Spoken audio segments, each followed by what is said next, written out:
Hello everyone and welcome.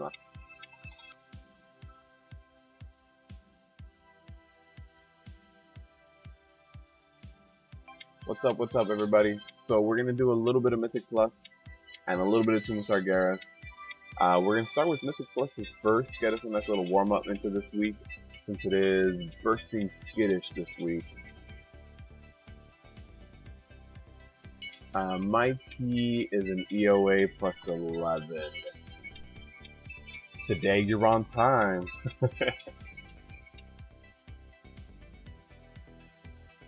So I might be able to get a little bit of a pre-made today for this, maybe my key, EOA 11. If not, let me start looking for some stuff here. Oh, there's a plus 18 going on. Easy key? Yeah, it's not too bad actually. Although finding pugs for up to a plus 15 has been pretty challenging. Ever since they made the changes, a new plus 15 is like an old plus 18 or something like that, I think. So it's been a little bit tough. Katie, how you doing? You've been MIA for the past few weeks.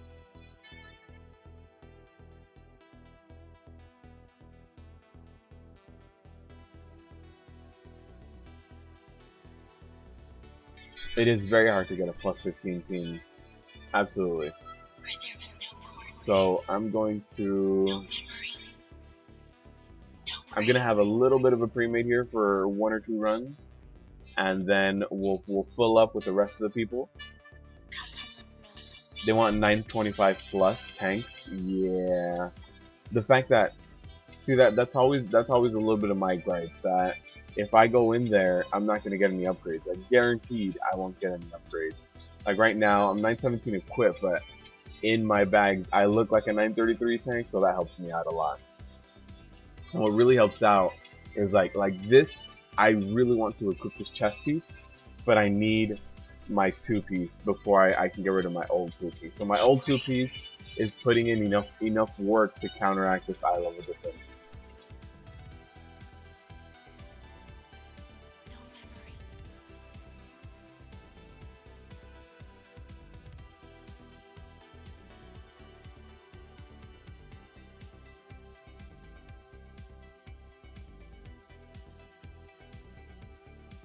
Oh, you've been building a new computer, Katie. Wow. Congratulations. I'm sure that came out pretty damn well, right? What kind of specs did you put on it? Is it top of the line?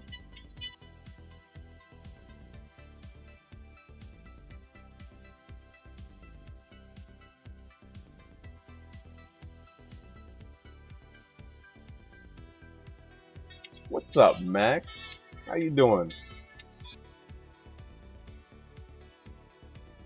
Demon Hunter, you're having a hard time getting a good trinket from TOS? Why don't you get this guy? This Dark Moon deck Immortality puts in so much work. Like, I have good Tomb of Sargeras trinkets. Like, I got this guy, the Feverish Carapace. Fortunately, like, that's really good that I got that.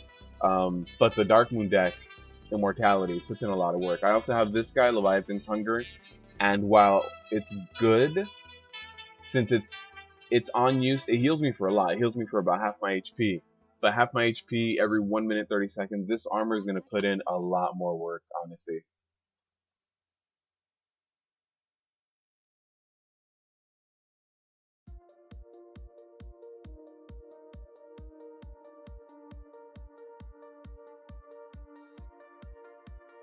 Most of your gear is 905, for your trinkets are 895. Yeah, you should give this Dark Moon deck a try. The armor from it is really good.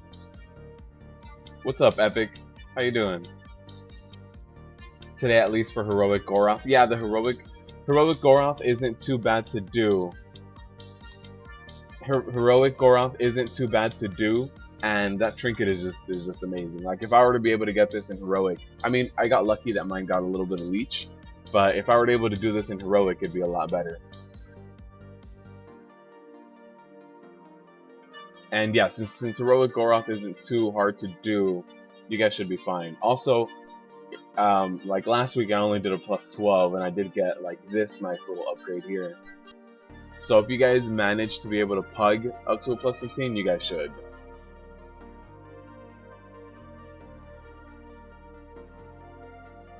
No more potato. Yeah, I remember you saying a lot about your potato, that you were having a lot of trouble with your old computer. Oh, you're gonna do the Rage Tower? Nice. Congratulations on your legendary legs, by the way. They're so necessary as a prop paladin. They really are. They're just one of those pieces. I got really lucky on my prop warrior that I got the gloves first, and then from then on, it took me a while to get the bracers, but I got the gloves first. Once I got the bracers, I noticed a big change as well. But on my boomkin, I have not gotten anywhere close to best in slot legendaries. I think I have like the 4th or 5th worst legendaries on the list. And I was running simulations for my DPS the other day, and I noticed that if I get the 2 best in slot legendaries, my DPS goes up by about 100 something K. It's like my throughput goes insane. So yeah, there's some legendaries that are just completely necessary. So we're getting some summons going here. Luckily, I've been lucky enough to be able to run with Glocks lately. You guys know Glocks from the stream, so he's been kind enough to let me run with his guild and do stuff with them on my boomkin, even though I'm kind of subpar at the moment. So I'm running with them right now. They're all online, so we're doing a little bit of a pre-made, and then we'll jump into Pugs once we get to Tomb of Sargeras. Yeah, Epic, I'm gonna do a little bit of both. A little bit of Mythic Plus, a little bit of raiding. I know when I've done only one or the other, people want to always see the other one. So whenever I do 5-mans, everybody always asks me to do a little bit of TOS and cover it. They say the live streams really help out with covering stuff like that. So there's always that. There's always people that want to see the other thing. So we'll do a little bit of both today. We'll start off with Mythic Pluses, get a little bit of warm up going, and then we'll jump into Tombs.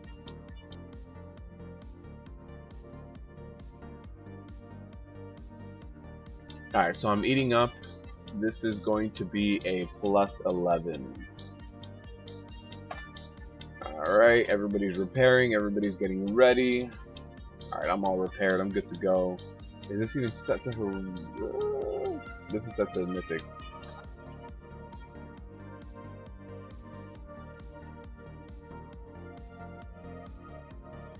Alright, so I need to jump out, set it to Mythic. You were binge leveling your Death Knight, got to 110 in 2 days? Wow, that's dedication. 110 in 2 days. That really is dedication. Are you going to be tanking on your DK, Katie, or are you just DPSing? 3 token rolls for your heroic Goro trinket? Yeah, I still don't have it. I'm sure I'm sure it puts in a lot of work. I mean, hopefully you got one that was a little bit upgraded, Demon. Did you get the like a socket or any additional, like, avoidance or anything like that?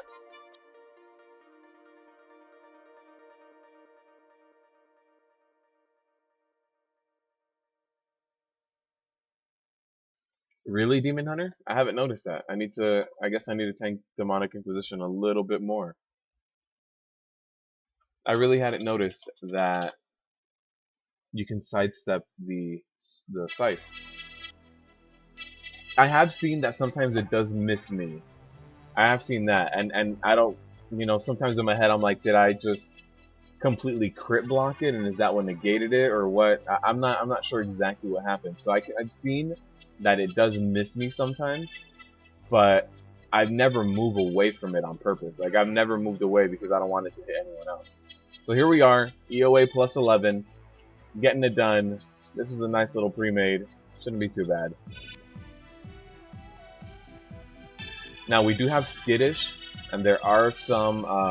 I think the biggest thing that I always worry about is warriors. Whenever there's an arms or a fury warrior, just with battle cry alone, they generate so much spike threat that it's insane, really.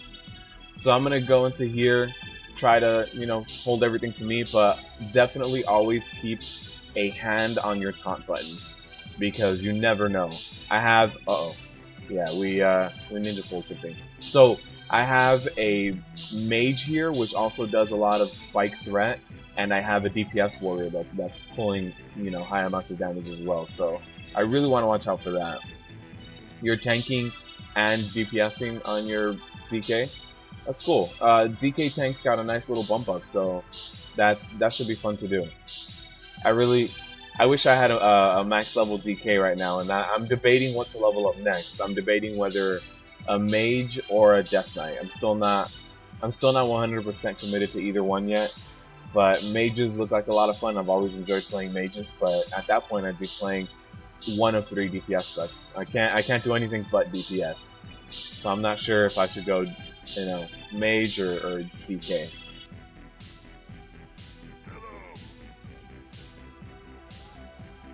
Nothing on your trinket, just a simple one. Hey, well, you know what? At least you got it, and I honestly think that trinket is one of the best in slot for all tanks right now. Austin, thank you for the sub, man.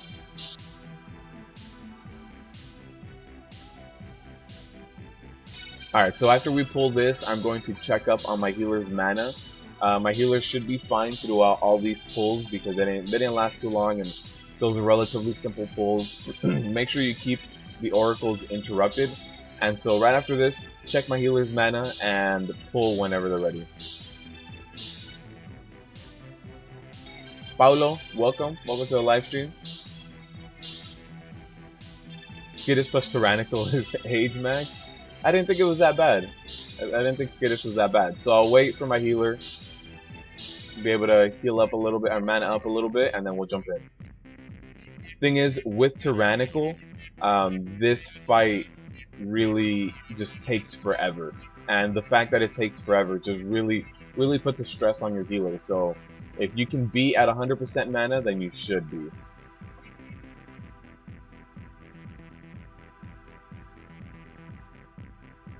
One other thing to note is to always face Warlord away from your group with this crashing wave. So right here, this is going to hurt you pretty bad, and it's going to hurt any DPSers pretty bad. So you'll see the DPSers getting hit. We DPS the ads a little bit too fast, so hopefully this doesn't come around and bite us. Let's see. Pick up the melee guy. Make sure you always pick up the melee guy.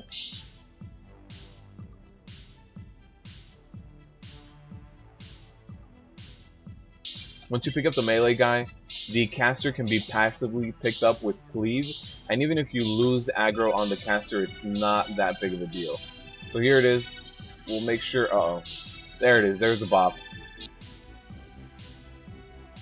So what I'll do is I'll move him into position right here, just for the next crashing wave, so he jumps this way behind everyone.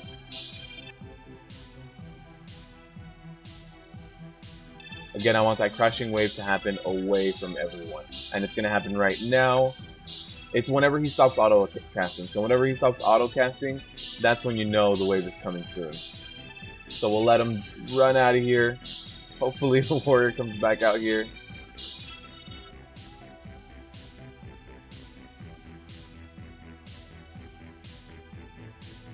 Alright, perfect. That was not bad at all. That was actually pretty damn good. So that's probably going to be your more difficult boss, to be honest. Paladin Masterclass.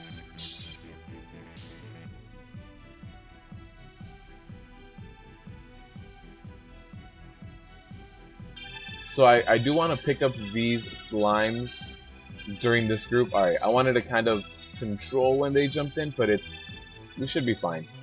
Alright, so the bursting on them is not going to be fun at all, so I don't want to take any extra damage. Bursting from them is already going to put me at like 20% health left, so I want to be very, very careful with what you do with the rest of your HP.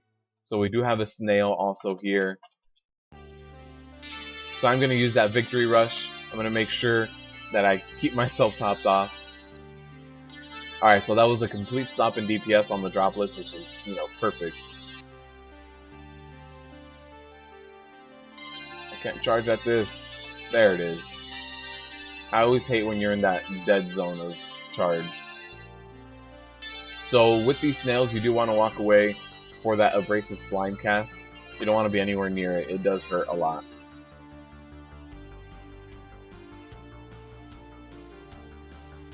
Alright, there we go. So now we'll go ahead and run over.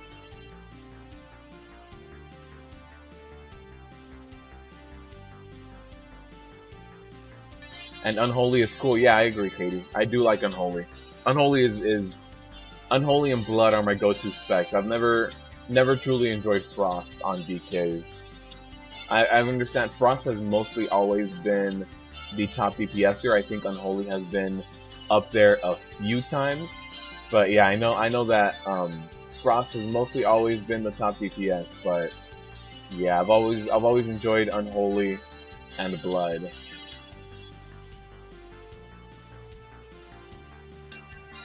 Damn, Max, once you finish the Shaman class hall, that's it? You're done with all the classes? That's dedication. Alright, so I'm gonna go ahead and pull these droplets just so that we can get our enemy forces percentage completed. The stagger on this is gonna be, you know, a little tough, but it won't wipe us at all. So once you see here, I saw the DPS stop, so we'll let this bursting fall off, and then we'll continue again. So that was, you know, 3 stacks of bursting. With a group like this, you know, it's a lot easier to handle this stuff. So again, I'm going to pull these guys as well for a little bit more percentage.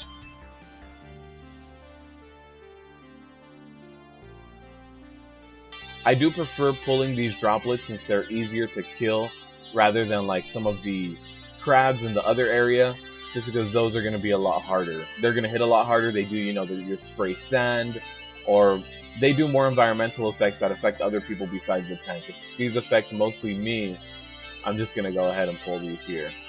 Like, I can let these hit me like this, with the, you know, they hit me directly in the back, completely unmitigated, and it's fine. So once our healer man is up, we'll jump back in again. What's up, Pac-Man?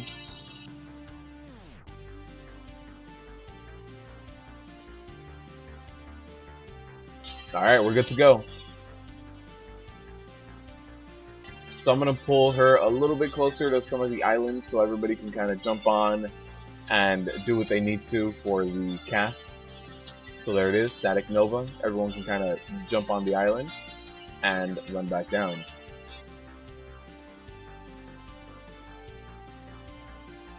One other thing to note is that with these globules, make sure that whoever has the Witch debuff, the Cursed Witch debuff, targets these globules, because one of the Cursed Witch casts will kill them all. That's the easiest way to get rid of these ads.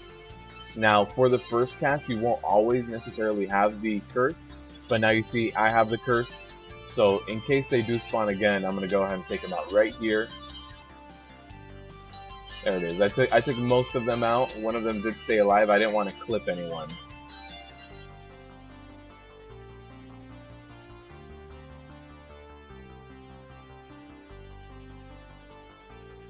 And she needs to move.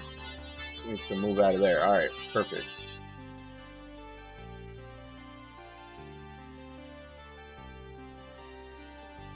So I do want to pick up all these ads.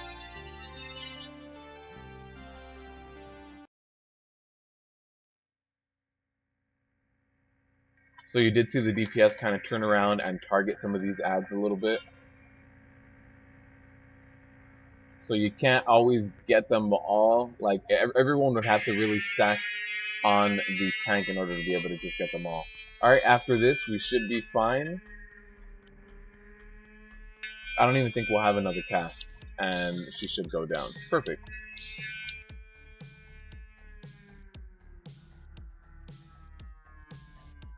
That Pac-Man has been... Uh-oh, I got too close. Whoops. That's what I get for looking down and reading chat.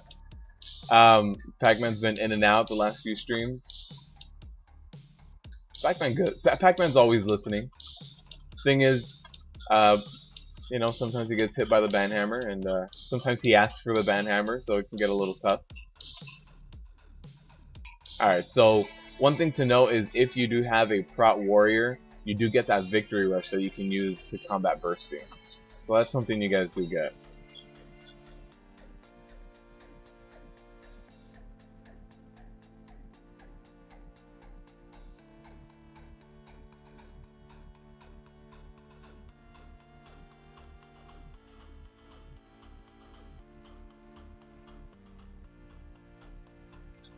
Lisanne, please, you know, tone it down. There's really no need to talk to anyone like that.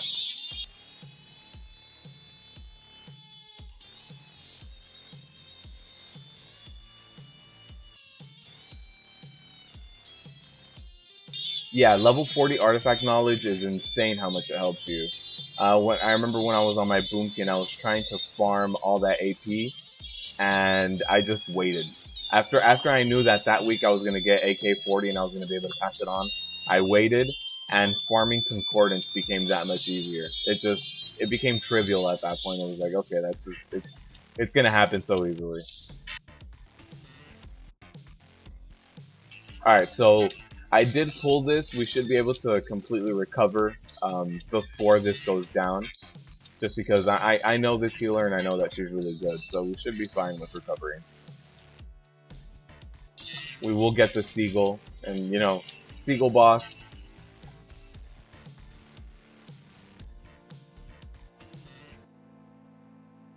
All right, so after this, we'll just go ahead and keep pulling.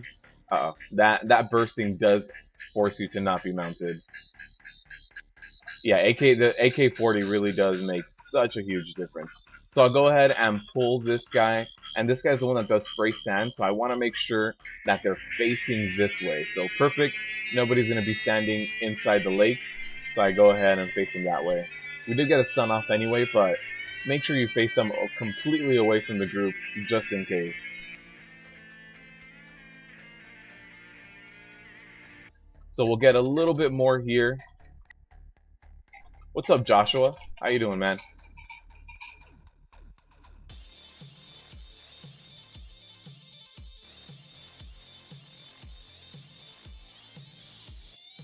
Alright, so 4 stacks. We should be fine to be able to start another pull. That's 40% of our HP, but if I do a single pull, we should be perfectly okay. Uh oh, we got a seagull as well. So I'll let that seagull bounce around a little bit because I know if I pick up that seagull, then this Hydra will bounce around. And I'd much rather the seagull bounce around a little bit than the Hydra. Trying to get some plus 15s done. Yeah, it can be a little bit tough for pugs, I'm not gonna lie. My average since the bump up for Mythic pluses for pugs has been a plus 13. I think that's about the highest I can run comfortably and like just know that I'll do it in time. If I get to a plus 14, it starts seeming that I'm gonna be in that dungeon for over an hour. Terry, thank you. Thank you for the love, thank you for the support. I'm glad you enjoyed the stream. So we'll get a little bit more of these seagulls. We should have enough forces at this point after this seagull. If we don't, then we can always just run back here. We're at 71%, so we should be good. As our healer is at full mana, we can go ahead and just run in.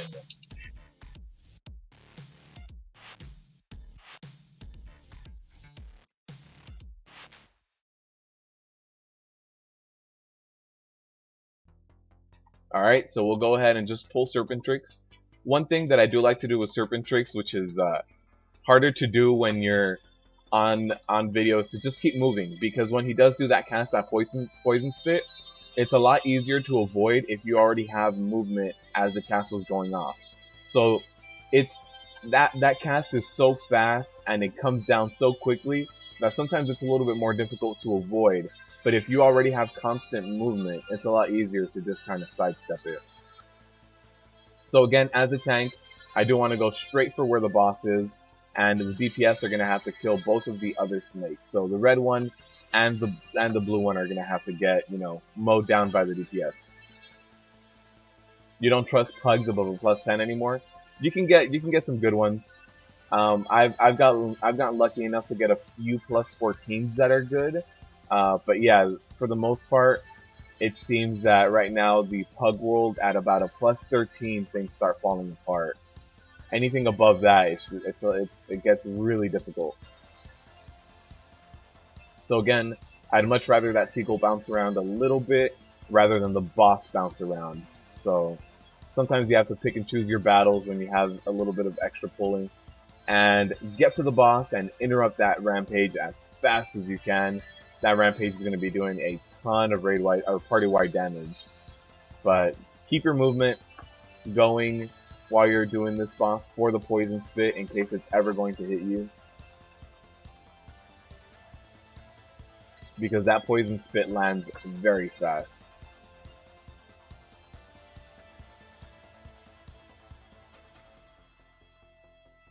Yeah, when all you do is tank, it's way easier to find Qs. I didn't realize how much easier. I've always been used to tanking Qs ever since Wrath when I was a tank. But when I made my druid, sometimes I would be on my tank and I would want to queue up for something specific, and I'd see every tank roll filled up. But within 5 minutes, I'd be able to find a roll.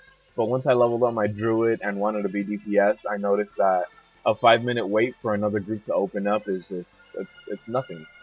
It's so easy to just wait 5 minutes as opposed to on a DPS where it can take 20-30 minutes. So hopefully they see this trash pool and we can all kind of get this guy down.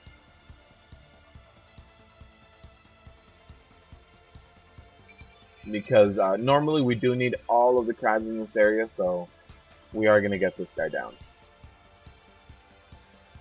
After this, we'll just clear the minimum amount of murlocs, and you do want to be careful. You do have that really like big non-elite group inside the cave. You don't want to pull all of that at once. That's more than 10 mobs. You'll go down. Just don't pull that all at once.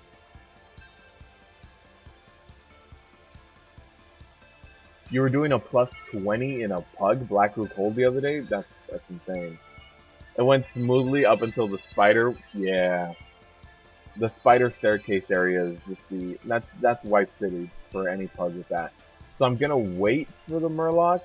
I don't. I hate being the one that just sits around and waits. But those murlocs, if we pull them at the same time as these slaves, it won't be a good time. You only do pugs? Me too, Paulo. I do mostly pugs. Ever since I got my druid kind of geared up, I have been running Tomb of Sargeras on my boomkin with Glocks, and you guys know Glocks from the chat. But for the most part, I pug everything on my tank. So my tank doesn't have a guild, doesn't have anyone he kind of runs with.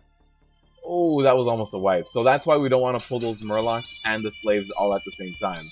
That would have for sure been a wipe.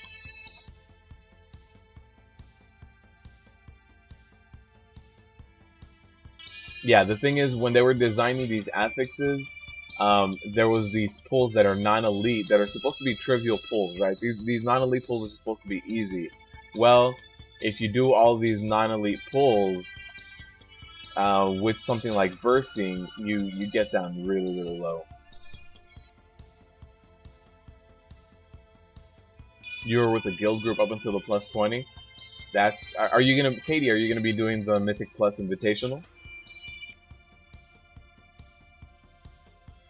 You're struggling on your warrior to stay alive in any place in particular, or just everywhere?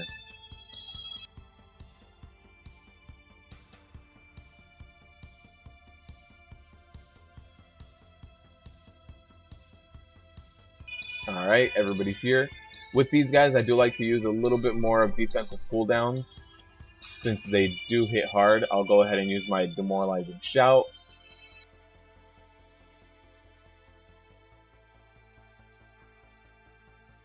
Also because sometimes they do stun you inside those whirlpools that they do cast. So yeah, these guys, I do like to use some more defensives. And those ads that they spawn can overtake a healer really quick. Alright, so we're good to go. We're at 91%. We're missing half of a percent, which I'm gonna go ahead and just get from this seagull right here. Oh, we had a bounce on the on the paladin. So we should be good. I'm gonna stun the seagull. I'm gonna go ahead and pull this guy back a little bit more. And here it is. So now we have the first Quake. We should have more than enough area for my two melees to bounce around one more time. On the next Quake, I will move the boss. So again, you do want to keep moving the boss for those quakes. You don't want the aftershocks to kind of affect you. And you can see the quakes on the ground. Alright, so there it is. That's the second quake. I'm going to go ahead and pull him back here. And you never want to eat or soak up those ground slams. If you're running a really low Mythic Plus, then you can get away with it, but it's still not. It's not good practice to teach your muscle memory to just take things to the face.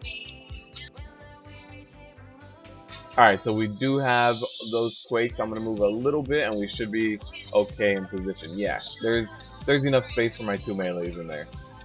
The other day I did run this EOA with no melees, and it was this boss is the easiest thing. You only have to move for yourself for the quakes, and that's only when you fill up the rest of the space.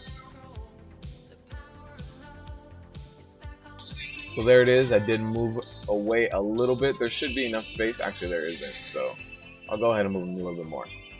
There it is. Now there's enough space for both of my melees. I guess some of the range was here in the very beginning because there was some quakes dropped off here. So I'm going to go ahead and drop off my quake right here in this corner.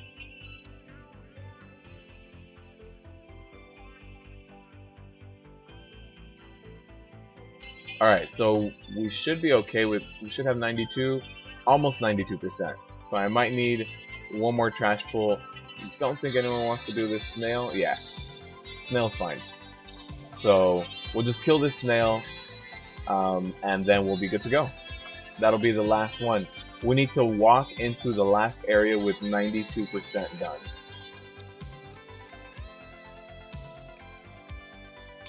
STL, I think you just need a few of the basics down.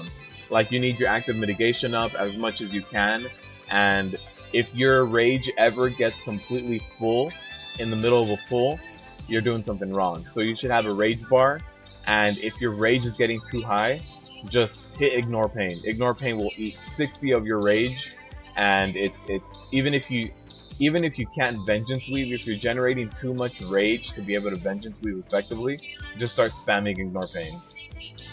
So there's a few things you could do to kind of help out, and that's shield block uptime and ignore pain uptime. You got the horsey on your Blood Elf Mage epic? Nice. Yeah, I got it randomly on my Druid. I think I got it on my Druid. I'm doing Dreamweaver rep on my Druid for the Boomkin artifact skin. So since I was doing that whole Dreamweaver rep grind, I picked this up.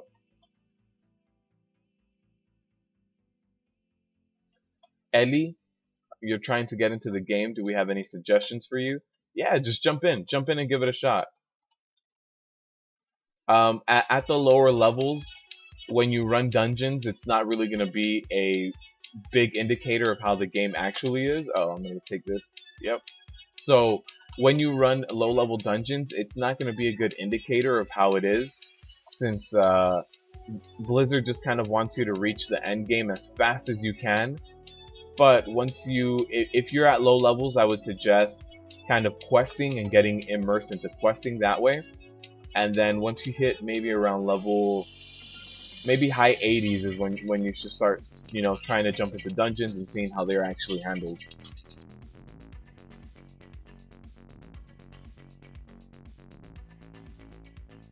Your DK is 879 with no legendaries. Is that so good? Katie, for DPSers,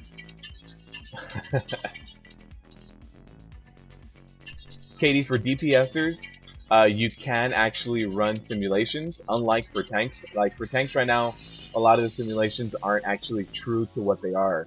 So if you're DPSing, I would suggest going to, I think it's askmrrobot.com. But there is a simulation with something about Mr. Robot, so you can just run those simulations. But for DPS, they work perfectly fine. So yeah, if you have your DPSer, we have to stack up for that. So if you have your DPSer, you can run the simulations. So you can see how much better your DPS would get once you get your 2 best in slot legendaries. I think it's Ask Mr. Robot. It can also import your your character profile from the armory, so you don't have to worry about anything. It'll grab what you currently have. It'll tell you how big any of the upgrades are.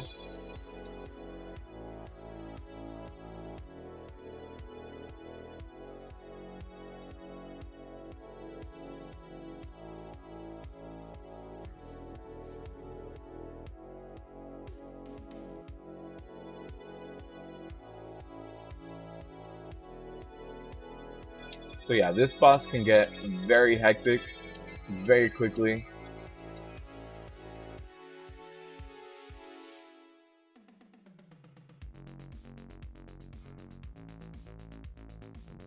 You just want to avoid as much stuff as you can, especially the tornadoes. They do a ton of damage, and the massive deluge that also does a ton of damage right here. So you do want to dodge all of this. Oh no, doesn't let me charge back in. Sometimes you can charge back in and avoid a lot of that fall damage.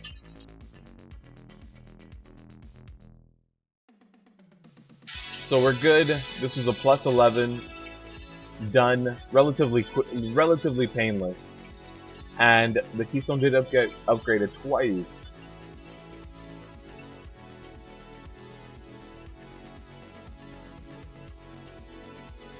You really like the Warcraft lore, then Ellie, I really suggest doing a lot of questing. The questing is going to be more lore heavy for you, and it's gonna provide more for you. If you are more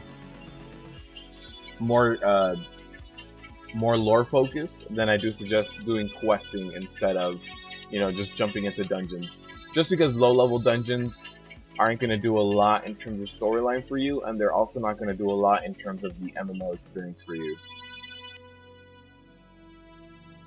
Alright, so we'll go ahead and jump out. What's my new keystone? My new keystone is still EOA.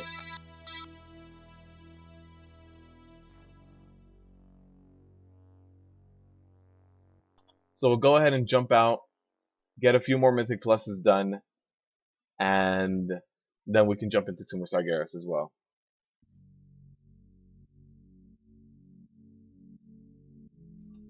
$80 seems like a lot of work. It's not too bad, Ellie. It's 110 is the max level, but what they do is every time they increase the cap, everything else gets kind of diminished.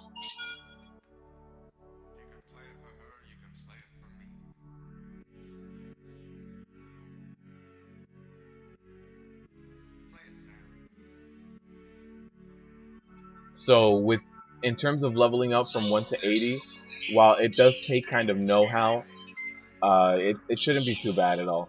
If you play this game casually, I think you can hit 80 in maybe like 3 weeks the first time around, something like that.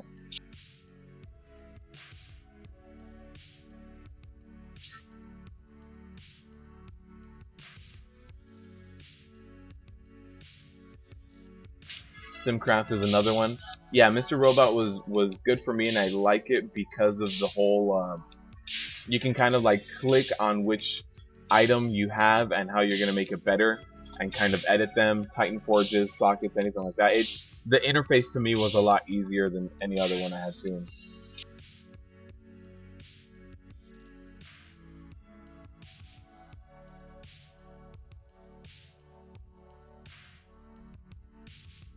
How lucky for me, another EOA. Yeah, it's honestly not too bad this week, but I'd rather it have changed up. And I just sold some BOE epic trash from Tomb of Sargeras for 150k. Nice.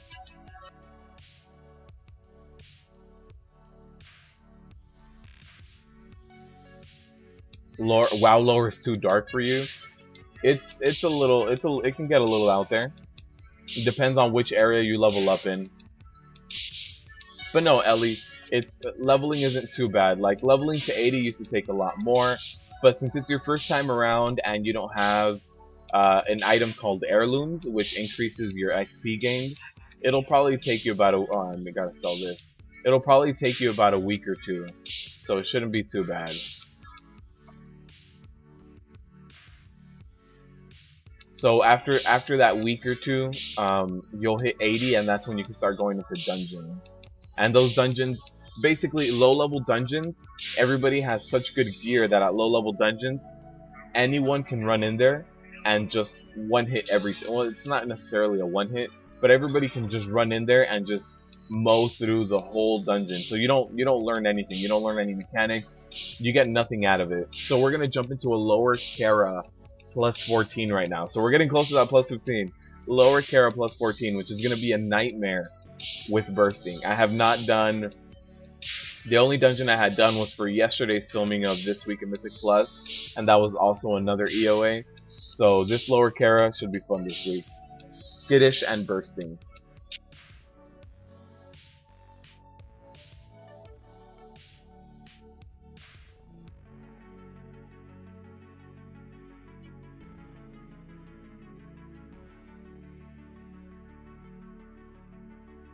Alright, so we're jumping in to lower Kara.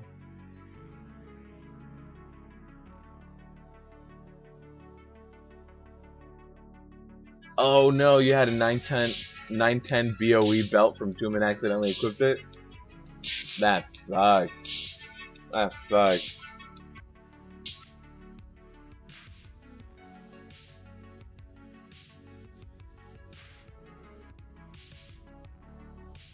Yeah, I think my first, if you guys remember, BOE World Epics, I think my second BOE World Epic, I equipped it. I remember my first one, I didn't equip it, but it was one of the worst ones that was out in vanilla at the time. It was the Hurricane Bow, which was terrible because it was too fast. And I think the second one, I think I accidentally equipped it. Lower Kara is equal to Cancer this week, Max. Yeah, lower Kara is going to be difficult. I want to give you guys a little bit of a rip key, so we'll see. We'll see how this goes. I mean, the DPS was stopping and letting bursting kind of fall off first, so we should be perfectly okay.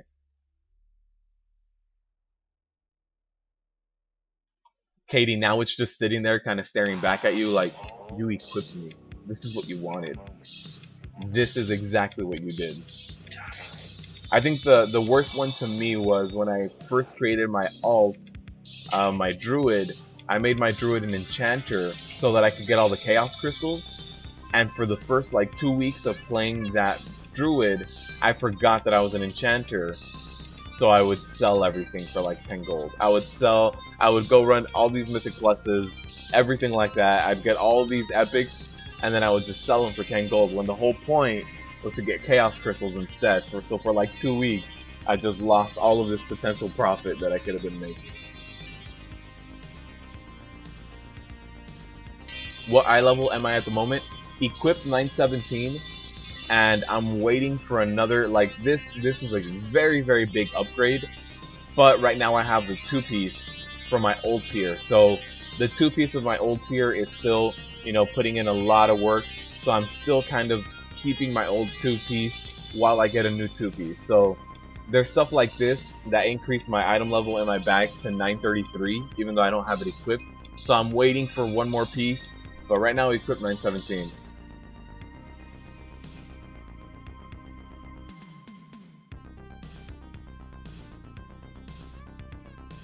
Alright, so everybody's here. Let's get a ready check going, and then we can go ahead and just jump in here. Lower Kara sounds like fun rip key though. Yeah, we'll see how bad it gets.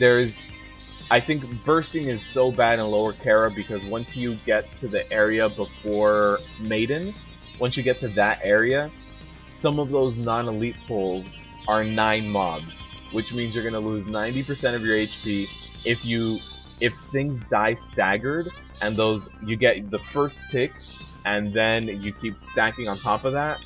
All of that stuff can hit you for over 100%. So you need to really kind of stagger how you kill things and how things go down. So here it is, lower Kara 14. Don't let any of these spirits get a cast off, and you should be alright for this first pull. So there it is, the first interrupt. I'll get the next interrupt, and we should be good to go. This should go down. I do like to normally kite the spirit as much as I can, but since we're in a plus 14, I don't want to keep lowering the DPS by running around. So if it was a plus 10, I for sure would just keep running, keep things going. 921 equipped, get at you. Damn, that's nice. Nice, Max. Alright, so I'll go ahead and pull this once these guys walk away. So, perfect.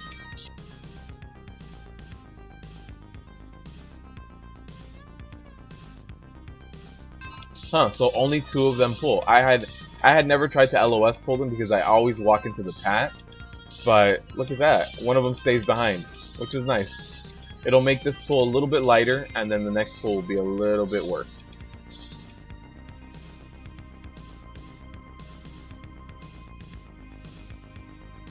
So maybe we can even skip the next trash. No, actually, we need it for percentage, so I'll just go ahead and stay here.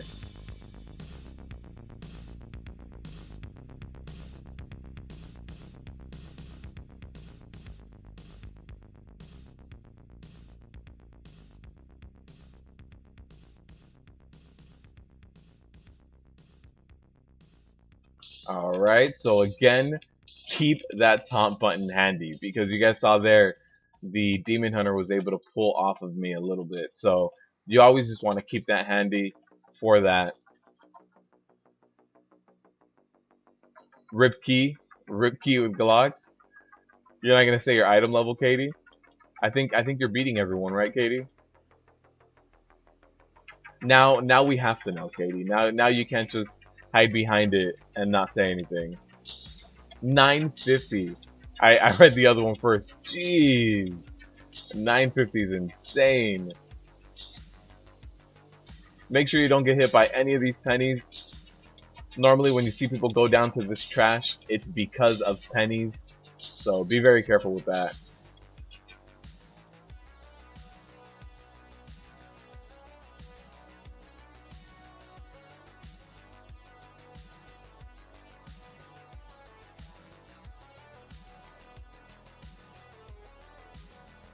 So just in case I lose any of this threat, if it's too many people, if it's just one person, get a taunt off. If it's too many people, get a stun off first, and then try to pick it back up.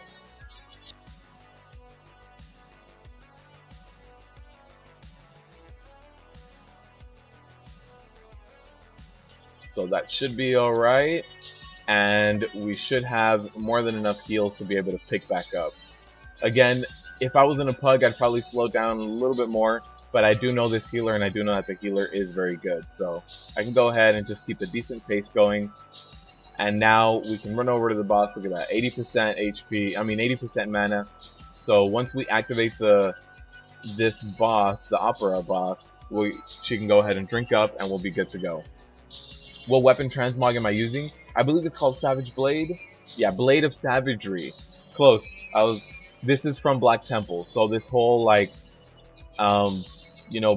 beating the Legion and tier 6 looking like tier 20, I went ahead and just did like a Black Temple look. So I'm using the Bulwark of Azzinoth and the Blade of Savagery. I believe this drops off of, what's her name? Like Mother or something? The third to last boss, right before the Council. You have no problem in Heroic Tomb. Katie, have you walked into Mythic Tomb, by the way?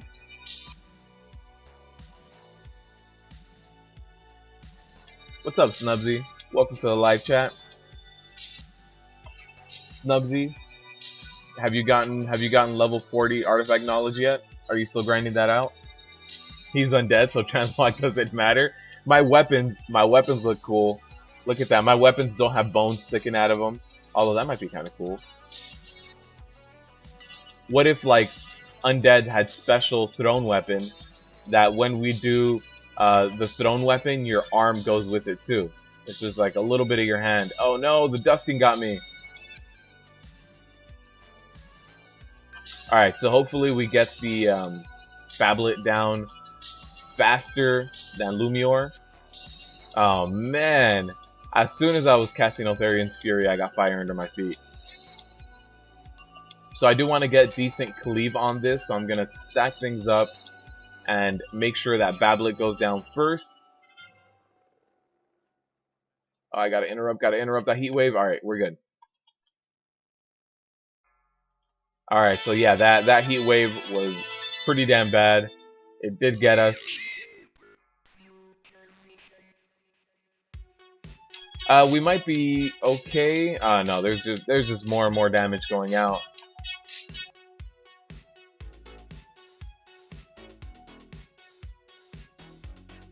So this is a wipe. At this point, I'll just run into fire, wipe it out, and we'll run back.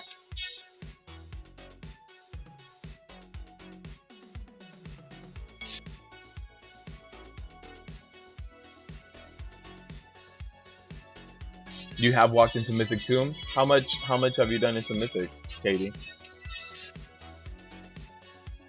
Is this the first time of the day? What's up, Milton? No, we did an EOA run before this, so this is the second key for today.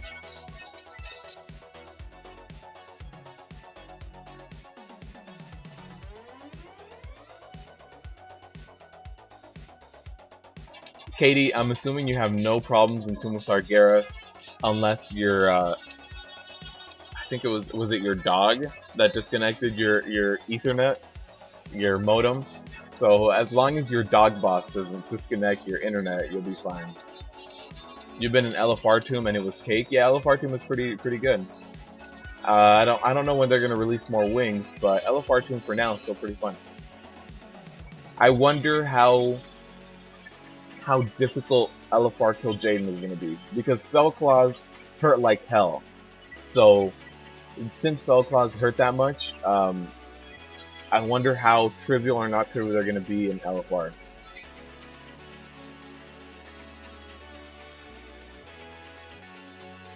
You know, I hope they don't make it too trivial, but they also can't make it too difficult for LFR. I don't know if the debuff is just going to be not as severe, because if the debuff wasn't as much percentage as it currently is, it just wouldn't be that big of an issue. The debuff just wouldn't be that bad at all. So if the debuff was nerfed by like even more than 50%, if the debuff instead of being plus 100% physical damage was like plus 20%, then the 5 hits of Fellclaws would just be that much easier. The thing is, Fellclaws number 4 and 5 hit a ton because you already have the debuffs. Alright, so this time it looks like it's going to be a lot easier. The broom went down super quickly, and that's the biggest issue since it chases around your healer everywhere. And that's down, and now all we need to do is keep Cauldrons and Cogglestone interrupted. So I'll interrupt those leftovers, and we should be alright.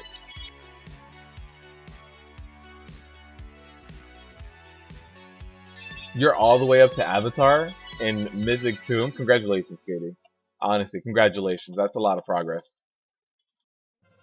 Katie, the top raider. Jeez.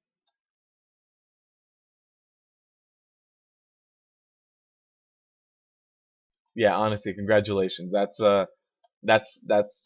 you're probably in what, the top 1% of guilds at this point that have even been that far. So again, keep that taunt button handy for cases like that. I popped my battle cry and I popped my Neltharian's Fury to pick up the ads, but the boss just went ahead and walked away from me. So once that dent armor goes out, I went ahead and just popped a small defensive cooldown. I popped my demoralizing shout, and we should be okay.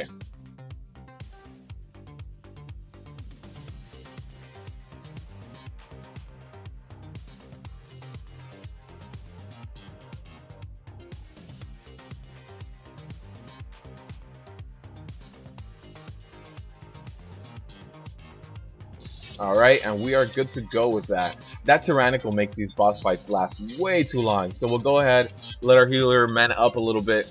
Once she's at about 60 to 70%, I can go ahead and pull again. Beth is at the bot running. What? Oh, is the bot itself running? Yes, the bot is running. Oh, the bot isn't connected to the chat, but it is running. Hold on. Give me 1 second.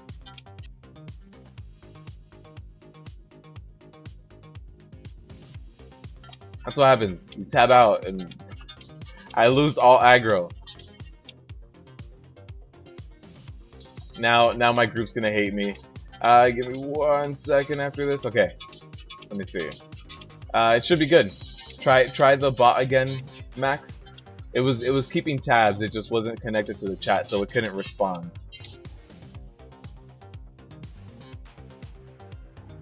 Yeah, no Brittany today. So today's the day to catch up on coins.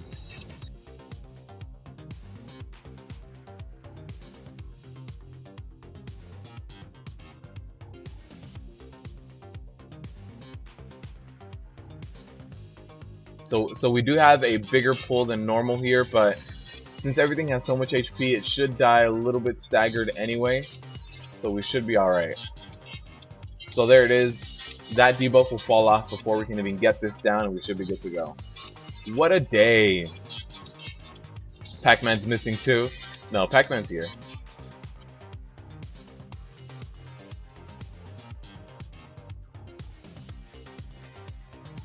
Also, something that I will be having more and more is polls up on my Twitter. So if you guys aren't following me on Twitter, you guys should go ahead and follow me there. I was gonna put up another poll about what to kind of live stream today, and I know Milton's very active with me on Twitter. But if you guys aren't following me, give me a follow there, and I'll be posting more and more. Like, now that Tomb of Sargeras has been out, I don't know if you guys necessarily want to see more Tomb or more Mythic Plus, so I'll be putting out more polls of that. So I'll go ahead and run in front of my group just so that I can generate a little bit more threat before they get here.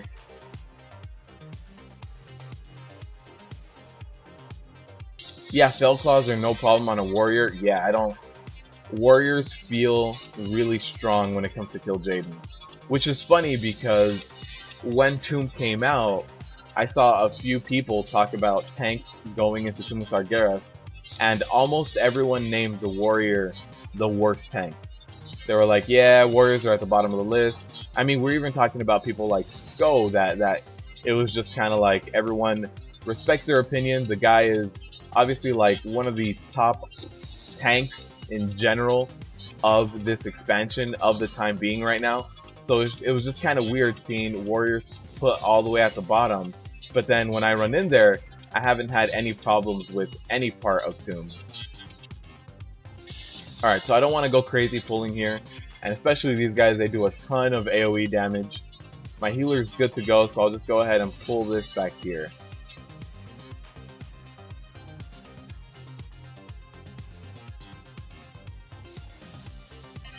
So again, I have some really bursty DPSers in here that are just really taking all of this threat, especially the warriors. I always know that DPS warriors are they do so much more threat than other people.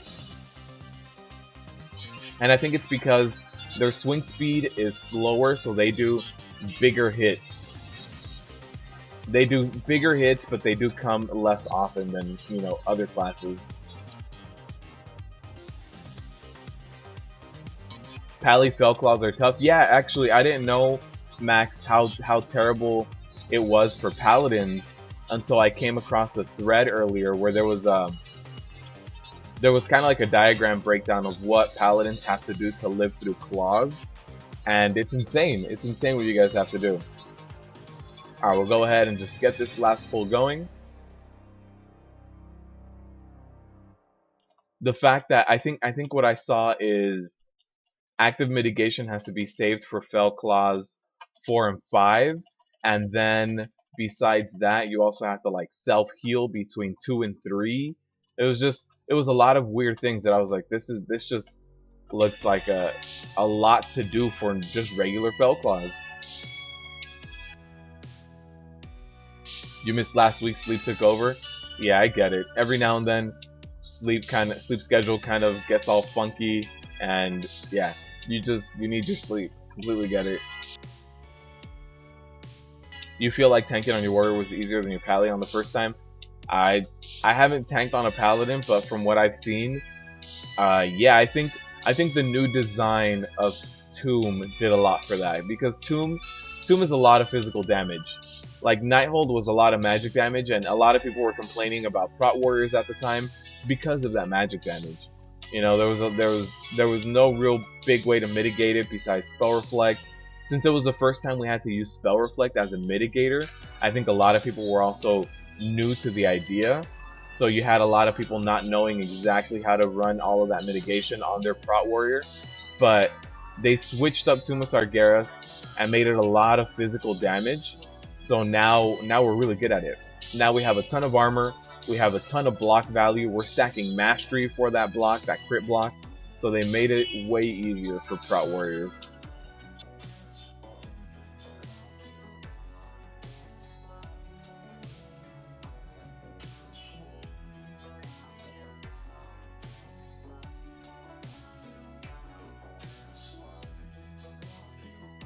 Yeah, you don't have problems because of how geared you are. Yeah, so that's interesting. Like, a lot of people, yeah, the lists were all over the place before walking into Tomb, but I think Warriors are definitely some of the top tanks for Tomb.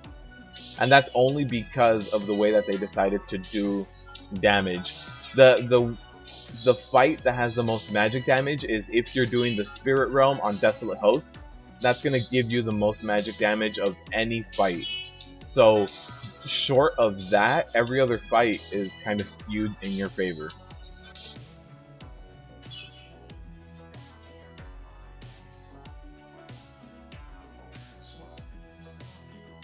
Alright, so this is the pull that will cause a wipe just because it is 9 people. So I want to pick up threat as much as I can, but not kill anything. So here I am, I'm just going to start mitigating this damage. I'm going to try to pull this back as well. Alright, so bursting, nope, bursting has not fallen off. So there's 5 stacks. There we are, we're good. Now we can continue DPSing. I'll go ahead and use my Victory Rush, heal up as well. So that's the pull, that's 9 people. And if you don't split it up that way, that's where you will wipe on Lower Kara. There's some groups too that also enjoy just getting it all down, wiping, and then running back. And they're just kind of like, that's the way most pugs that I've been with do it that way, where you just kill it all, AoE it down, and then you just run back. This is a plus 14 Lower Kara. Yes. So I do like to pull these guys also behind here, LOS pull, since the sentries do give me problems since they do start, you know, just using ranged instead. There's that shield slam. You do want to move out of that.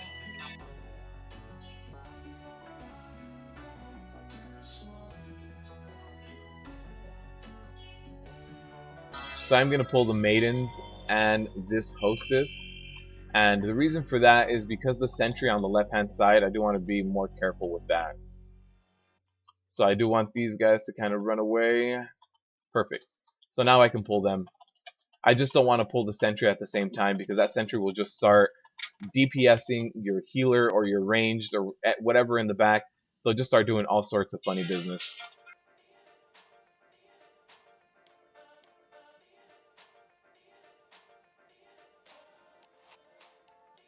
And yeah, tanking the Spirit Realm, it's not even that bad as a Prot Warrior. So I know as a Prot Warrior, magic damage is the worst thing we can get. But Desolate Host keeps a nice balance. It's not too bad. So I did accidentally kind of body pull these Maidens, but we should be fine. It's not that much trash, and we're good to go. But yeah, once you're the Spirit tank, that's as bad as it's gonna get for Prot Warriors in Tomb of Sargeras, you know, because that's doing the large majority all magic damage. And since that's not that bad, and that's like the worst fight we have, honestly, I think Warriors are in a very good place. Lower Kara's Cancer, yeah, this is pretty. If this group didn't communicate with each other, yeah, this would be completely terrible, completely terrible.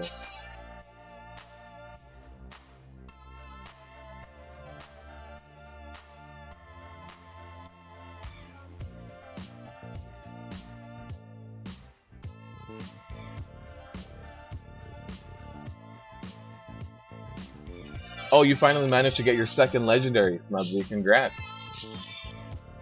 No, Therian Spree is up every time you need to do Felclaws. Yeah, it is. It really is. I like to alternate because the timing can get a little bit off depending on when you use it.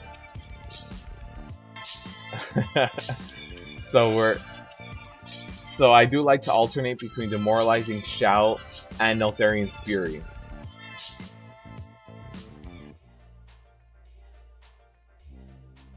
You've done both realms on the warrior. Me too, and the corporal world is a lot easier. All right, so here we go.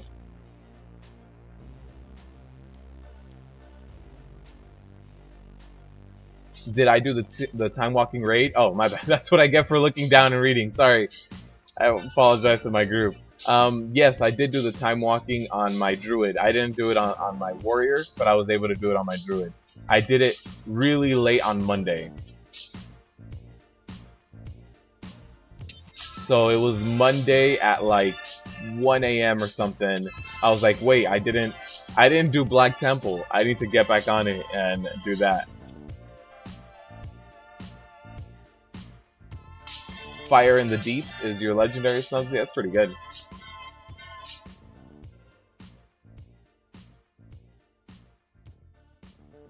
You like Avatar now that you know the fight? I like Avatar as well, actually. The Avatar fight is really like all about tanks.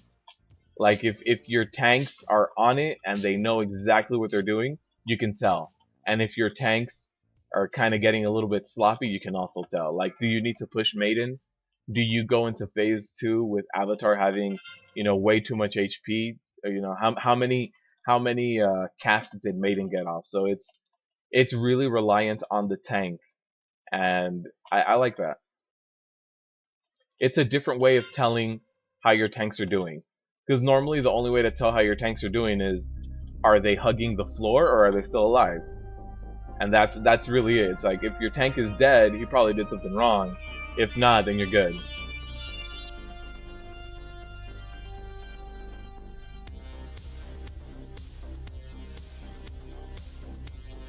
But yeah, I do like the Avatar fight now that I know it a little bit better too. The first few times, trying to get on the beam as soon as it started, seeing it before it even went out, it was a little bit challenging. There was a lot of new things to look out for, but now I do really enjoy that fight.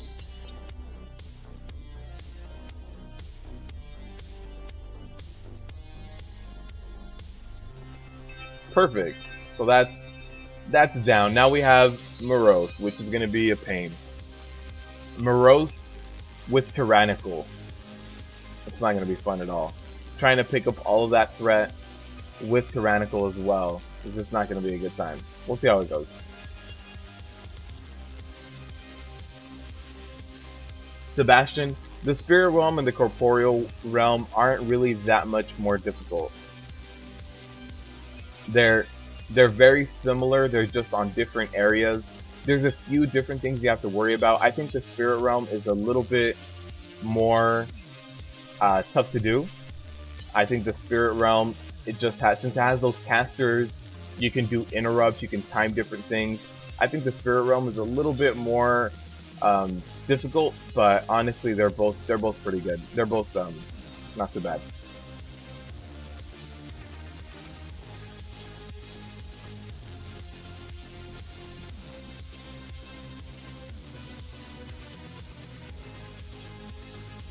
Alright, so we do need to slow down DPS here. I do think this is a group of 7, if I remember correctly. So once that DPS kind of goes down, there it is. The debuff fell off. We continue DPS.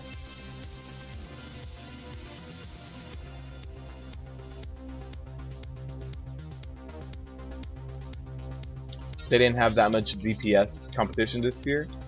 Yeah. I mean, Exorcist was what, like 2 days behind them? Originally, I think they got Avatar like 2 days ahead of Exorcist, so yeah, they had a 2 day lead. But I think now it's been 2 days since they got Kill Jaden down, and I don't think anyone else has, right? I think it was Exorcist was the one that was right behind him. I'll go ahead and pick up another one of these waiters. Pulling 2 of these guys will be fine. They do debuff me, but as long as we get the cleanses, and even if we don't get the cleanses, there's no fortified this week, so we should be okay.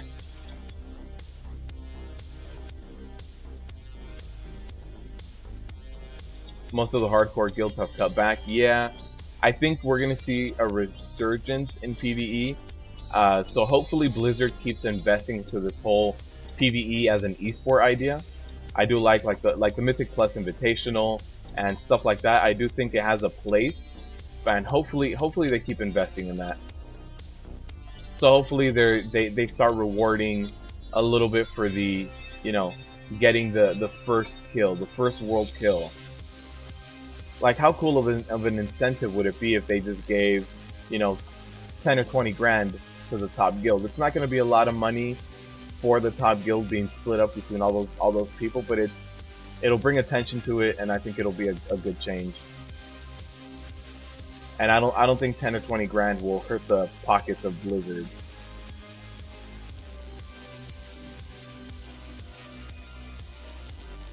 Or however you spell it. You have to spell it in the original Cyrillic block, actually. And 2 days is a year in a race like that? Yeah. A 2-day advantage is huge. 2 days can be, you know, a few hundred whites on a boss. So you do need to be very careful with that. Like, a 2-day lead is really big.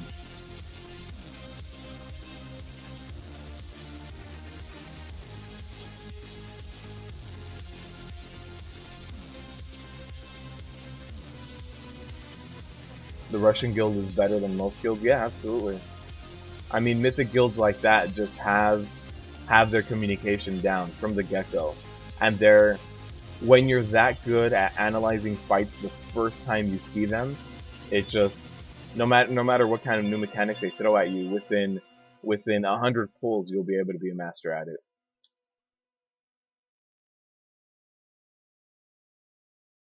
I really hate all the chairs and stuff in this area, because every now and then I'm trying to run a certain way, and all the chairs get in the damn way. Alright, so I'll go ahead, give them my back, stop DPSing. There's 4. We'll go ahead and leave these guys up. Alright, so we do have 2 traps, and we're going to need to use both of them. Who do we have this week? So we are going to need to kill, or we should trap Crispin and Cat Von D.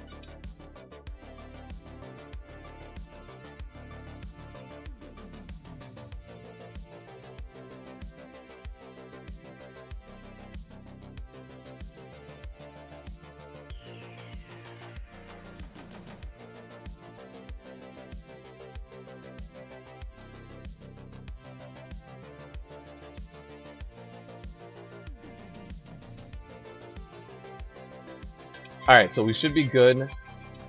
This might need a ranged interrupt, but we should be good as long as we tap both of the right. And here we go.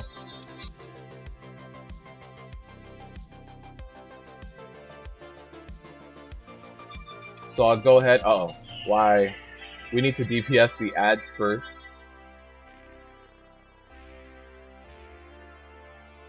So that was a big split in DPS.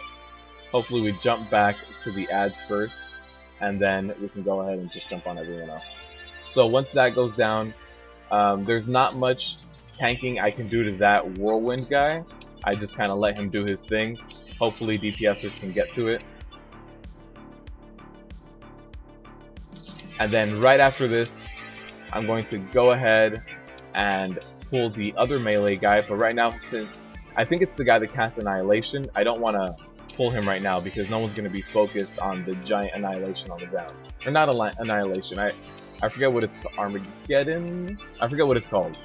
But yeah, he casts a giant thing on the ground if I do, you know, if I'm thinking about who it is correctly.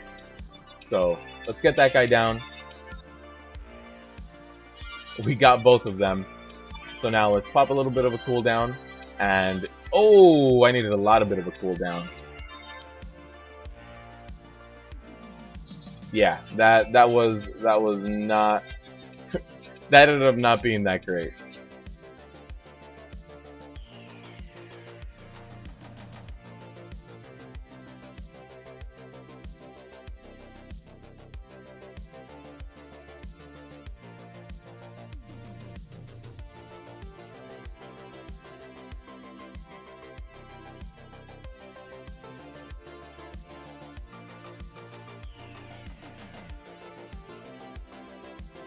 Alright, so after that, how's it going, Trace? It's going pretty good, Trace. How about for yourself? So yeah, this key is gonna be terrible. The Mythic Plus competition works. So starting next week, all you need to do is submit the screenshot. So you need to submit the screenshot by opening up your calendar and your group finder to this tab. You take a screenshot exactly how you see here with the day and your weekly best, and you submit your top 5 screenshots. That's it. That's all you have to do. Alright, so once we get those traps down,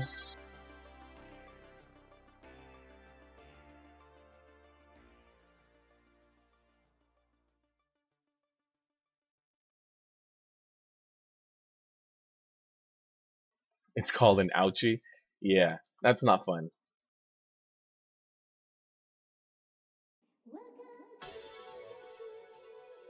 Alright, so the Iron Whirlwind guy, I can let him kind of bounce around.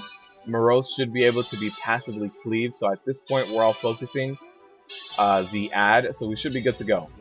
Now, once we get this girl down and the Whirlwind guy down, we should be good to go. There's not much tanking I can do against the Iron Whirlwind, and I actually don't want to stand in that. So I'm just going to jump around here.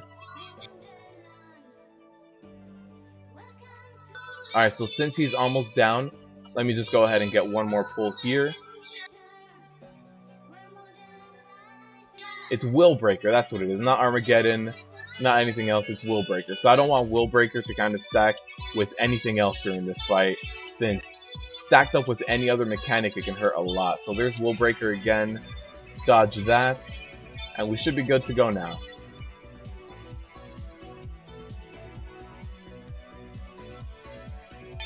Alright, went ahead and got that interrupt off, and we should be alright. So now this fight is going to be very difficult this week because of Tyrannical and because of the ads, although the ads this week aren't too bad. You don't have Baroness is the one that would make your life a living hell, because Baroness does the mana drain. So if we had Baroness, I could completely see, you know, why any healers would completely want to avoid this, but it shouldn't be too bad this week. It'll leave some bones broken, yeah. This dungeon is not going to be nice this week. If you can, I don't know what kind of affixes they'll have starting next week for the pre-qualifiers, but I hope it's not something that makes this completely difficult, completely broken. They did nerf Upper Kara a little bit, since it was more difficult on stuff like Tyrannical, so that did get nerfed. Not too bad for bursting. Yeah, it's not too bad. This group is doing really good.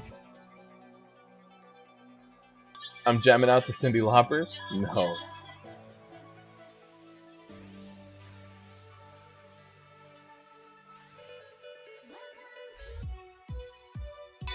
I'm telling you, I keep looking for like royalty-free things that I can play during the stream, but it's harder to find that music than you might think.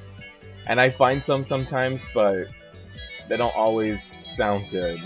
They don't always sound as good as I want them to. Alright, so we're good. That's Morose. Our healer is a little bit low. Once she gets up to about 60%, I'll start pulling trash again. So there it is. We can pull a little bit of trash, and we should be fine. Rip key, wipe it, wipe it, wipe it. At this point, we have 3 minutes left. It's a rip key block. You know too well. Yeah, in order to do this dungeon with bursting, you just need to slow it down so much that it's just, you're gonna run out of time.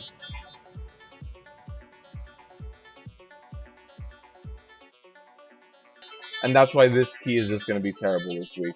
You have to slow down so much for all of this non-elite trash, but by slowing down, it's like good luck meeting the time requirements.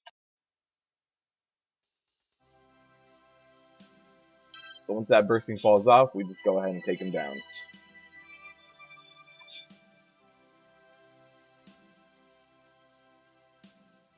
If it wasn't bursting, you could even try to go for the Hail Mary at this point and just pull a Attunement and let all the trash come to you, but that's not going to happen with bursting.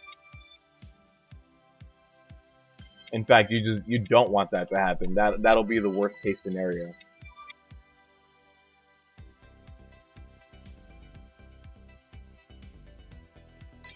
I like this dungeon when it's on Necrotic, just because when it's on Necrotic, I can go ahead and just run around this whole stage to kite things around.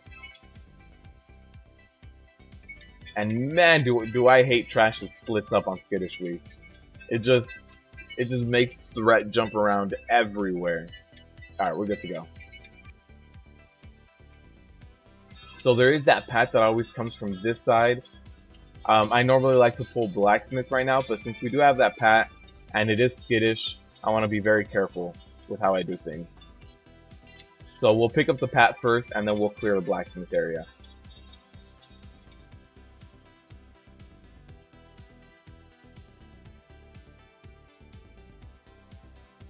And so I see the pat right now. I'll go ahead and run into them.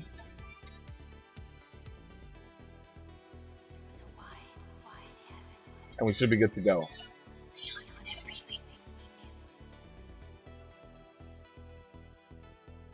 Alright, so yeah, after this, we'll do the Blacksmith.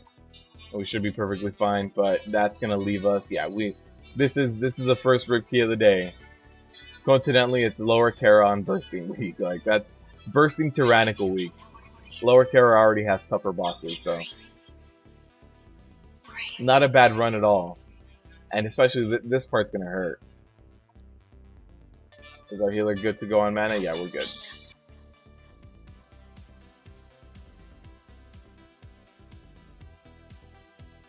That Searing Brand debuff is gonna hurt a lot too.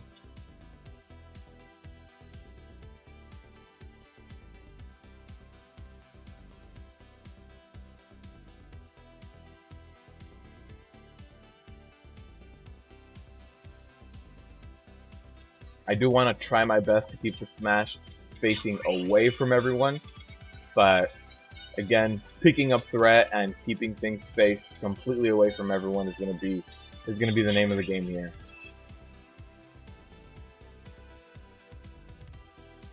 Alright, so again, we'll recover from the bursting, and then we'll keep running.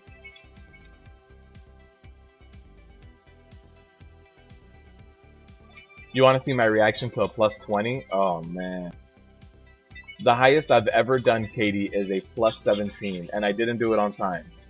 It took about an hour, maybe an hour and 15 to get it done for the plus 17. It was a random pug, but yeah, that's the highest I've ever done. Now that you know, I do have a little bit better luck with getting pre-mades and getting to know people. That might be a little bit different, but yeah, plus 17, Neltharian's Lair. I remember it. That was terrible. I believe it was tyrannical too, so it was hurting. Yeah, Buff, go to plus 20. Yeah, plus 20 would definitely have to be something somewhere that I know people.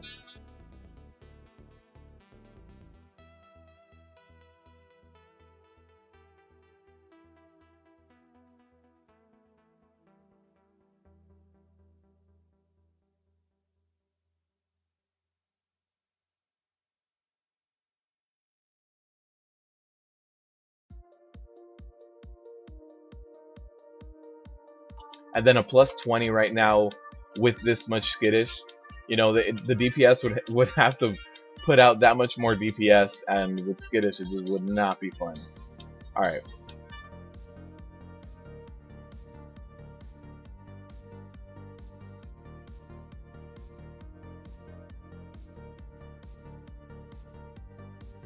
Rip key on first pull? Yeah. That would be a rip key on first pull. I think I pulled that a little too fast, by the way. I think that's my fault, Gator.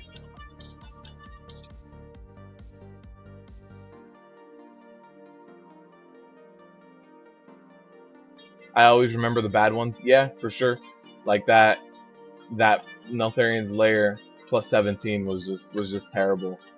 I think the worst, you know, it is true that you always remember the bad ones, because I remember the worst live stream was the day where I couldn't get a single boss down in Nighthold. And it wasn't even the first week. It was like week 5 or something like that of Nighthold being out.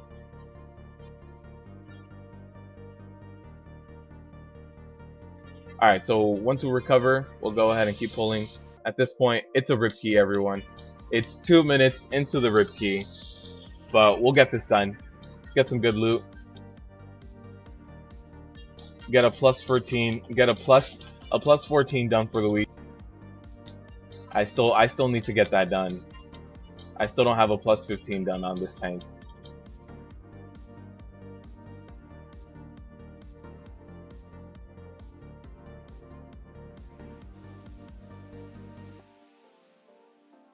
You try not to pug anything over plus 12.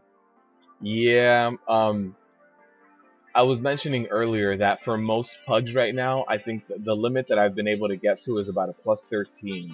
Anything above a plus 13, it seems that with pugs, it's just, you can get it done, it's just going to be a lot of wipes and a lot of time.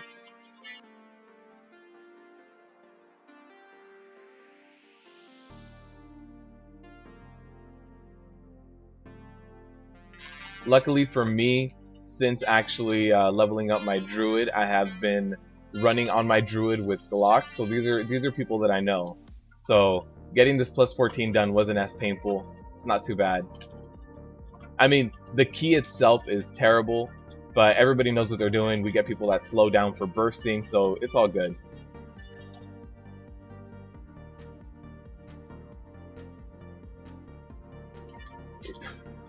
Yeah, Katie, what do you norm since you're 7 out of 9 Mythic, Katie?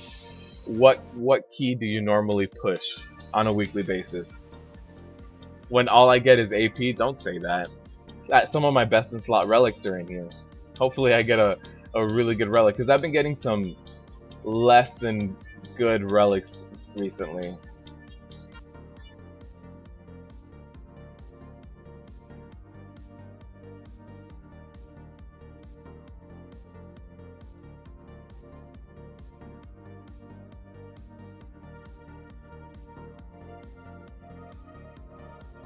You got ripped bad luck protection because of Safuz. Pridos actually helps out on weeks like this. So let's get a ready check going and then get the full going. Where's my beer? It's a rip key. Yep. Here's the first rip key of the day. 5 minutes in.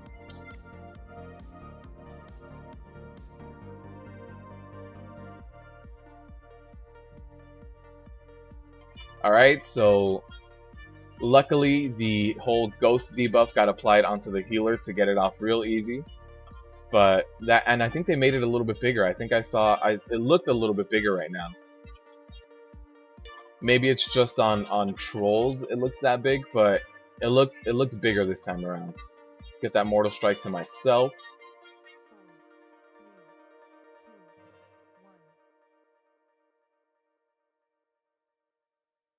That shared suffering is gonna hurt a ton, and normally you can take it yourself, but since it is tyrannical week, it might hurt a little bit more. It is all completely magic damage, so if you guys as tanks have any magic mitigation abilities like your spell reflect, anti-magic shell, whatever it is that you have, use your magic mitigators during that shared suffering. It's gonna help a lot. So yeah, I think the ghost is on the mage, and it looks a little bit bigger now.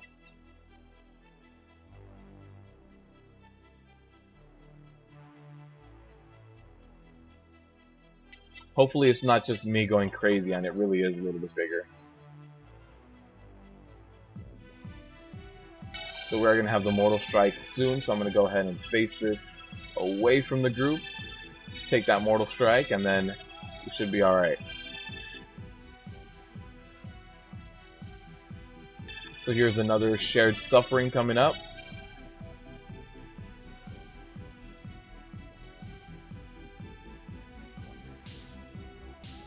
And yeah, you always want to try to... It's hard to face that Mortal Strike away sometimes because it's so fast, it just kind of comes out, but try your best to get it away from the group. So there's the key. We did go over the time by about 6 minutes. That was a rip key. Oh, Katie, just how much on week to week, since you're 7 out of 9 Mythic, what Mythic Plus do you run? Because I have friends in a guild that does a lot of Mythic progression too, and every week I see them clear about maybe about low 20s, maybe like 20. I see normally like 18 to 22 is the average. Oh, all that AP, everyone. All of that AP. Look at that. Katie, this is your fault. This is your fault that I got just AP.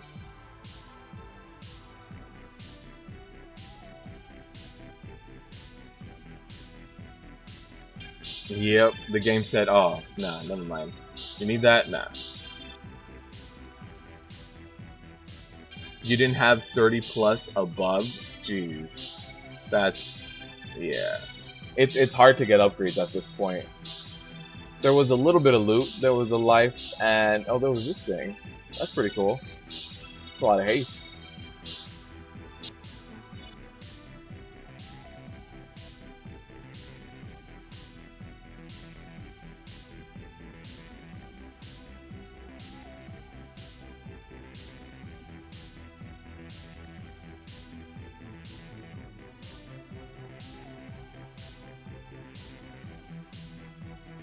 So let's go ahead, jump back over, repair, and try to jump into something else. You just got your legendary legs on your warrior.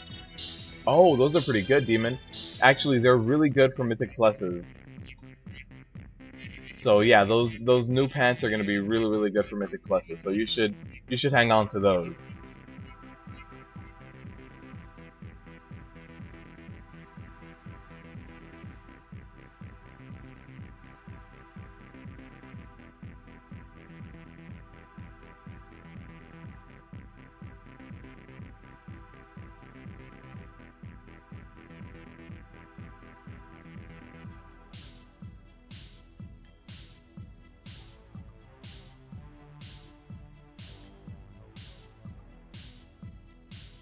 Alright, so we're gonna go ahead and pick up a complete pug for something else here.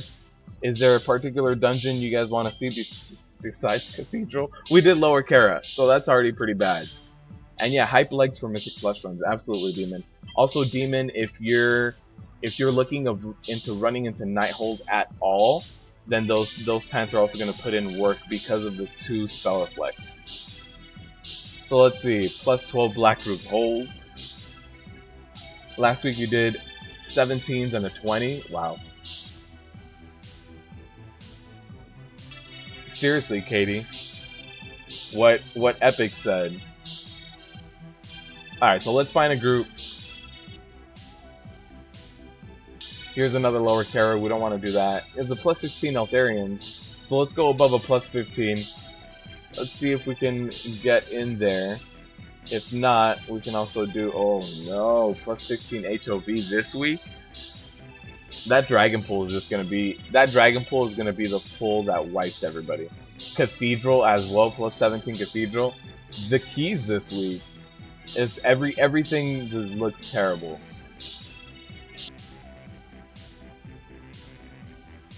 Still no luck with the bracers, Demon Hunter. That sucks.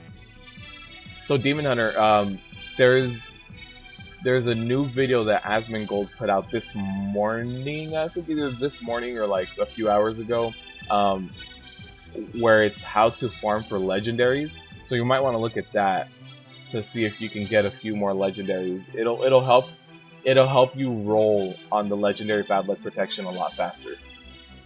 And honestly, even he says in his video that it might get nerfed soon, and I think so.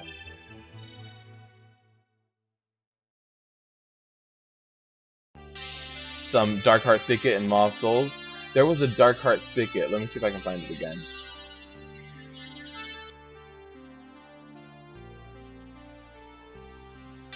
Darkheart plus 12. Let's sign up.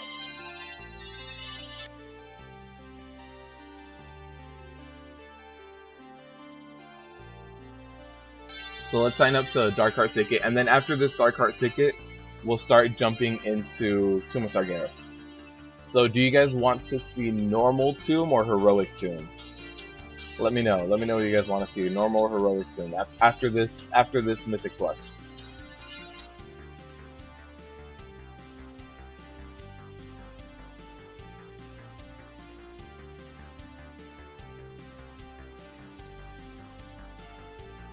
Black Rook Hold. Okay, I queued up to one Dark Heart. Let's see Black Rook Hold. Mythic Tomb. I have not walked into Mythic Tomb. Let's see if I can queue up whatever comes first. Dark Heart Thicket. Oh, there it is. Dark Heart Thicket plus 14.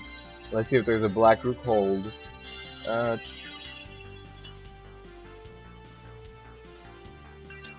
Dark Heart Thicket took me first.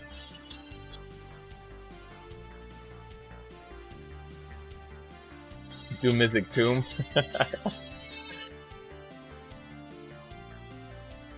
Alright, so Dark Heart Thicket. Let's see how this goes.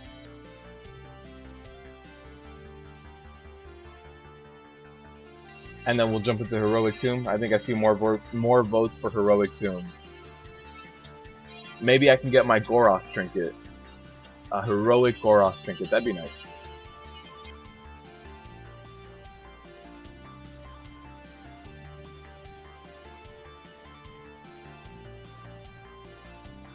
Vengeance is amazing to watch when people know how to play it.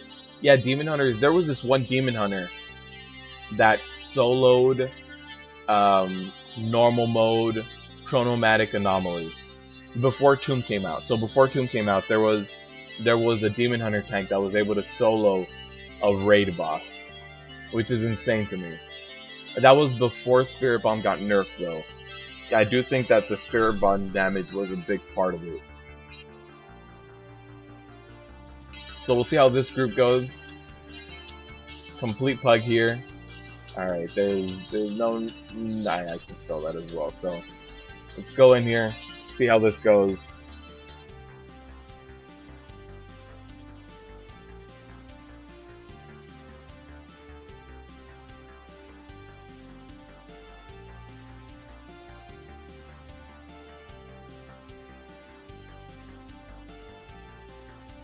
And we do have a Druid. I don't know if that's our healer. I think that's our healer, right? Yeah. That's our healer, so hopefully these Nightclaws won't be too bad if we throw out that Druid. I honestly can't think of the name of the spell.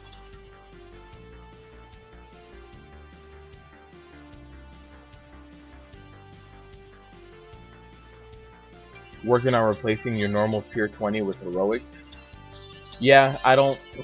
I haven't gotten very much tier. Unfortunately, I have one piece from Raid Finder, which I don't... It's really bad because it's my legs, and I have best in slot legs right now. So I have Raid Finder legs, but then I have heroic chest, which is really good, and I really want to equip the heroic chest, but I need another piece of gear before I do it. And that's the thing, like, my warrior best in slots are going to be bracers and gloves, so I can't get the tier gloves.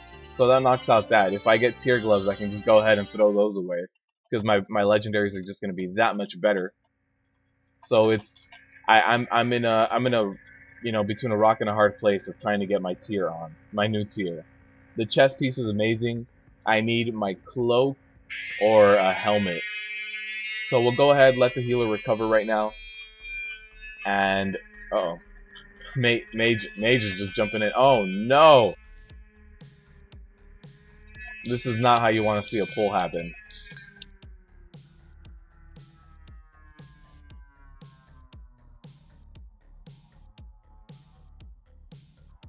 So hopefully they take the Grizzly down as fast as possible. Hopefully that's the main target of the DPSers. And once that goes down, we should be okay.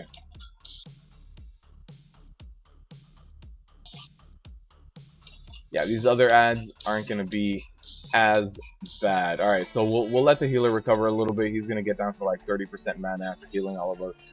And then we'll jump in. Tomb is tons of fun. I agree. I am enjoying Tomb of Sargeras, actually. Alright, so our healer's good.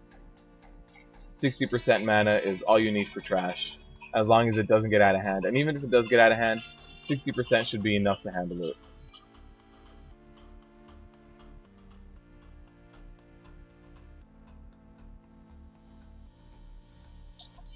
Yeah, I've been using all of my coins actually. I've been using all of my coins, but it doesn't really help out. I don't know why.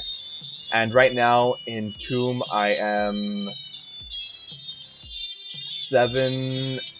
Yeah, I'm 7 out of 9 heroic. So it's no, actually 6. I haven't done Desolate heroic. So I'm 6 out of 9 with heroic Pug, but still no really good gear.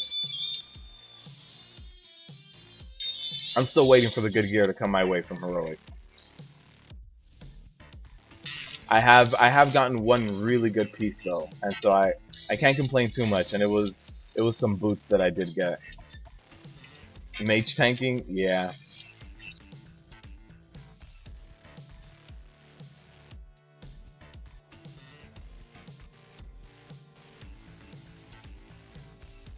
All right, the the healer went down. Yeah, the night claws got the healer.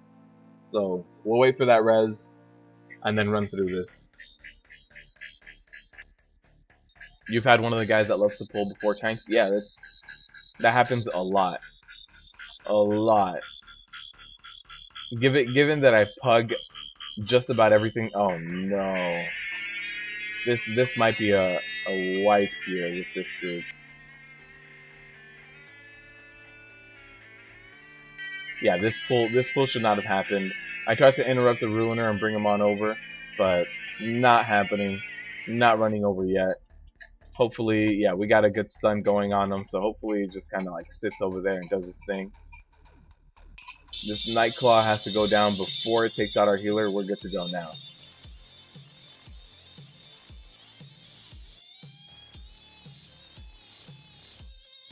Mages do have shields. That is very true. But yeah, we're good now. That whole pull was not good. We should be alright to be able to pull these guys where they are right now. Yeah.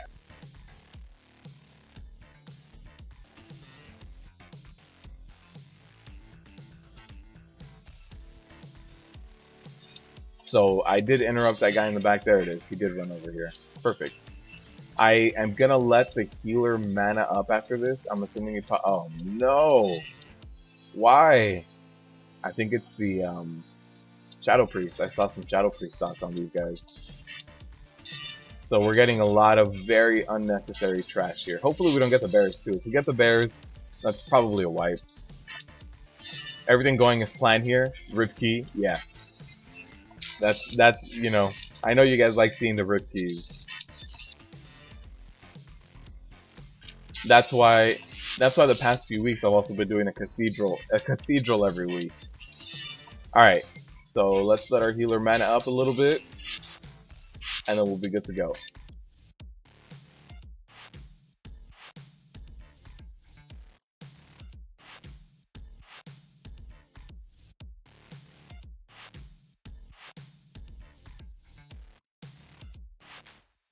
Alright, so yeah, these bears, it's better if DPS focuses one of them down, but it seems like we have split damage. So I'm gonna go ahead and throw out a stun on these ads so that they don't stack up as bad as they probably can.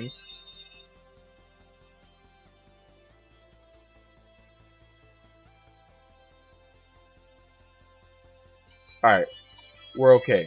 We're okay. We managed to live through that.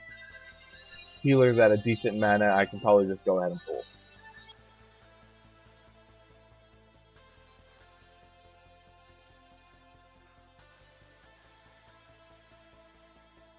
D-Clay, you missed a plus 14 lower Kara and a plus 11 Eye of Ajara. After this, I will run Tomb of Sargeras, so you'll see Heroic Tomb after this. Not much. The plus 14 lower Kara was a rip key, so you did miss that rip key. This place is madness with pugs.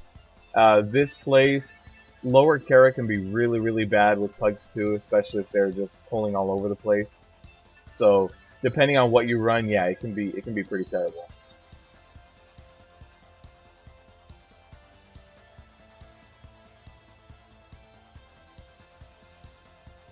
US servers have crashed?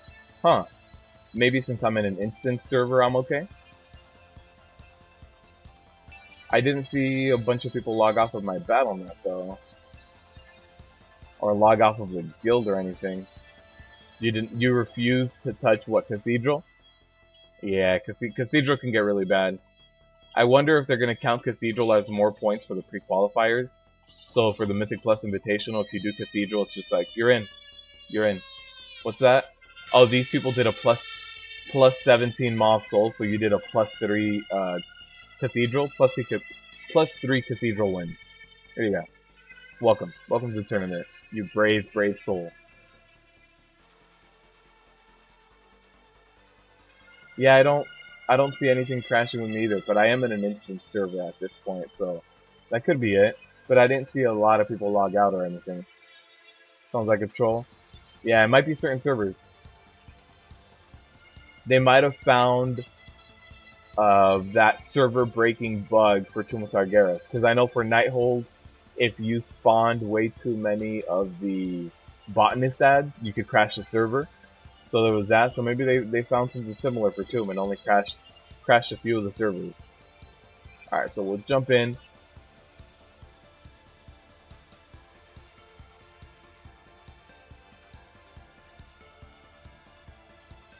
Oh, you're watching another stream and they crashed? Huh. Yeah, it might just be certain servers because we're not having any issues. Latency is fine. Latency is at 70 ms. That's fine.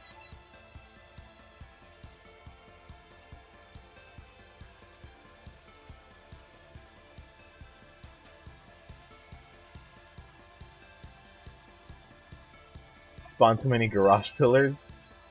Yeah, I don't know what could break it on Tomb, but I'm sure there's something. I'm sure there's something.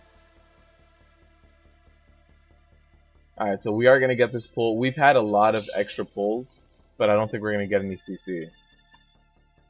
Can we run past this? We'll see. We've gotten a lot of ninja pulls, so nope, there it is.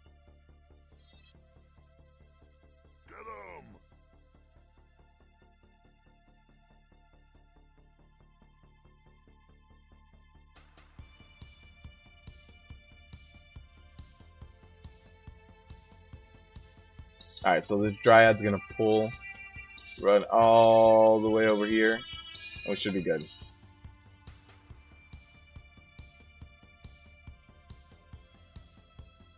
While you're here, subscribe. Thank you, Hard.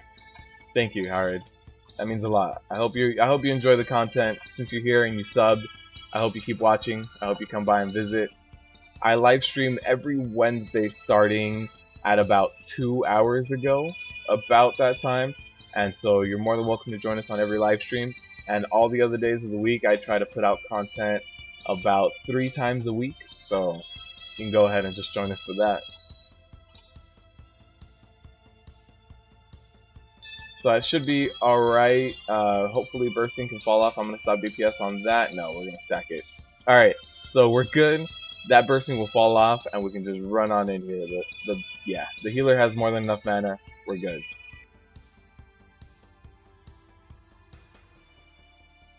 And these DPSers, I think they're popping everything as soon as they run in because I see the paladin just completely pull off of me.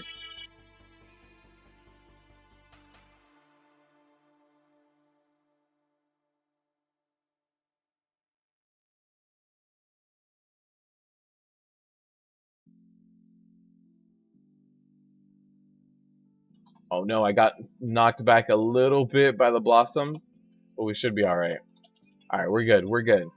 The keepers do have to go down, and as soon as the keepers go down, so do their mushrooms. So in order for us to kind of keep DPSing here, we do have to take them down. Alright, perfect. So now that they're both down, we won't have any extra mushrooms, and they'll start going down.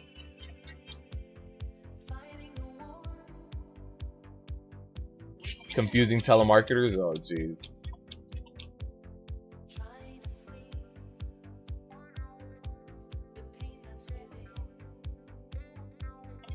Thank you, Marcos. I'm glad that my guides have helped out. I'm glad that the breakdowns helped you take it down.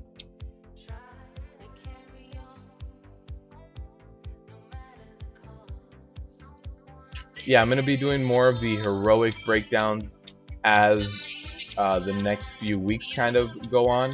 I know there's a lot of people that are already in heroic and have cleared a large majority of it, but I'm still gonna be putting them out. Maybe the breakdown can still help some of you guys out there.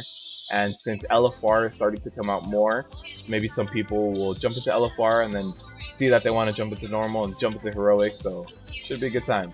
Something that you guys can expect this week is a survival guide for tanking. So I'm probably going to be doing the Prot Warrior one first this week, and then I'll work on getting the tanking tips for the rest of Tomb of Sargeras out for you guys. But for you Prot Warriors out there, I've already been working on the Prot Warrior survival guide for Tomb, and that'll be out sometime this week. Since it's still Thursday, Friday, I'll get that out this week. And then for my patrons, I know you guys have been waiting patiently for the custom week auras. I'll get that out to you guys this week, and then next week everyone else will get it on YouTube.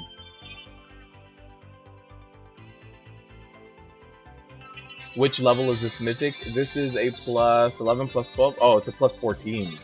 I thought it was like a plus 12. Yeah, it's a plus 14 Dark Heart Ticket.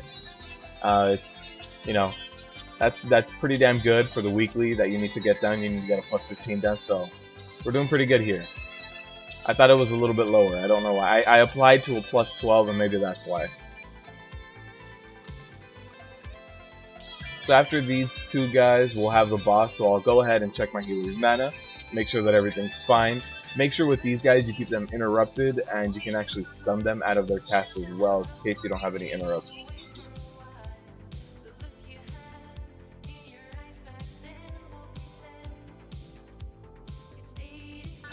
Marcos, where are you from, by the way? Alright, so check my healer's mana, 100%, let's go. Something to know about this boss is the crushing grip is actually, I think it's nature damage. It's some kind of magic damage. So the nature's grip, when he does grip you, you can pop your magic mitigator and you'll actually help mitigate a lot of that damage. And with Tyrannical this week, it is going to hurt a lot. So you do need to be careful. There's a Nightmare Breath coming out, but I'm going to save my Spell Reflect for that crushing grip. So there's a crushing grip. I'll throw Spell Reflect on, and you guys can see the damage isn't that bad anymore. If I hadn't thrown Spell Reflect on, it would have been a lot more damage. Argentina. Well, thank you. Thank you for watching and for supporting me. I like to know where people come from, especially when I see names that are a little bit different than North America.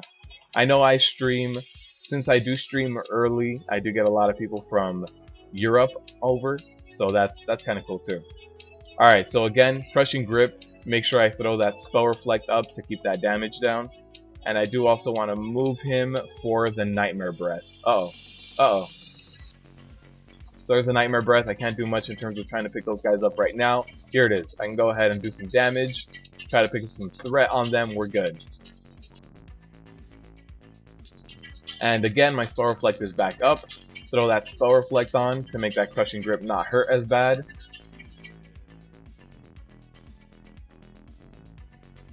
So yeah, this DPS, I mean, with Tyrannical, this boss takes a very long time, but you have to just be careful. Nightmare Breath, now I can go help pick these guys up.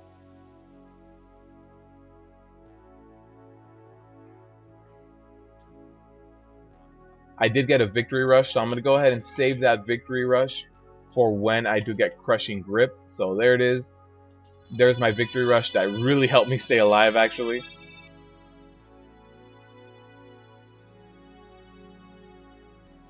I'm going to try to get another Victory Rush here off of this mob. And I do want to move for that Nightmare Breath. So again, pick up all these ads. There's a Victory Rush right there. I have my Spell Reflect and my Victory Rush ready. Both ready for that Crushing Grip. Alright, we're good to go. Where am I? What am I doing with my life? Here it is. I gotta run this way. So the healer's good to go. We can go ahead and just keep pulling. So hopefully we don't cleave everything down at the exact same time. Hopefully we stagger this a little bit, but no. That's 9 of these, so I'm going to go ahead and just eat as well so that I make sure I don't die. But that's 90% of your... Am I American? Marcos, yes I am. I am from the west coast of the United States. Spent 20 years in San Diego. San Diego's a beautiful place. Beautiful place.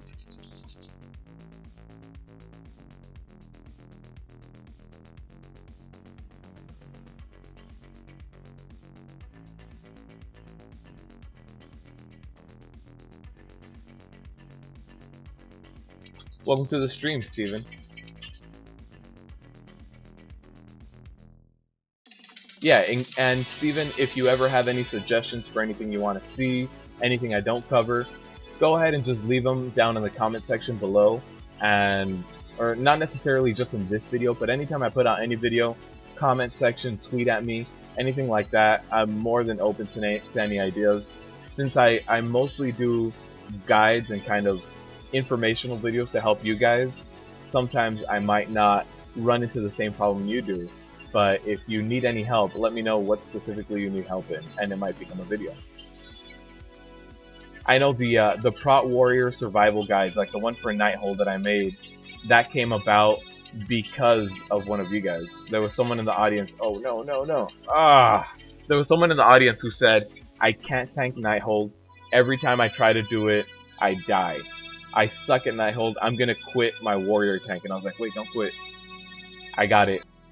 Let me give you all the tips that I use for Nighthold." So, since there was someone that was extremely frustrated, the Prot Warrior Survival Guide came about through them.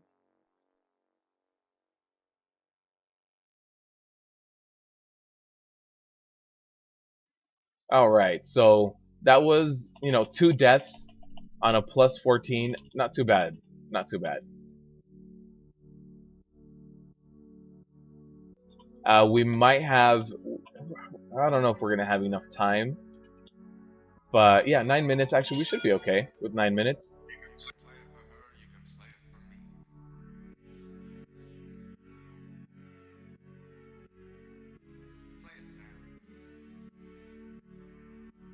So we should be okay. After this, you don't need to pull this guy. You can just go ahead and run in. It should be alright.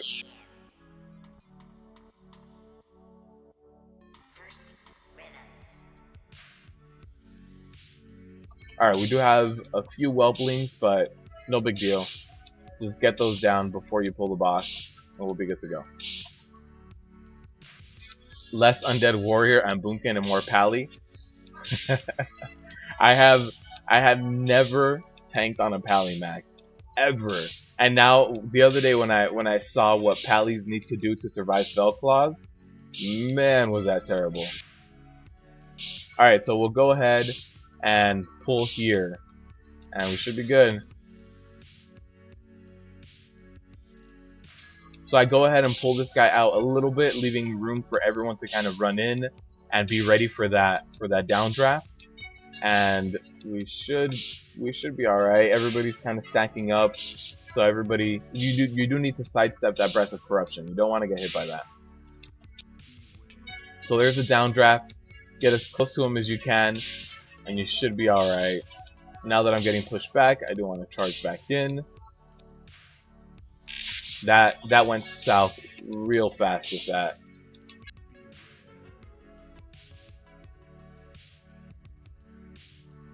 So those whelps did basically one-shot everyone in there.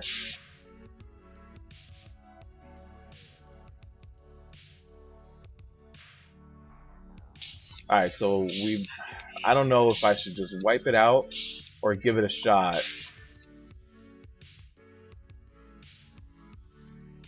Not sure if this can even be done. No, it can't be done at this point. He does a lot of damage to me.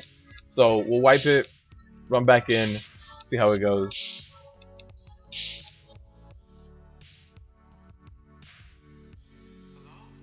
You can mount up here, so just mount up. How much eye level do I have? You're a Guardian Druid. I am 917 equipped and 933 in my bag.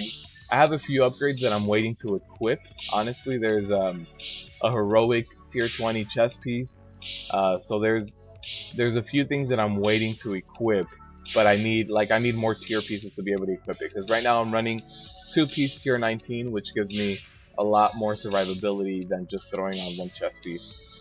So once I get my 2-piece for my new tier piece, for my new tier, it'll actually change a lot.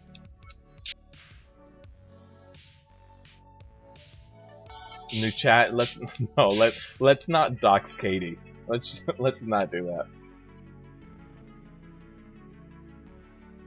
Alright, so once this guy pats back, we'll run in, we'll be good to go. But there's no need to pull this guy. We have more than enough forces. We're 96%.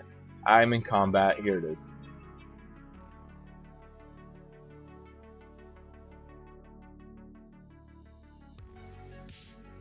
Oh, and there's more pulls.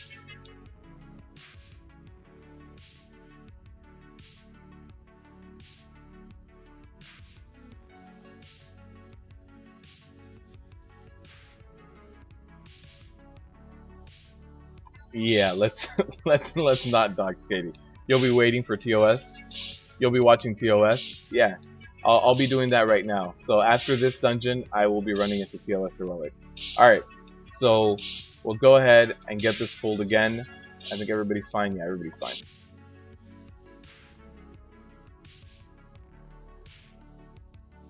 All right, so now that everybody's stacked up. What killed us last time was really the fact that we got the ads and 2 people got one shot by the ads. And we got a lot of ads. It was probably like a good 6 or 7. So now that everybody's stacked up, we should be all right.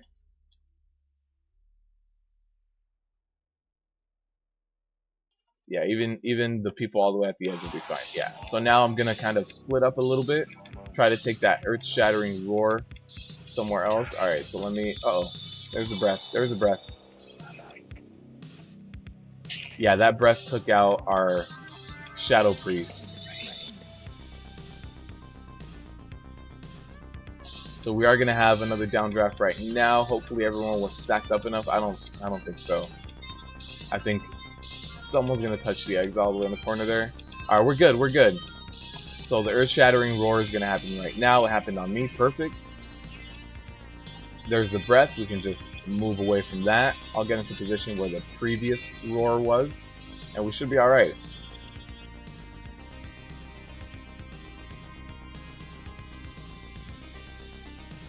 Is that why for the Demon Hunter? Alright, so we should be alright. I do have my charges, so I'll be fine. Yeah. So this group picked it up. After that small mistake we had last time, we're all good now. So I'm gonna move the boss. That breath did hurt, but I needed to go back in there and kind of move it. Alright, so the Shadow Priest went down again for the to the breath rather. Not for the breath, but to the breath. So now we're going to have the roar again, so there's going to be a lot of stuff on the ground. We got to move. So there's the breath. We'll sidestep that. And now we have one more person down. Alright. As long as we have a healer up. So this is going to be another rip queue. We're going to run out of time. 2 minutes and a half for the rest of this dungeon. I don't think we'll be able to do that. Unless everybody has invis pots, which I don't think we all agreed that we did. Somebody did say it right before this boss if we had invis pots, but I don't think so. So again, sidestep that, and we should be alright now. We're gonna have another downdraft right now.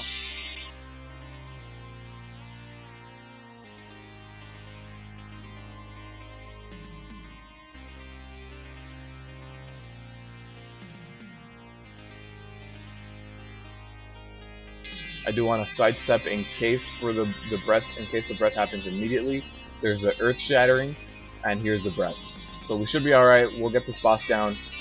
Just 3 of us at this point.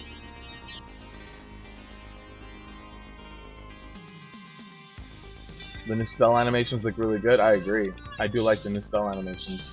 Alright, so we'll go ahead, run down, get into position.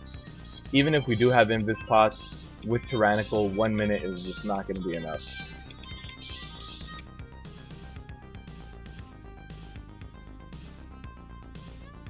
Not all of us are undead. It's true. It's true. Comic-Con tomorrow?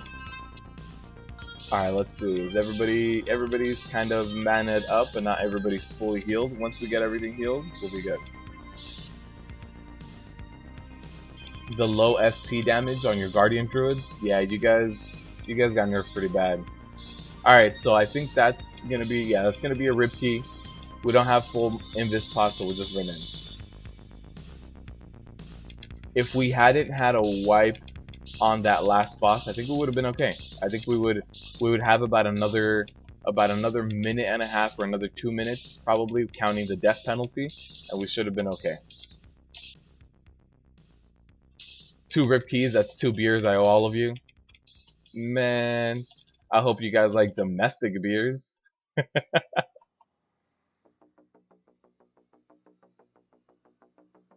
Bud Light Platinums on me. Uh-oh, that's a lot of damage. It's a lot of magic damage too. I didn't throw Spell Reflect up immediately. That was my mistake. I should have thrown Spell Reflect up as soon as I ran into this group.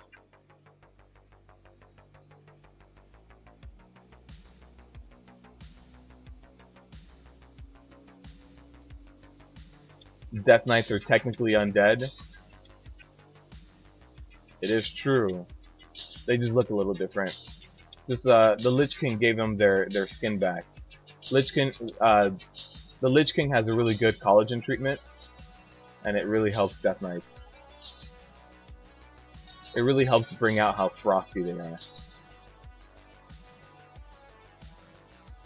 Yeah, and then you guys, yeah. So one of these Bloodseekers was bouncing around, and I was trying to taunt it, and it did manage to slap the Paladin, and it didn't go over too well. So yeah, Skittish is still an issue, even though it's not as bad as it used to be. It's 5% better. It can still be very, very detrimental. There's some pulls that if they just touch someone else, they'll die. Like, I think I'm probably gonna go down here. Actually, all the debuffs went away now, so when I had all the 4 debuffs and stacks of bursting, I think I was about to go down. Natty Lights? You like some Natty Lights, Max? Aw, yeah. Some Coors Light, you know, if the Rockies are cold, we get to go. We're getting Bush beer. Undead DK, hey, that's not a bad idea. My DK right now is an orc, I want to say, but Undead DK sounds kind of fun. Can I do that? Can I just make an Undead DK for my next tune?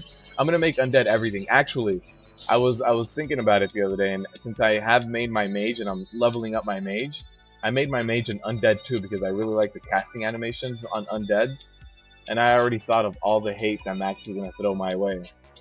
Given that I do like the way that Undeads kind of cast and look when they do things, but Max is just gonna give me all the hate.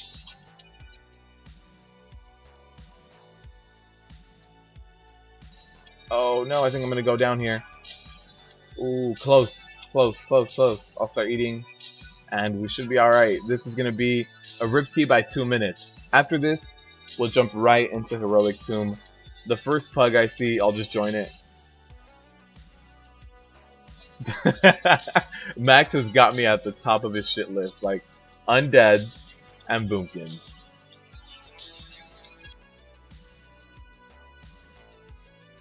Alright, let's jump in here, get this guy done. Timer is done, so we don't have to worry about that. We don't have to worry about anything too much anymore. Ooh, he got that Nightmare Bolt on him. And a feed on the weak on me. Yeah, that Paladin was down real low the whole time. I'm not sure. I think it was a lack of cleansing. Alright, let me just stack up here. Oh no, growing paranoia. And I can't Berserker Rage that. Since I had that person stacked right on me, didn't go over too well. Alright, so we're good. We don't have any more melee people here. The only melee is dead. So at this point, I can move the boss around during phase 2 as much as I really want to.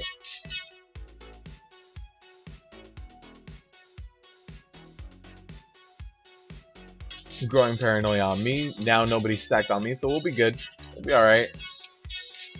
Effing undeads. Undead Boomy. You know, when I used to play Alliance, at one point I didn't know that hunters could be night elves. I always thought night elves were pretty cool because when they jump around they can do flips and stuff like that. So the day that I found out that night elves could be hunters, I just made one.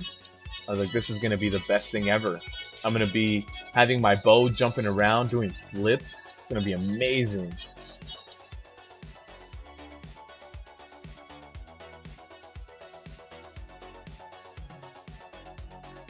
So if a Death Knight B-reses an undead Death Knight, you'll be an undead Death Knight. Yeah, you'll be twice as dead.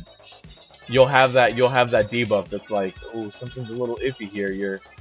Your spirit feels a little weak, and it's just kind of like, but I'm already dead, and I'm a Death Knight. So like, I was an undead. I was already Forsaken, and then I died again, and became a Death Knight. I don't. Blizzard, how does this work? Blizzard, please tell me. Marco's the tongue twister. He's just asking the important questions here. Can you be an undead Death Knight?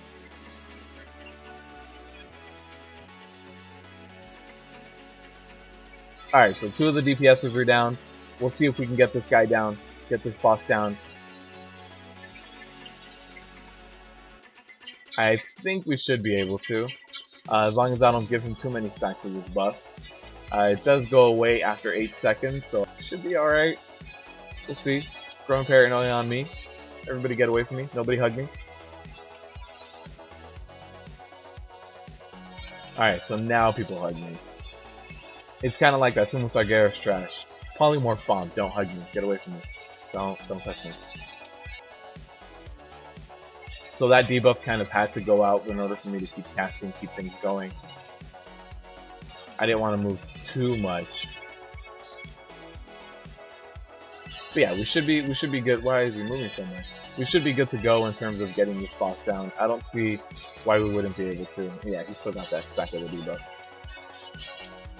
As long as the healer doesn't die, we'll be alright. Oh hey look, double stack. Alright, so feat of the week. That's going on our healer. Hopefully you can take it. Yeah, perfect. Bear form. Look at that. Dude, I'm still playing. Yeah. Gotta keep it going. Alright, so I have that silence for 1 more second. I'm good to go now. Yeah, Ellie, we do about 2 more hours of this, man. We do a long live stream here. Get you guys to see as much content as I can. If I'm running only Mythic Pluses, I try to do about 6 different ones, 5 or 6 different ones, depending on how the runs go. And if I'm doing the raid, I try to get as close to 100% done with the raid as possible, so that I can show you guys all the boss fights, all the little tips and tricks that I've learned.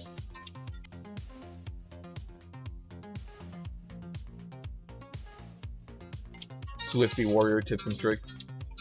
Alright, we should. Oh no, our healer went down. Uh-oh.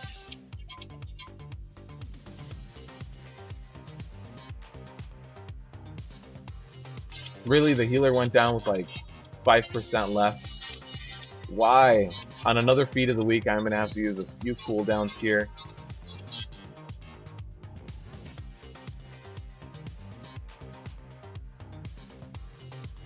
So we do have 7 mil DPS to go. I think we're okay. I think we're okay. Alright.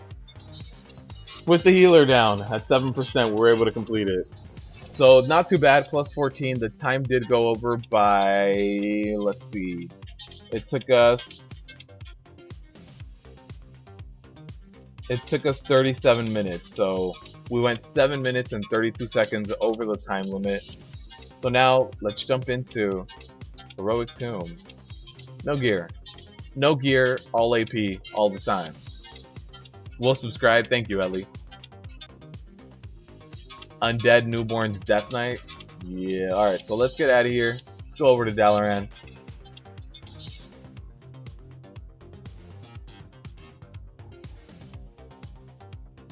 If undeads could reproduce and they were both Death Knights, what would their child be? A new Lich King? The Messiah of the Lich King? The Messiah of the Scourge? I had an alliance soon. Yeah, D-Clay, I was main alliance up until this expansion. This expansion I went over to Horde, but I was main alliance for the rest of my WoW career. Ellie, thank you for the sub. I hope you're enjoying all of this content, and I hope you keep enjoying all this content. You hate Boomkin so much you glyph the Boomkin aspect in Restospec? Oh man.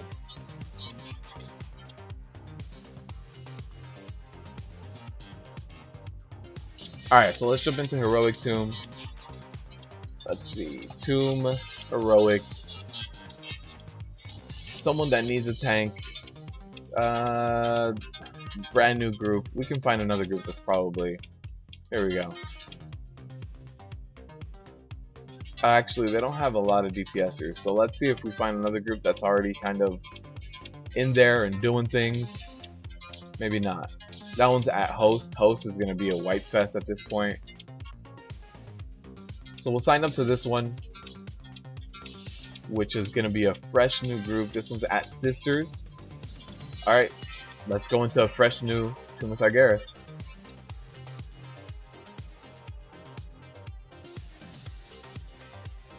You can live vicariously through me.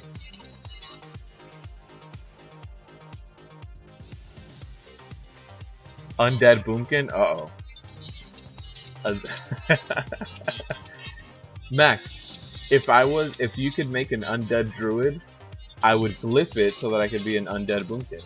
How awesome would that be, Max? I know you would love that. Sold me all the AP, yeah. And at this point, like 4 points in the concordance, do I need any more? I don't think it's necessary anymore.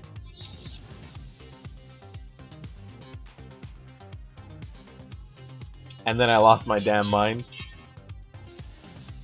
I went Horde because I had an RL buddy that plays Horde. I had an RL buddy that plays Horde, so I went Horde to go with him.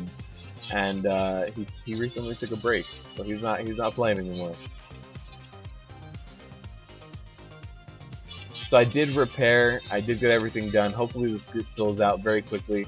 Let's see, we are in heroic difficulty. Something else that you guys can do as a tank is you can actually, I've only done it in normal mode, but I cleared the trash before Goroth. I tried to see if I could solo Goroth. You can't solo Goroth. But you can clear the trash before Goroth just fine.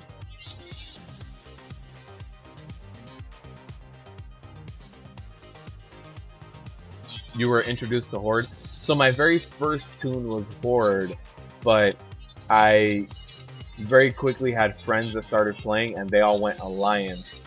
So once all of my friends went Alliance, I switched over and my main became Alliance. But I was Horde for maybe like the first 2 weeks of me playing, and then quickly went over to Alliance and stayed Alliance for years. Since Sylvanas became War Chief, actually, yeah, that's exactly when I switched over.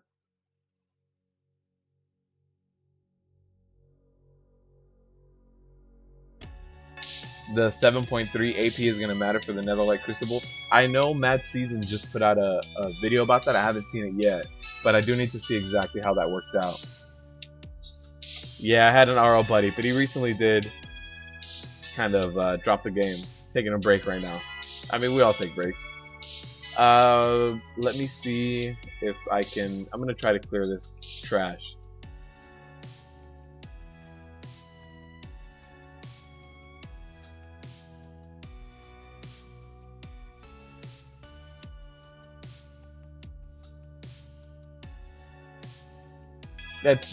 Max, that's not even comparable.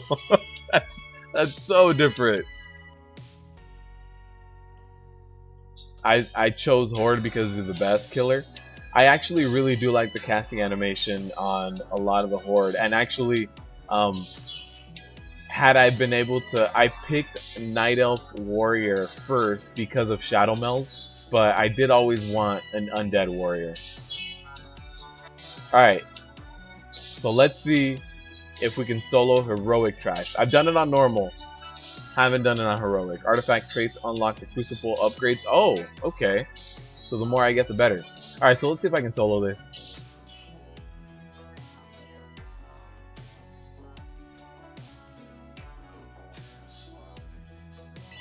Do you guys think this trash is soloable? I know I've done it on normal, but never tried it on Heroic.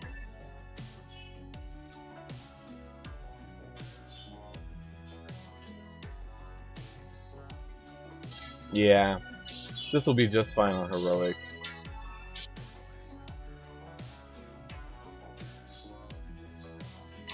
So yeah, no, let's not bring politics into this. The only thing about politics I'll say is that I wish it wasn't that divisive. I wish we could all have a little bit more of a civil conversation about it, but it matters a lot to a lot of people. It has heavy weight on them, and people get very emotional when talking about it. So there's no need to piss anyone off when we're all just here for some WoW content. All right, so yeah, this trash is completely soloable in Heroic.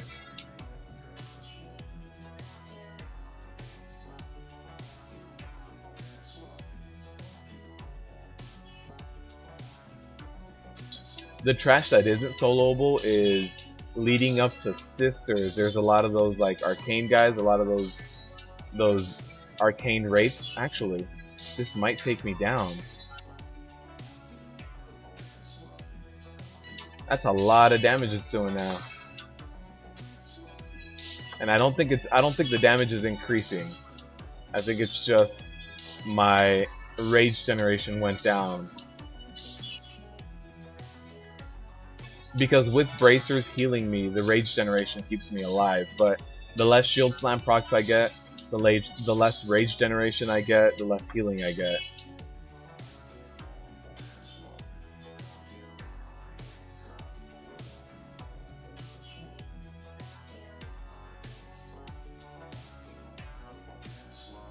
Hey, WoW politics piss people off all the time.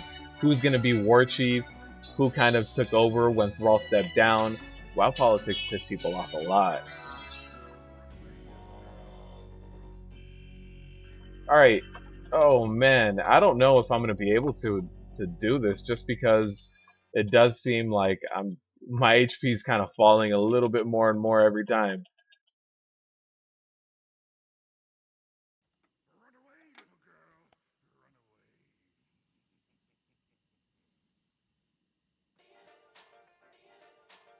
Alright, I'm good. So once rage generation picks back up, my HP picks back up. But yeah, this can get a little rough if your RNG is getting a little bit bad.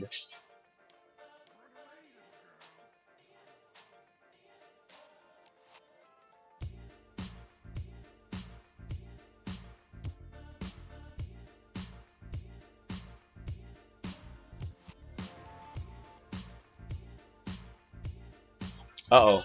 I don't know if the DPSer will be able to survive the AoE. The AoE can get really tough on anyone who's not a tank. Alright, so you can solo trash on Heroic COS.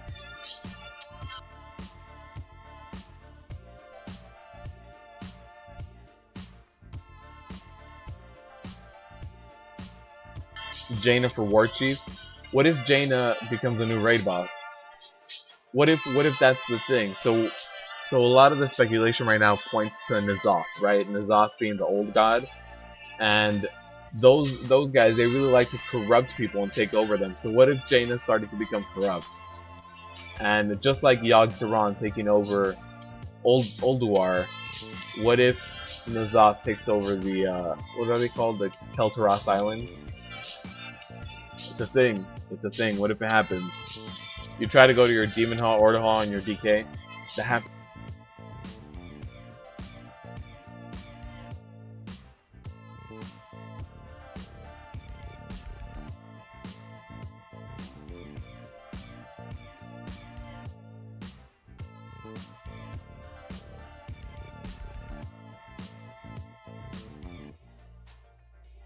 Heroic. Mind jumping into Discord with these guys.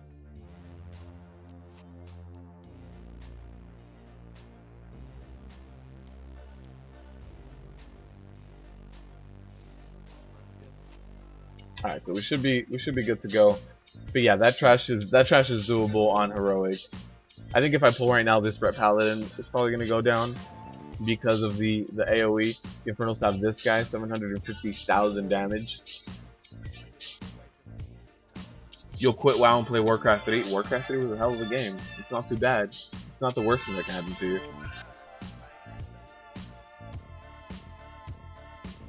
A new raid or dungeons in Theramore? No, since she's from Kel'Thuzad, a lot of people are saying that's going to be the new expansion. It's just like theories. There's absolutely nothing confirmed right now. She got really pissed off at Khadgar, ran away, and what if she's just still really pissed off and gets corruption is just easier to get to her? We have to beat up Jaina. Taliesin just put up a good video with his thoughts. I'll have to watch it. Epic. If Jaina is gonna destroy the world, I expect you to pick up your shield and to smack her with it. I expect you to do that, Epic, for the good of the people.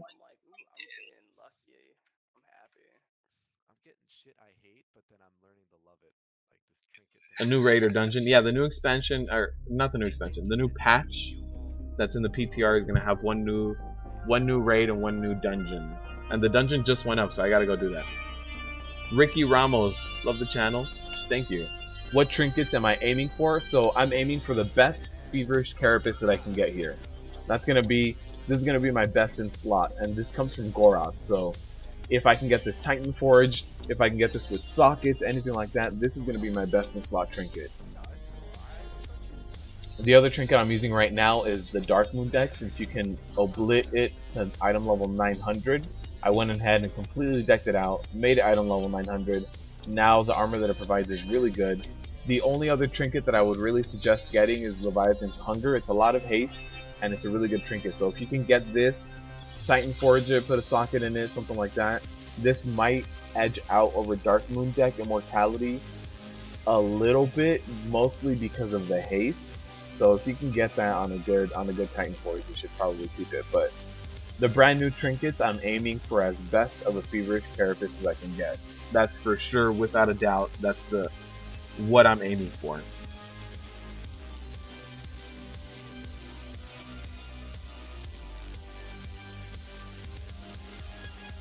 Ellie, I love Warcraft 3. Yeah, Warcraft 3 was great. I played that a lot. In fact, Warcraft 3 was the first RTS I really enjoyed, and a lot too. I used to go to internet cafes back in the day to play that.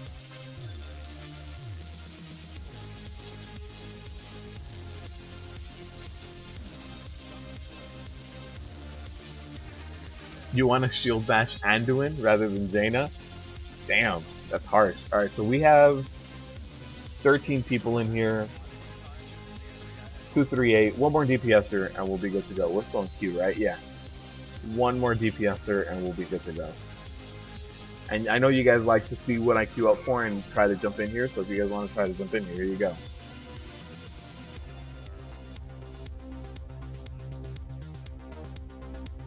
You have a 925 Carapace and a Hunger, Katie? Jeez. You're just getting all the loot.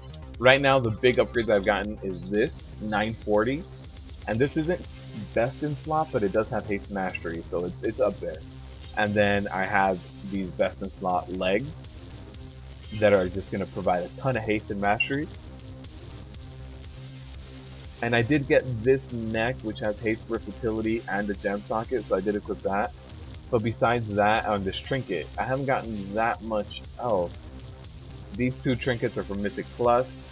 I do have my chest piece waiting for me, but again, I need one more piece of tier in order to equip that.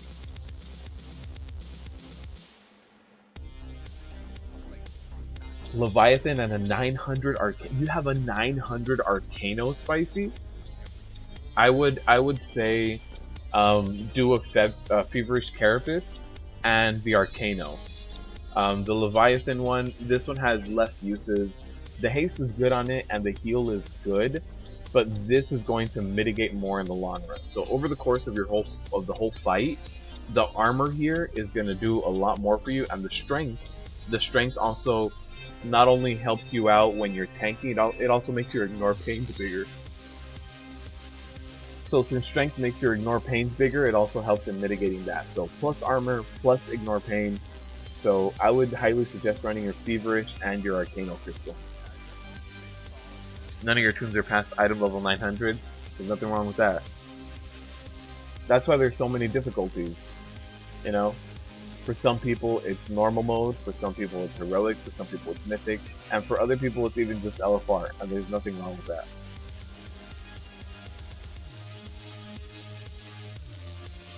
I think we're all paying the same subscription fee, or with tokens, with in-game gold, however you're paying, and so you should be allowed to see the storyline and the content that there is to offer. Now there's going to be different rewards that drop from it, depending on what level you raid at, and that's okay. But you should be able to experience the story. But I do think that like the Titan forging system needs a lot of work. I don't think an LFR raider should be better geared than a heroic raider in any case, even outlier cases or anything like that. So Titan forging, yeah, I don't agree with that, but in terms of LFR and normal and heroic, that's fine.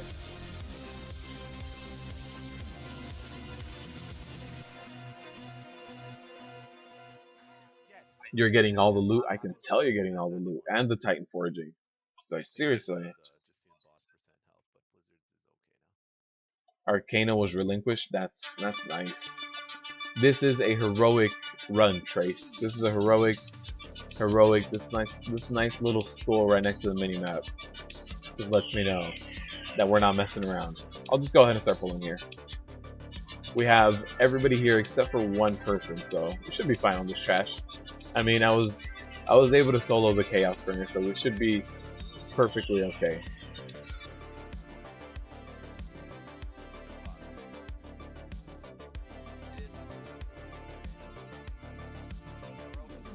Hey, and Heroic TOS does not have Skittish. I get so excited every time I get loot from trash in TOS. I'm like, yeah, that's gonna pay for one more month of WoW. But it's always all this gray stuff. But every time I see something that has loot, I'm like, here it is. Here it is. Brand new BOE epic to pay for another month of WoW.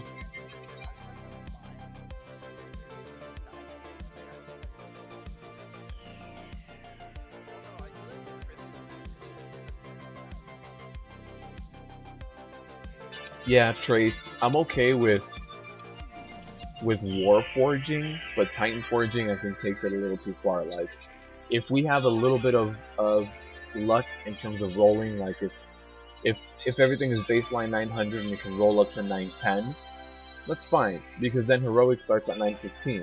So Heroic should always be an upgrade, but in terms of there being bad rolls or good rolls, I'm okay with it to a certain extent. But I'm not okay with something rolling 30 item levels above what it should. It just discourages people from doing the high-end content. At that point, like, if your method, do you clear Mythic TOS once and then that's it?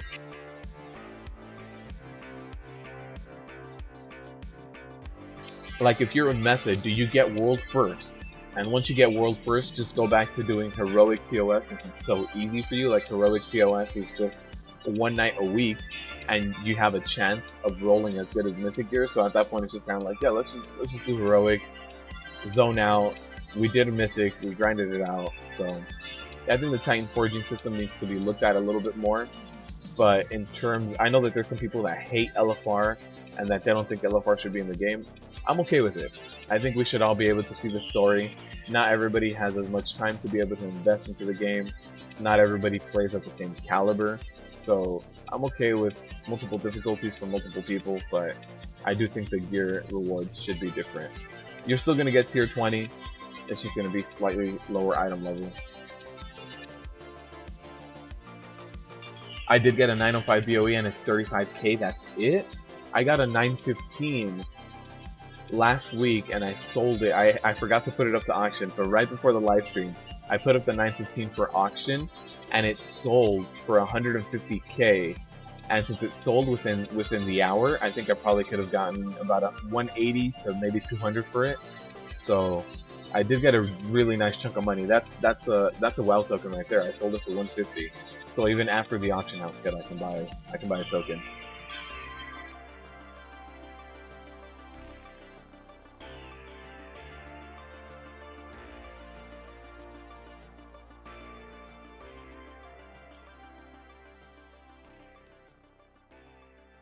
Well, right, Katie. You start off at a much higher base item level in Mythic, so it would be faster to gear.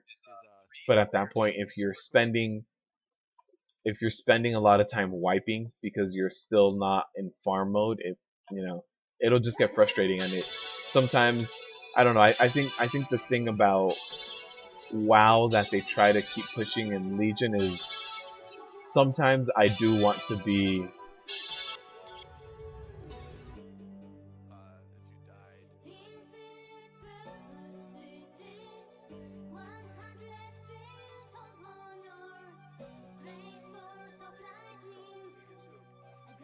Yeah, so I think something that WoW keeps trying to push is that you need to maintain a certain level of kind of doing things. When every now and then I want to zone out and just be a filthy casual. Like every now and then, like if I'm farming for legendary chances, I'll jump into LFR and I'll just do some LFR. I'll do my daily heroic. So every now and then, it's hard to be a filthy casual right now. Like I'm okay grinding out the gear, but I can't grind out at a maximum level all the time.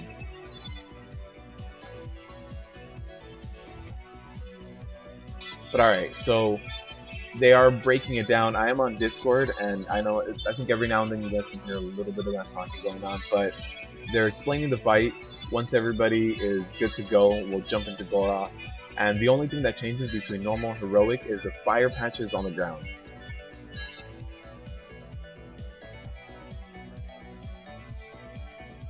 Marcos, what realm do you play in?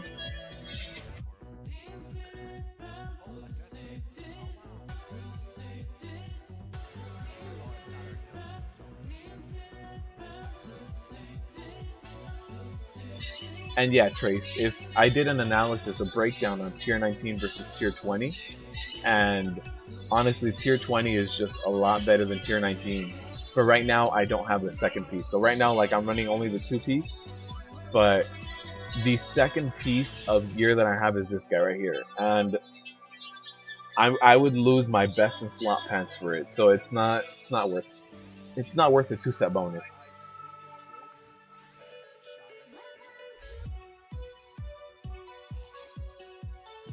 All right, so you guys see that? You get the buffs. Let's go. Let's do this. I agree, Max, but there's a lot of there's since it is a PUG, the raid chat right now, there's people just showing off achievements, showing off that they're AOTC cutting edge, um, talking about parses and how they perform in parses. So there's a lot of EP measuring going on in the raid chat right now before we even get a poll going. We'll see how the EP chat goes once we get the poll going. And we're gonna. What the hell? Why is that piece floating?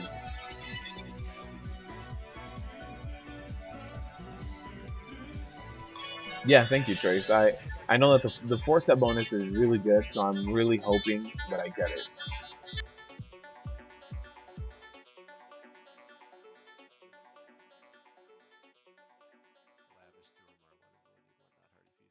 AOTC is the achievement you get.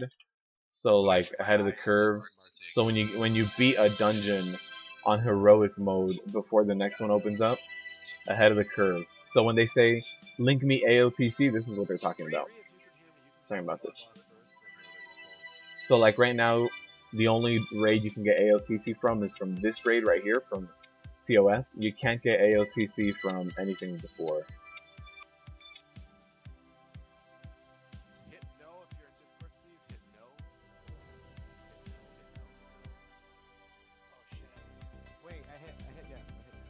So they did a Discord check to hit no.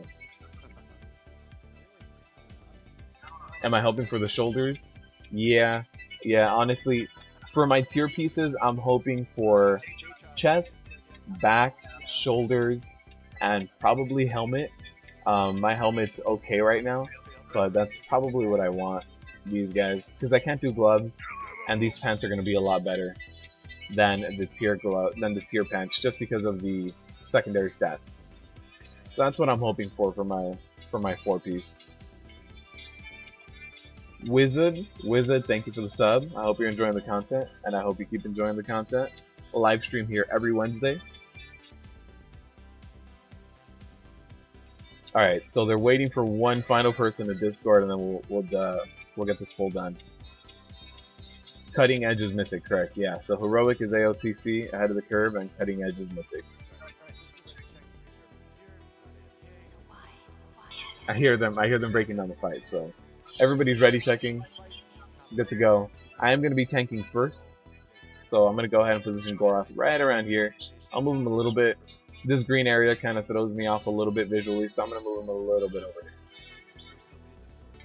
Right around, and I try to move him right on the edge of here, basically. So kind of like anywhere in this kind of second outer circle. So we have the inner circle in here, this lip right here, and then we have the outer circle. I try to tank Goroth in this path right here, anywhere else on the circle. You have 5 out of 6 pieces right now, Max. You've been getting really lucky with your drops.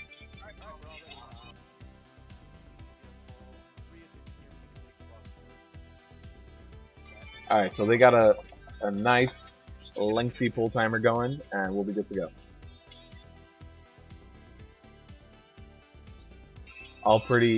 You have all the tier pieces.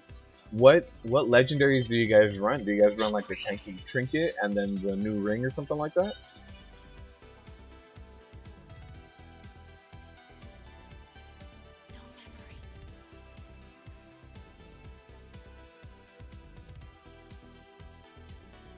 Alright, so I'm going to keep him right here in this position. Actually, you know what? I'm going to move him a little bit more. Hopefully I get a taunt off. So at this point, I pop Spell Reflection to mitigate this magic damage. It's not too bad at all, but that's the only magic damage you really have to take during this fight. Everything else is completely avoidable. So now we have the Infernal Star happening. They have to hide behind the pillars. And where's the bubbling going to happen first? So I don't see the bubbling yet. I'm going to go ahead and just come back in. So there's the tank debuff. I go ahead and taunt off. So there's the bubbling happening over there. You guys see that? That fire on the ground is the mechanic for Heroic. We are going to have an Infernal Burning at 100 energy, so we're going to have to hide behind one of these pillars.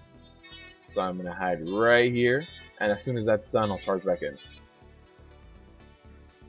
So there it is. Hopefully I get the taunt off, and perfect, I got the taunt off. Run away from everyone. Take that damage myself over here in a corner. And so now we're going to see where the bubbling happens next. So the bubbling, I thought I saw it, but no. The bubbling is happening from this back corner. So let me give you guys a closer look at that. It's going to fill up 1/4 of the room. So you guys see all of that bubbling?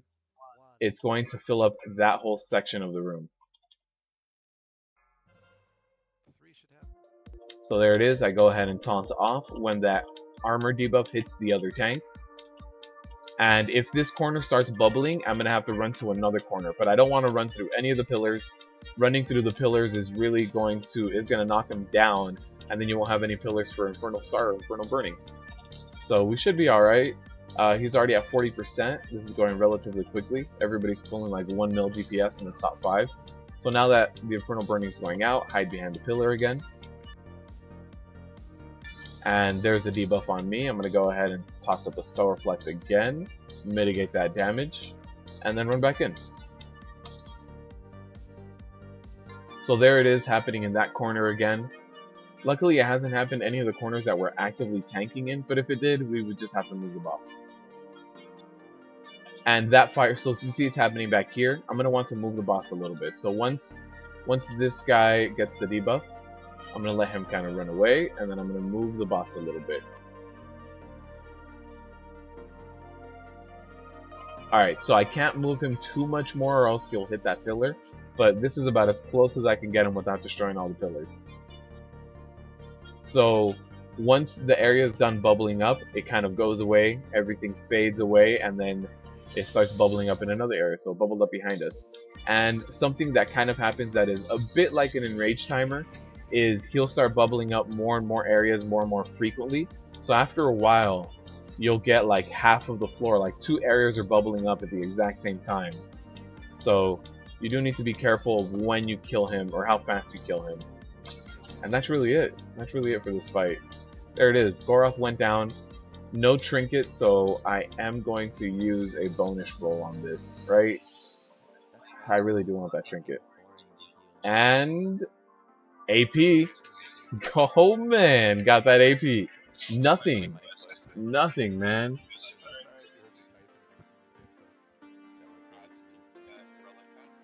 You use a new ring and a wrist piece? Yeah, that lets you throw on all your tier pieces. That's nice.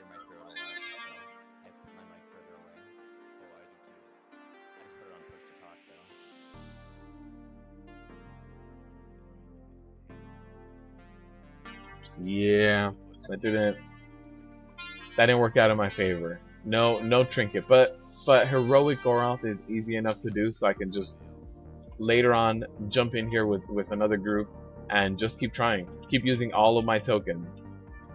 I know on my Boomkin I used up all of my chances on heroic sisters.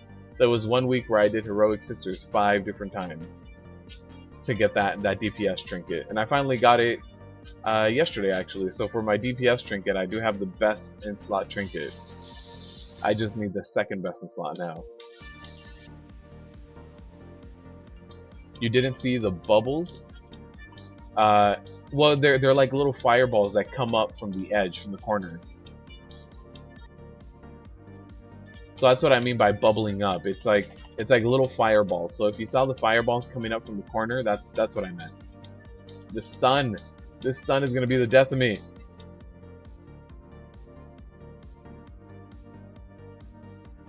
You keep watching WoW streams and now you know you're gonna resub. Good. Legion is actually a really good expansion. It really is. It has a few shortcomings. I think the artifact weapons were done a little bit. They could have been done a little bit better. And the Titan forging. But besides that, Legion is actually a really good expansion. I think PvP is also something that it's kind of weird right now since you have the PvP template. And not a lot of the numbers are well known, so there's a few things. But overall, Legion is a very good expansion. I do enjoy it. Mythic Sisters is tons of fun. Katie, Heroic Sisters already has enough crap on the floor. I don't think there's any need for Mythic to add more stuff on the floor. Yeah, thank you, Eppin. Or Apis? Apis? Thank you for the subs. I mean, it's better for people just not take him anywhere near Star. Correct. Because people come out with Star, so like anywhere other than Star is fine, in my opinion. Those coined APs are soul crushing. Yeah, I think the worst is when it's the last one of the week. Like for my Boomkin, I really wanted Heroic Sisters, so I went and I used 5 coins on them, and once that last coin went away, I was like I have to wait for next week now. There's not much I can do. Next week I get 3 or 4 if I do the Order Hall quest, but it's just that last token when you don't get it on that last reroll.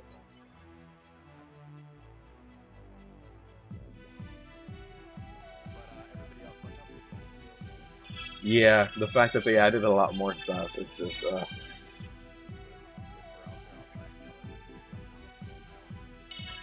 as an alcoholic, I don't like the lack of Legos. Yeah, that's actually something else. I think legendaries in Legion were also not. I don't agree with it. They're not terrible though, but I don't agree with it. But it's definitely not the worst. But as an alcoholic, it'll plague you a lot worse than it plagues everybody else.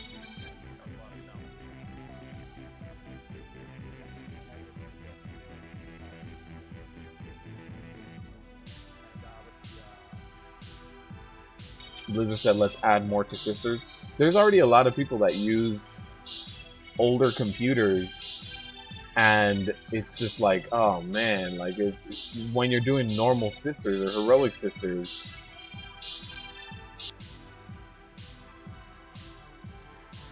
so as you know, running heroic sisters, your computer already bugs out. There's already so much stuff.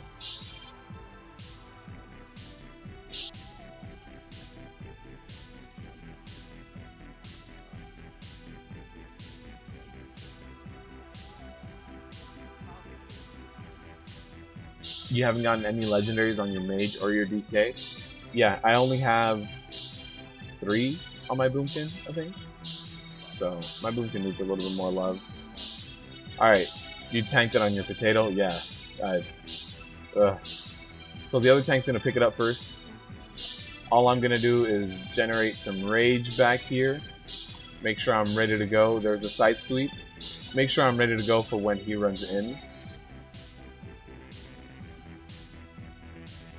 There's a calcified quills. So the big difference between heroic and normal is that calcified quills right there, and the purple zones you see back there. So unfortunately, as a tank, it's harder to show you what I'm talking about, but Atrigan is going to.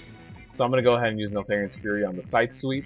Use Neltharian. So you see this calcified quills. It targets one person and throws out quills. So if you're being targeted by that, make sure you run out of the group. Run out and away from everyone. And then Belak is going to cast purple zones on top of people. So you see that purple zone right there? That's all Belak. So that's Belak's new ability. Here's Bonesaw. I'm going to go ahead and kind of take that this way. So go ahead and kite that away from the raid. And I'm going to go ahead and jump in. Now that Bonesaw is just about over. Go ahead, clear my stack.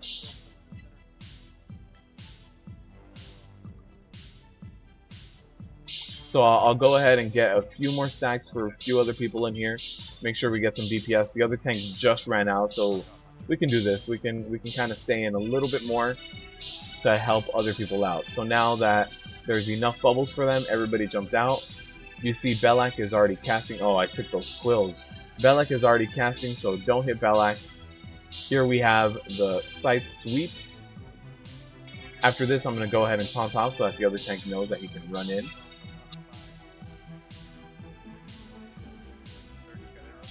So here we are, we're going to have Bonesaw right after the calcified quills.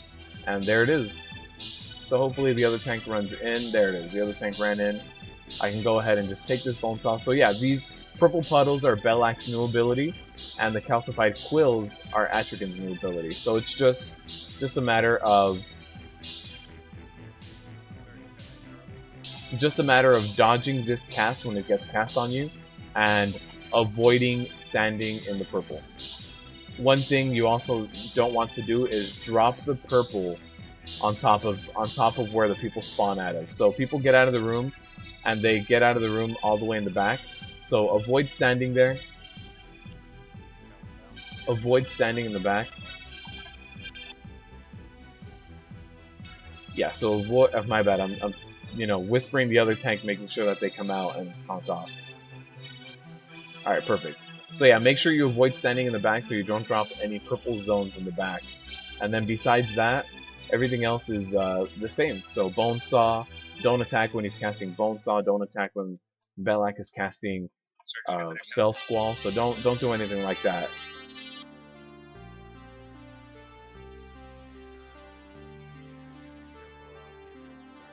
So here it is. I'm going ahead and dropping more. There's no one else left in here.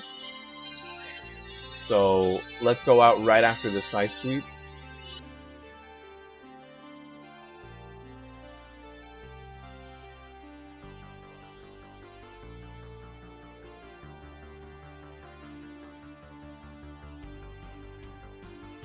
So there's another calcified quills.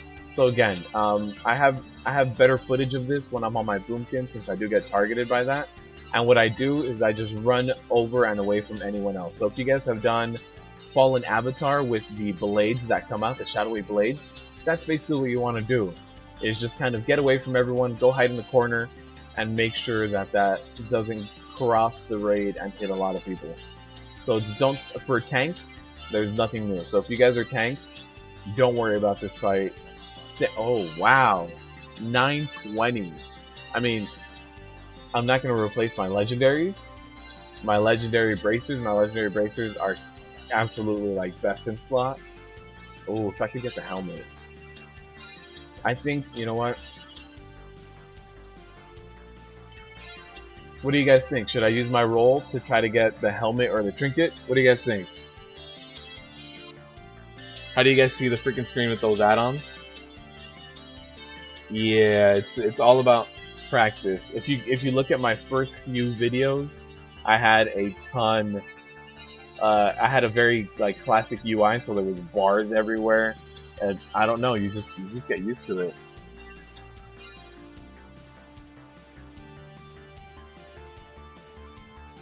My heroic progression in TOS, Nicola. Right now, I am 6 of 9 heroic with PUG, so not too bad. So we're going over to hard to 10, which is no differences between normal mode and heroic hard to 10. None at all. So if you guys have done normal mode hard to 10, heroic is the same. Roll, do it, roll. Alright, let's give it a shot. Yeah, look at that AP. Look at this. You guys, this is for you guys. This is for the stream right here. Alright, let's get into position for this AP. Oh yeah, look at that. Alright. Yeah. Rip roll. It was a terrible roll. Man, I did it too.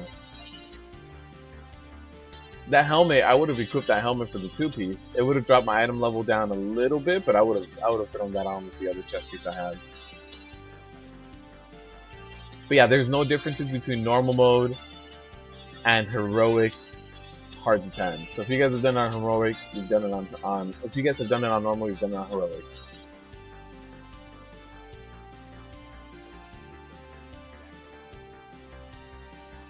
That zap really takes out people. So when you do this trash, you do want to try to chain stun as best as you can. Just because of that zap, it's going to start taking people out one by one. Alright, for this next trash, you got to be careful. If somebody pulls it a little bit off, you'll pull the boss.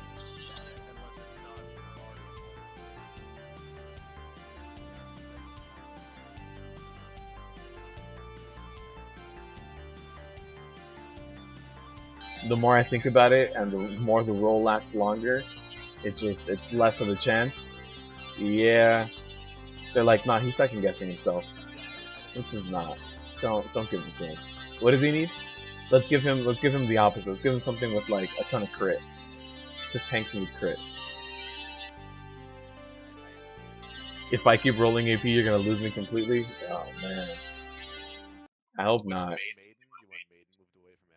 Nighthold was so easy for me because I got all of it. I think by the end of week 1 in Nighthold, I had 3-piece of tier. So Nighthold was just one of those that just really worked out for me. And now in Tomb, not getting anything. A little piece of me dies every time I see the AP. It really does. It really does.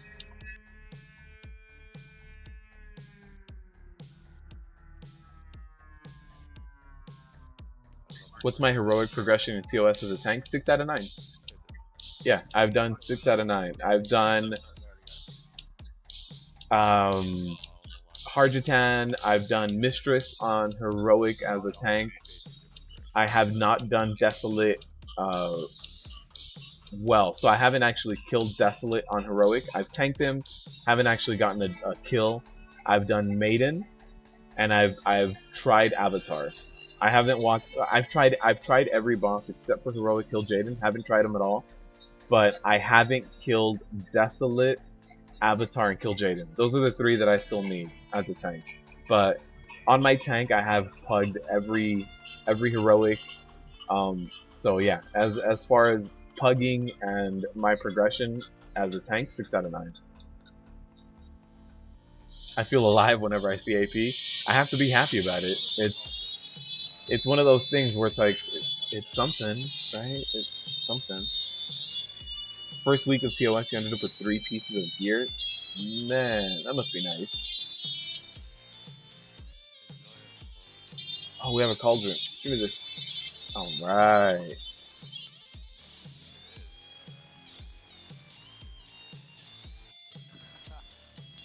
All right. So we have flask. We have everything.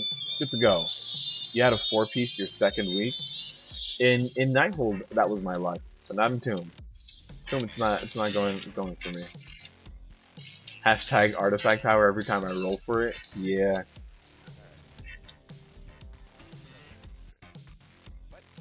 Alright, so I'm going to be tanking first, so I'm going to go ahead and pull the boss right here, and then I'll flip him around.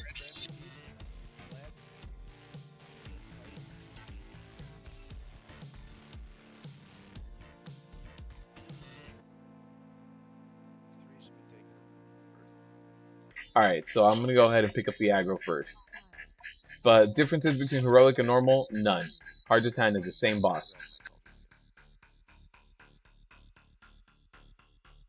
So once Hardjatan fills up with energy, you do want to flip him around.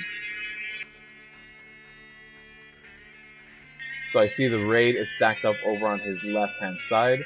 So I'm going to go ahead and stack up right now.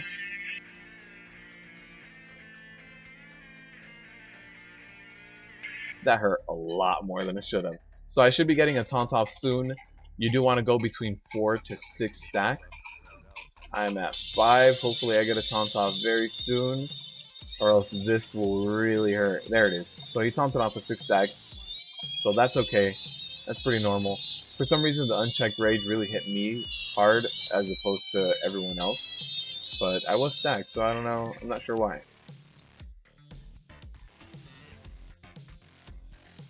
So as soon as my debuff falls off, I'm going to go ahead and taunt off of the other tank.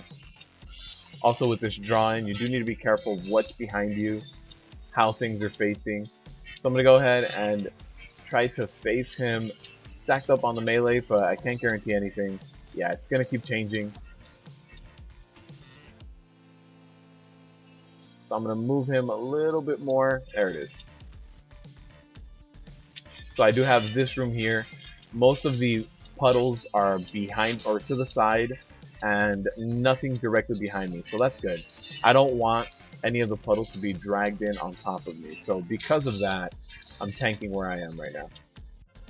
Hopefully those puddles get dropped off over to the side. So I did get another 6 stacks, so we should be fine. You'll see right now exactly how many stacks you can taunt off at. So my stacks are halfway done. The other tank is at 3. So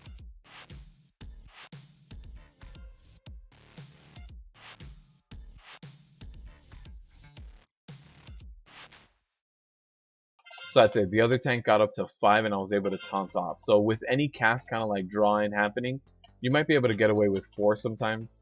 So it's good to know how many stacks you can do with it.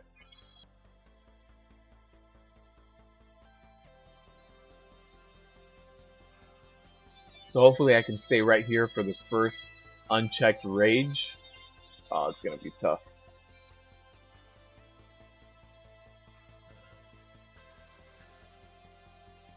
Alright, so I'm gonna go ahead and move the boss. We're all gonna stack up right here to where everything is on the side of him. Hopefully I get a taunt off soon.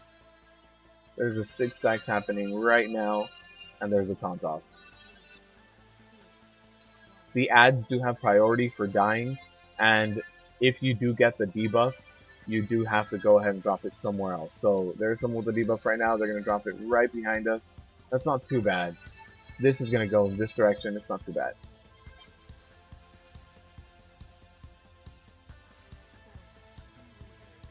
So there's the other tank, he's at 4 stacks, he's about to get to 5, and then I can taunt off. So here it is, the boss did go down, not too bad. We can ignore these ads and just focus the boss, honestly. Go ahead and toss out a sun, and we're good to go. So just remember, stack up the raid for the unchecked rage, and be careful of where you drop off. I don't think I need anything hard defense, right? Nope. Don't need my tier gloves.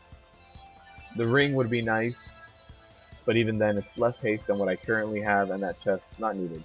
No need to use a roll. Oh man, rip coin every time he rolls.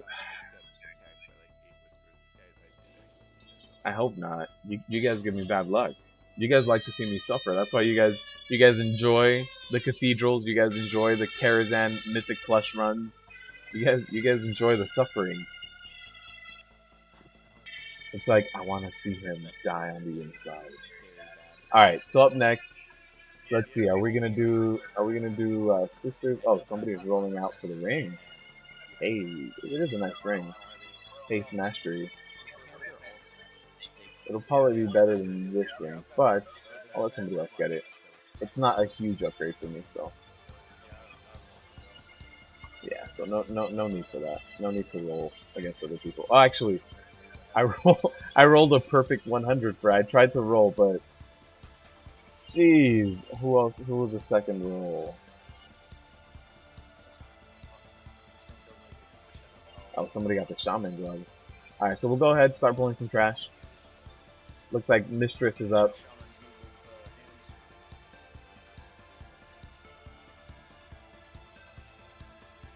The HUD and DBM can get a little crazy sometimes. It really can. But DBM, I don't know, it helps me kind of keep track of what's going on. And since I do like to use weak auras and I do make my own weak auras, to me it's more about positioning and then what's happening next. That's all I want to know. I want to know where I need to stand right now and then what's going to happen in the next few seconds.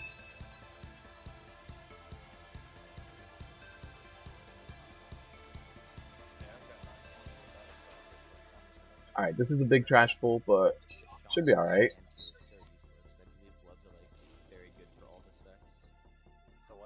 What is the difference between heroic and mythic Goro?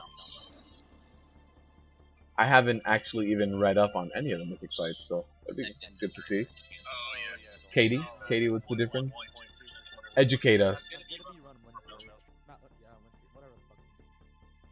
You got jagged stack abrasion 15 to 20?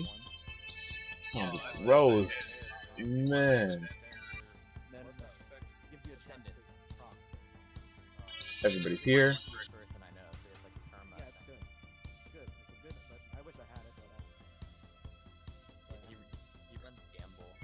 Yeah, I much rather have like weak auras that kind of tell me where things are rather than I need to run into this storm so that I don't get stunned. Getting stunned is a lot worse than standing in a little bit of goo for a tank. Yeah, I'd much rather stare at these bars than like these bars down here. I've debated making the rest of my bars invisible and just doing my weak auras, but there are some things that I do like to check out on my bars sometimes. Like if my weak aura for my shield slam isn't popping up, I like to see exactly what's going on. So since I like a little bit of that, um, yeah, and also this boss is gonna be a little bit more difficult. I don't want to call it the pug killer. It's not as bad as Maiden is for pugs, but in heroic mode, the big difference between Mistress in normal mode and heroic mode is gonna be that she shoots out 3 Hydra shots at a time. Every time. Every time, instead of just shooting out 1 Hydra shot that you need to split, she does 3 every single time. And she consistently does them through phase 1, 2, and 3. So you need to be very careful and you need to split that damage and mind where you're standing. So if you see that one of the Hydra shots only has 1 other person in it, run to that one instead of running to the one that has 5 people in it. So you need to really be careful. And the people that get targeted by Hydra shot can't run around like headless chickens or else no one can split the damage with them. So the big difference between regular and heroic Mistress is that Hydra shot. There's a few other differences, like if you guys remember the hungering debuff that has to get removed by standing in the jelly, that gets handed out and now it lasts 2 minutes. So now it's more of a priority to get it off of yourself with the jelly stun than before. The ink puddles on the ground for the eels, they last less in heroic mode. I think in heroic mode they last. I mean, yeah, in heroic they last half as long than in normal. So there's a few differences, but the big one is the Hydro Shot. You need to get the Hydro Shot right. If you don't get Hydro Shot right, you won't get this fight down.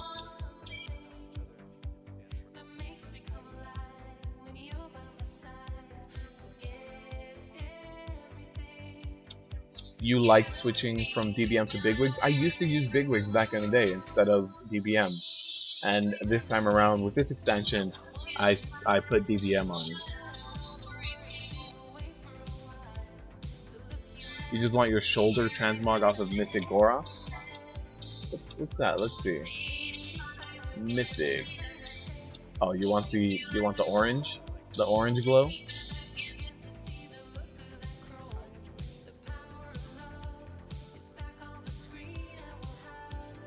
Normal Kill Jaden is bad enough. Not sure if you're gonna enjoy heroic. As far as I've seen some other people doing heroic Kill Jaden. It's not that much more for tanks in terms of mechanics. The mechanics you deal with are the same. They hit a lot more. They hit a lot harder. But the big mechanic for heroic Kill Jaden is a fireball that you have to run around and kite around the room, and that's not a job for the tank. So I don't think for the tanks it's that bad.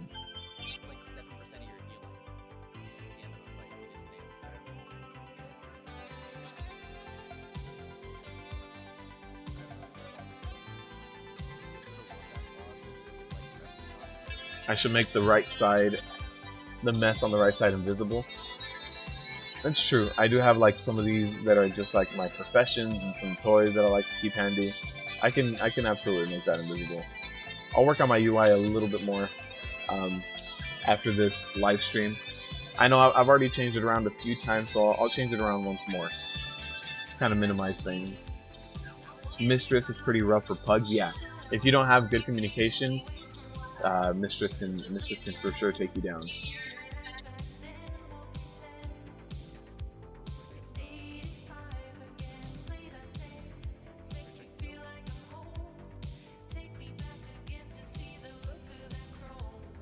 Kill Jade in his World of Soakcraft on your Warlock? Yeah.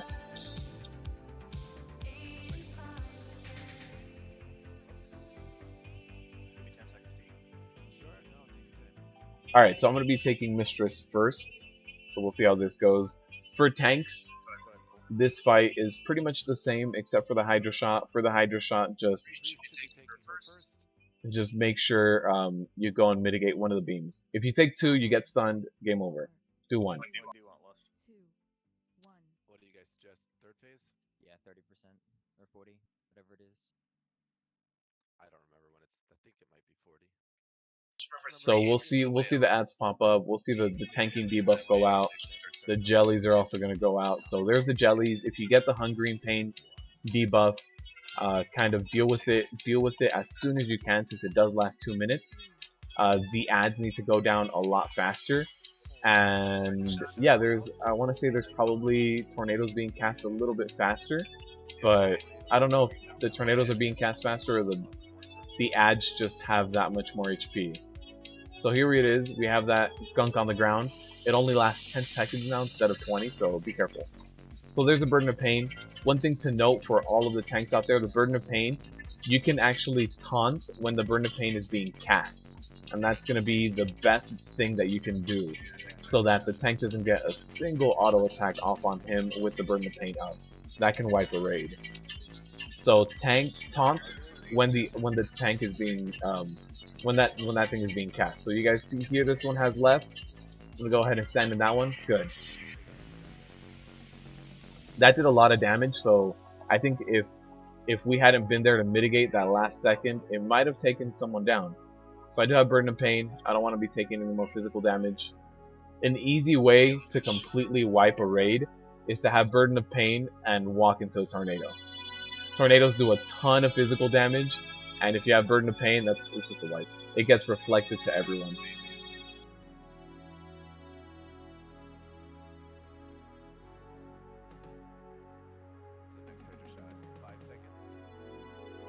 So here it is. We're going to have the feeding phase.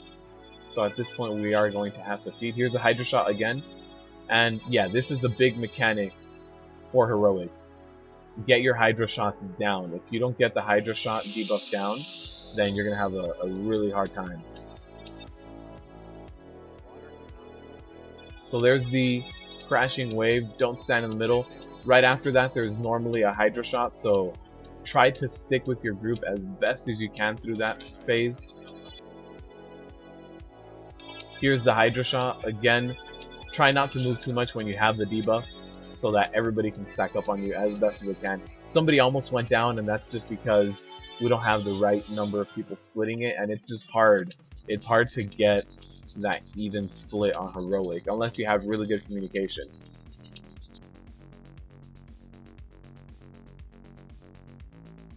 So again, ads are always priority during this time. So here it is, we're gonna have the crashing wave. I'm gonna move. And we're gonna have a Hydra shot immediately after this. So there's the Hydra shot.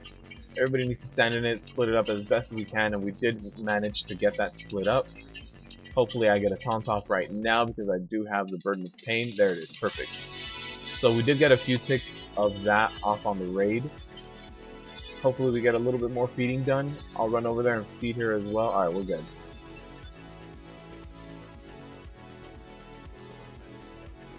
Now it's not normally for tanks to be doing any of the feeding, but if it needs to get done, it needs to get done. So there it is, I'm going to go ahead and taunt off. Somebody didn't run away when they got their debuff, their Hydra shot, so one of the Hydra shots just hit someone in melee, and there wasn't much we could do about it. Again, during this phase, just keep the ads down. They're your #1 priority, and we are going to have Devouring Maw happening soon. There's a Hydra. Perfect. Trying to do a good split. Here's a Burden of Pain on me, and the taunt off went off before it even got completed, so that's perfect. That you should have that done before it happens.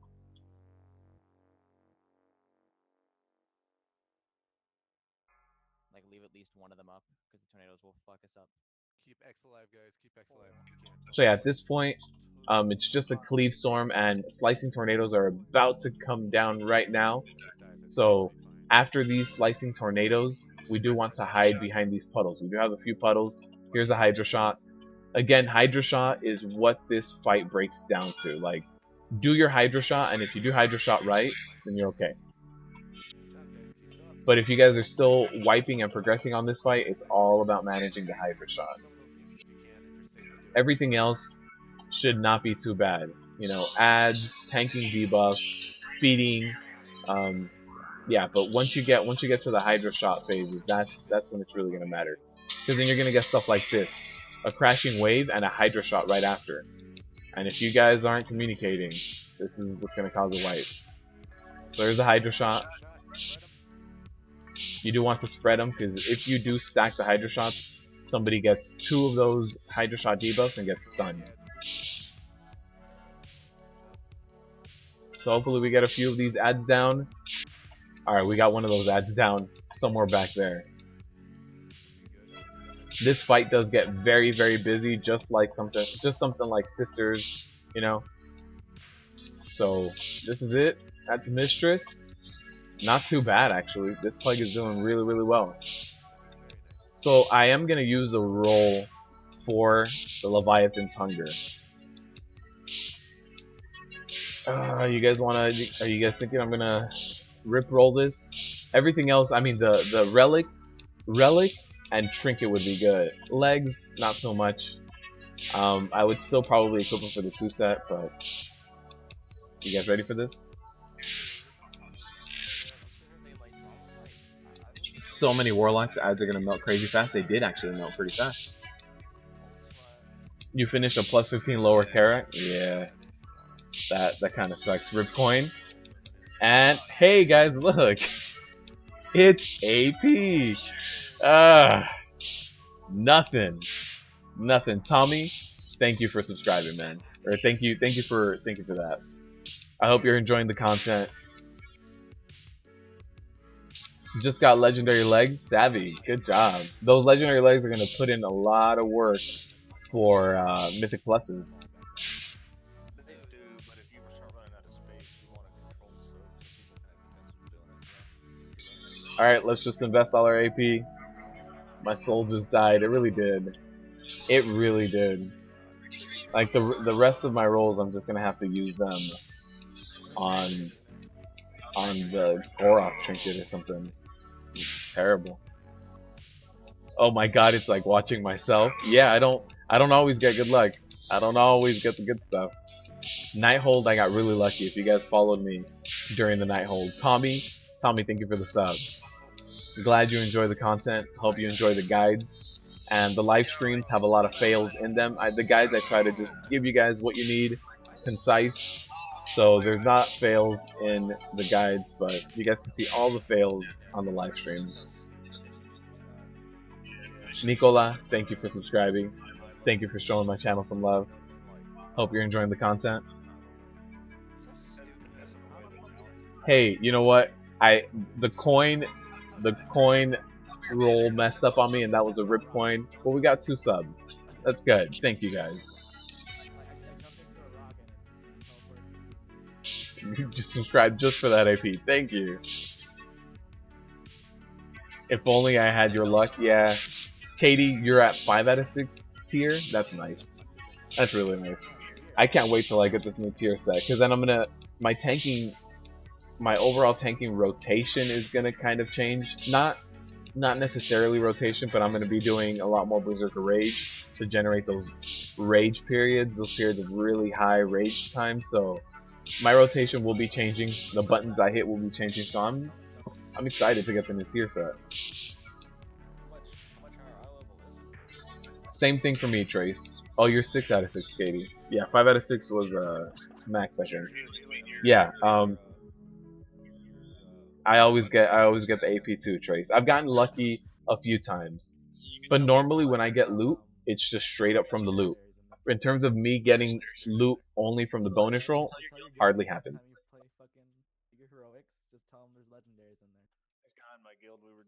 But I always buy the coins too, Trace. Every week, I buy all of my coins. This week I actually kind of filled up, so I do have 1 more coin waiting for me in Dow, but don't think I'll need it anymore. I'm at 3 out of 6. I'll need it once I keep rolling for Goro, since that has a lot of stuff for me. Goro has got that trinket for me. I need it.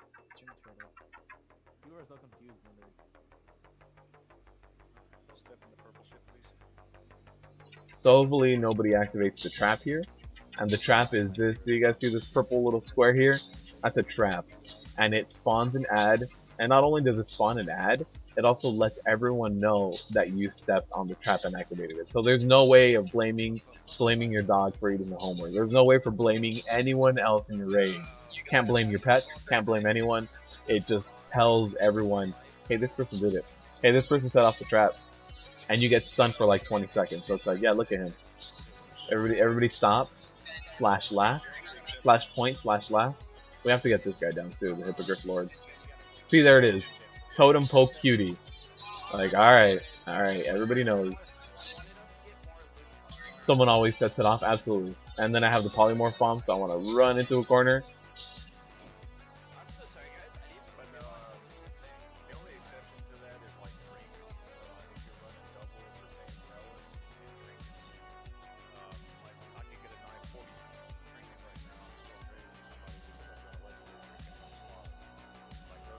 Can't sound both of them, but the other tank does have the Polymorph Bomb. So, here it is. Trash isn't too bad as long as you don't pull it all together all at once. Someone always sets it off, told you, yeah, it really is. You're not a gambling man, Max?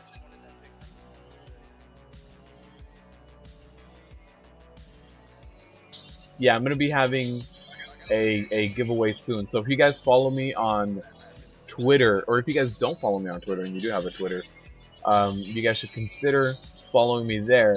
I'm going to be having a giveaway very soon, and I'm going to be posting on it on Twitter. So I'm going to be asking you guys, you know, I'll have a few options. I'll ask you guys what you guys want to see, and take your consideration from there.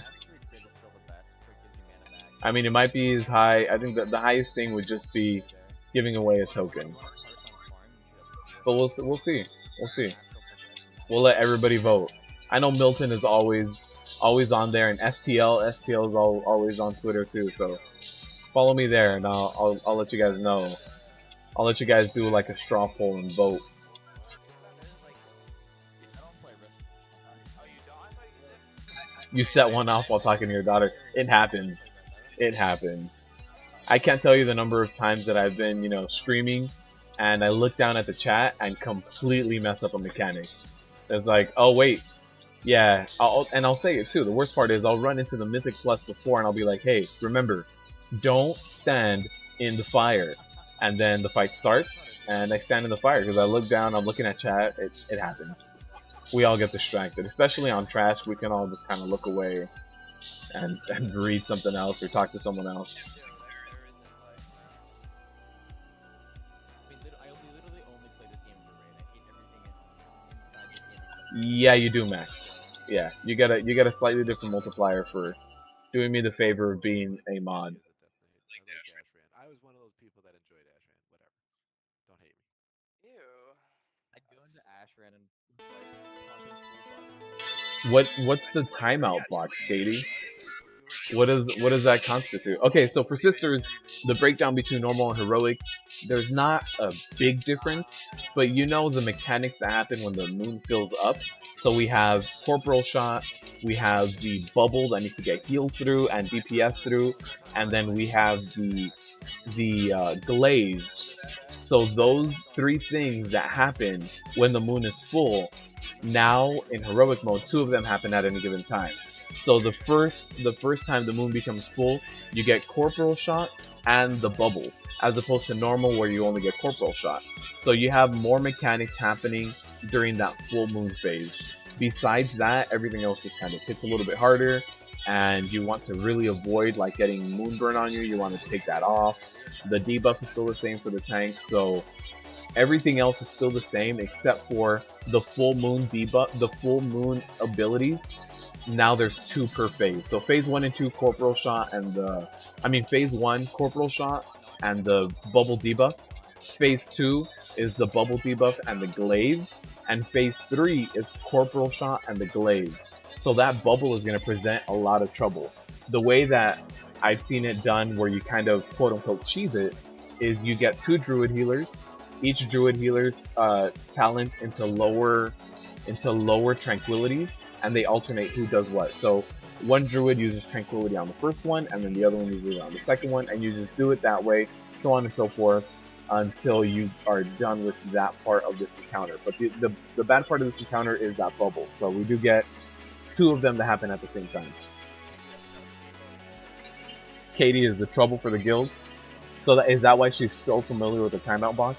She's just like, yeah, well, actually, the 4 walls on it are relatively well painted. They're blue. Swinging the band hammer, keeping chat clean. Yeah. For you guys doing me that favor and keeping chat clean. I know it happens. It happens at least once per live stream, where we get someone in here that's just they're either spamming or they're just not the type of people we want in here. So for doing me that favor, you guys get a little bit bonus of a multiplier.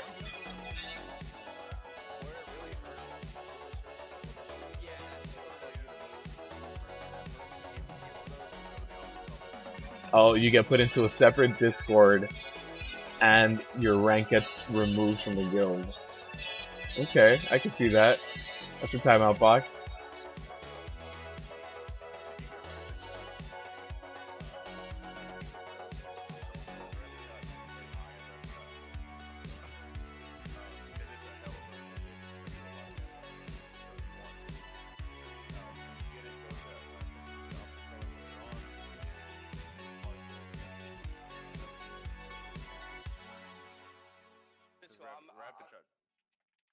You envy Katie, but you're kind of in the same position. It does like 500k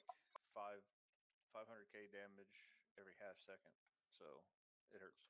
Yeah, that does hurt. All right, I'm gonna Boss, bro. phase 2. I'm gonna take the lady. Yeah, being in a guild and being the most hardcore person in the guild kind of makes progression a little bit easier for you, but yeah, I can see the frustration. Alright, so I'm going to be tanking first. I'm going to be tanking along the edge of the moon. The one thing that I do a little bit different is the fact that I just kind of stand here for the first phase change of the moon, since my stacks need to get up a little bit higher. Okay, so I guess I'm not taking it first. He taunted it back off, so I don't wanna make the boss immune to taunts. So we're good. Also, you can solo tank phase 1 and 2 by getting rid of your own debuff. So there it is. Now I'm going to be tanking along the edge of the moon so that people can clear their own stacks.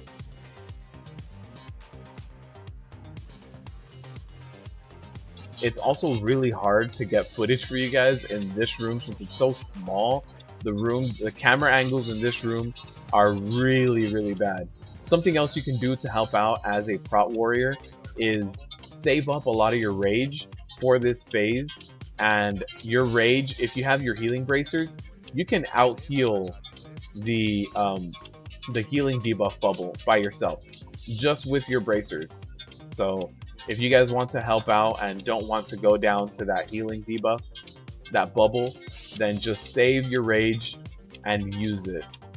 Use it as soon as, oh, here we go. We are going to start getting the ad now because we're in this phase. So here it is. I'll pick up the ad right now.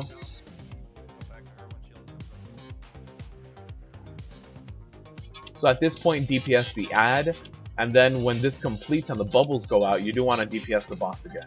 So again, I'm going to stand on the edge as much as I can to kind of keep my stacks down.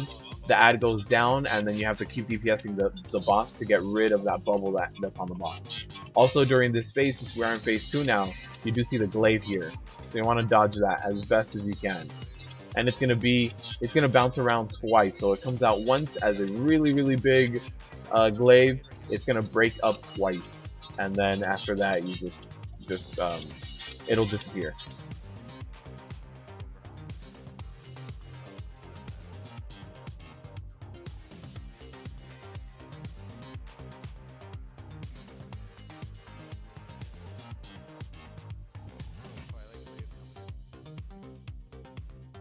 So yeah, everything else in this boss is the same as normal mode, with the tanking debuff, the ad. If you get Moonburn or Rapid Shot, go clear your stacks.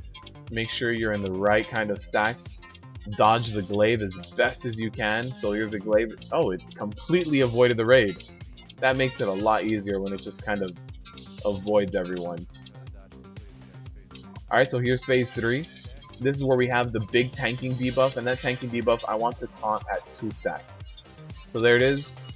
The other tank has 1 stack. Well, as soon as he gets the 2nd stack, I'm going to taunt off.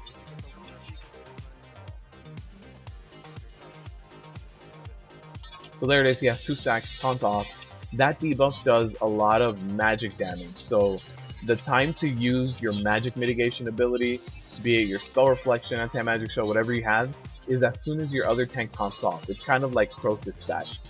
They do a lot of magic damage, and you want to use them when they're the worst. So I'm going to get my 2nd stack, and then when the other tank taunts off, we're going to have Incorporeal Shot right now too, and the glaive.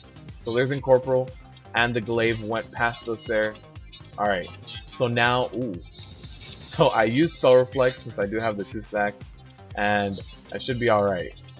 I do want to keep clearing my stacks, since clearing the stacks is going to do a lot less damage than, keeping them high and letting this arcane debuff stick on me. I don't want the arcane stacks to get too high with this debuff on me. One other thing you guys see over here to my left is the Lunar Beacon. So whenever you get that Lunar Beacon debuff as a DPSer or a healer, as soon as it falls off of you, you're going to drop 3 puddles on the ground. 3 puddles on the ground. So be aware that after that goes away, you will be dropping 3, and you want to drop them in the edge of the room. So you guys see these right here? Not what you want to do. You want to do this off in the corner. So try to hug the corner, get that as close as you can. There's going to be an Incorporeal Shot right now. There it is. And I need to move. That glaive took a lot of people out with the, or it hit a lot of people in the raid. So that's not cool. Hopefully I get a taunt off soon. I have 3 stacks of the debuff on me. I think the other tank didn't go down, so that was a kill. It got a little sloppy towards the end, but that's how Sisters always is. Sisters just, it gets real heavy. Yeah, there's no loot here that I want. None of this. I don't need any of this loot. So no need to say rip to my coin. You might not need a life relic. I'd love to have The one. question is, what artifact I put it in? No, I do not need the rings. You can roll for that.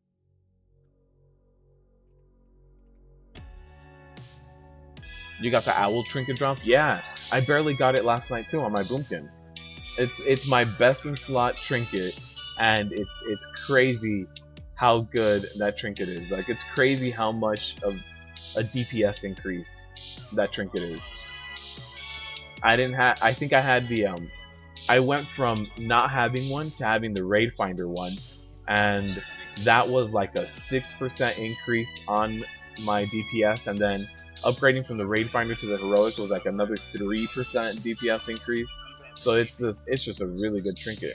Hopefully nobody hugs me. Just hide right here. Wait for this polymorph bomb to go away. I haven't played in a month. And that's good, Katie.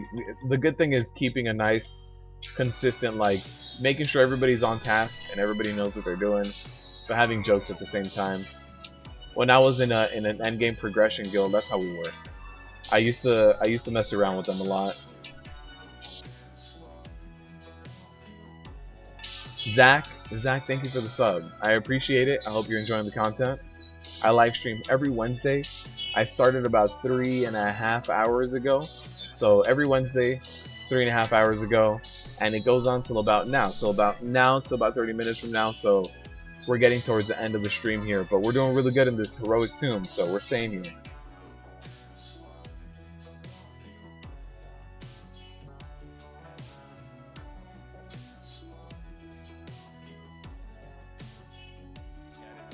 You've only been playing for a week. Yeah, the catch-up mechanics that they've done are pretty damn good.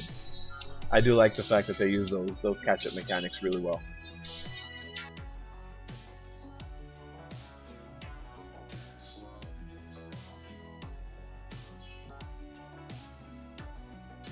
You have a healer that carries your raid. There's always one of those, right? I think there's always in a guild. There's always a really good healer or a really good tank that just completely carries everything. I've seen that a lot.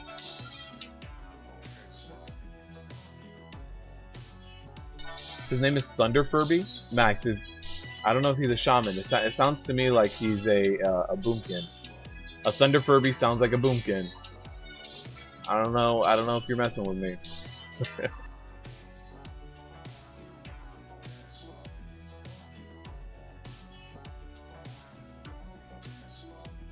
Behind whispers, yeah, Trace. I need to go back, do heroic ghoul dance to get the whispers. Whispers is second best in slot for me as well. So I definitely need that. These wailing souls do explode, so be very careful. You want to run away, kite them as best as you can, because then stuff like this happens. You see all those people getting blown up. You love Prot Warrior? Me too, man. Honestly, my favorite tanking class for sure.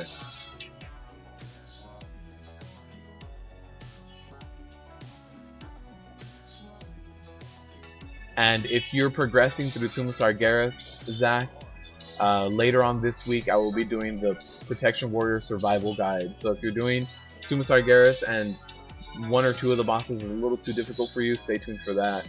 I'll give you all the tips and tricks that I know.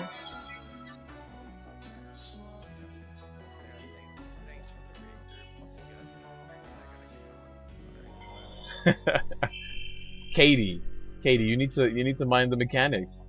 What do you mean you committed suicide halfway through the fight? I don't want to do this fight anymore. You know what? I changed my mind. I don't want this. Good morning. Good morning, Nero. How you doing, man? Just name and realm. I remember you, Nero. Good DPSer. I want to say warrior, right? If I remember correctly, DPS warrior.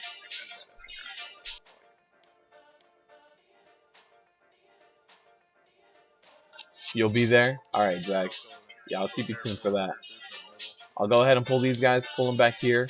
You can avoid a little bit of this trash by pulling everything carefully but people can mess it up. People can just run in there and just do whatever they want to do and just keep pulling everything. You do want to run away when Sever Soul is being cast, just like that. So that was I see Warlock Curse on them. So maybe it was that. Who knows? But we did get extra trash.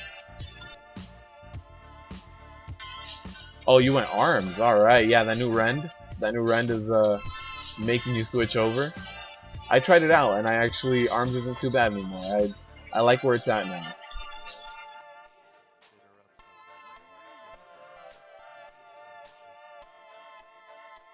You told him you wanted to say hi to Avatar. Yeah, there's nothing wrong with that.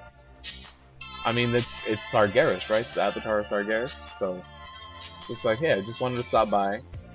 I know we'll never be able to kill Sargeras ourselves, but you know, I just wanna get a little bit closer to killing him.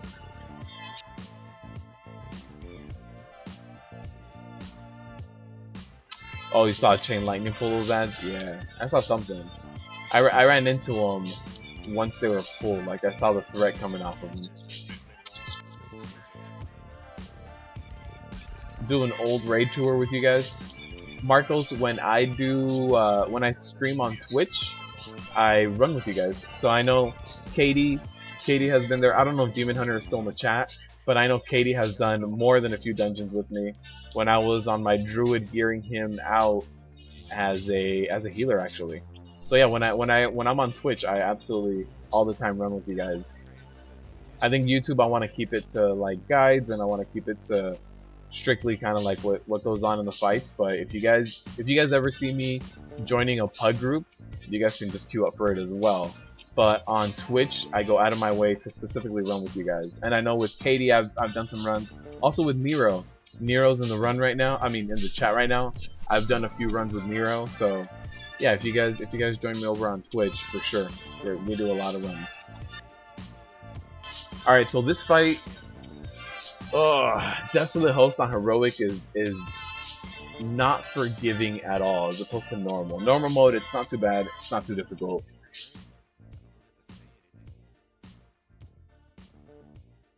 You pulled 1.6 mil on LFR Garoth? Jeez. That's a ton. On Twitch, Marcos, normally I stream Thursday or Friday. So one of those 2 nights is when I normally stream on Twitch. And it's normally later though. So if you guys are on like during this time, it won't. Normally I start my stream Twitch in maybe like 3 or 4 hours from now. So I start it way later. I start it in the afternoon. Yeah, but 14 Neltharians later. 14 Neltharians isn't too bad. Yeah, Neltharians isn't too bad. Skittish, since you don't have a lot of that non-elite trash that just adds up for bursting, it's not too bad. I think the worst part of Neltharian's layer is the, what are they called? Pummelers or something, or the guys that just throw rocks out. Those guys are going to be the worst, but shouldn't be too bad. We shall not talk about this group dungeon. Yeah, so Katie's done a few runs with me, Nero has too, but Marcos, if you follow me over on Twitch, I'll be live. Pelters, that's what they're called, yes. Pelters, thank you. You would love to co-tank with me if you get a chance? Yeah, now that I have my Boomkin and my Warrior kind of geared up the same, I'll run both of them over on Twitch. I've been really focusing on trying to get the Tomb content out for you guys, so the Twitch streaming hasn't been around for the past like 2 weeks, but I'll get back on it. Get it started. Alright, so the differences between normal and heroic. So in heroic mode, this Templar and I think also the Bone Warden, these ads get a Bone Shield buff that looks like the Death Knight Bone Shield. The only way to remove Bone Armor is for, in the Underworld, the Priestess casts Tormenting Scream, and the last tick of that scream blows up and destroys their armor. So what you need to do is the person that gets Tormented Scream needs to run over to where these ads are, stack on top of them, and then have the last tick blow up on top of these ads. That's the only way to do damage to these ads. If not, they're going to have that shield on them and you can't really kill them. So that's the big difference, is meeting up to each other. You still have Tormented Cries in the Corporal world where you have to throw the purple stuff behind him or to the side of him. You still have these ads kind of exploding in that little spell AoE that knocks people back. You still have the Soulbind. That means that you need to run to other people and hug them. The big thing is that Tormented Scream interacts with the bone armor. Also, if you stand close, so you see that this guy right here is in the spirit world. If the fight was active and I stand this close to him, we both have an aura that hits each other. So we need to not be close. So the spirit realm needs to be over here on the left, and the corporal world needs to be over here on the right. If you get soulbind, go hug someone. If you have Shattering Scream on you, you have to go stack on the ads. But besides that, avoid everyone from the other realm. The other mechanics are, there's this, if you're in the corporal world, they can throw a spear at you that puts a healing debuff on you that locks you into the spirit world. So you might be in the corporal world, you get targeted by a spear, you get hit, knocked back, and all of a sudden you're stuck in the spirit realm. And the only way to go back to the corporal world is to have a healer heal you and get that bubble off of you, and then you can jump back. So there's a lot of stuff that's different between normal and heroic. A lot. And this is one of the fights that's kind of when you're progressing through this, I think getting the first 3 bosses down is a little bit more quick. Like you can get Goro down. Demonic Inquisition is probably a little bit more difficult. Harjatan, and I would say after Harjatan, Sisters is probably going to be your best bet, and then Mistress and Desolate Host are going to present a lot of problems. So this is going to be, if you're progressing through heroic COS, this is going to be where you find one of the hiccups. You main tank as a Guardian, Vengeance, all 3, 920 plus. Jeez, that's pretty good. You have all 3 of them geared up. That's cool, Joshua. I wish I had your dedication to that many tanks.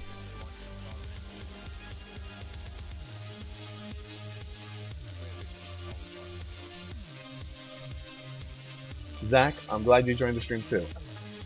Thank you for joining us here. So 1 and 3 are going to be spirit. So the other tank is going to be tanking the queen here and the priestess.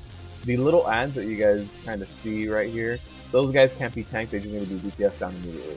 That's it. I need to tank these 3 guys very close to the Engine of Souls. So I need to just kind of stack up right there. And when the Shattering Scream goes off, that person needs to run over to me and get that scream off and get that AoE off so that the ads get the buff off of them.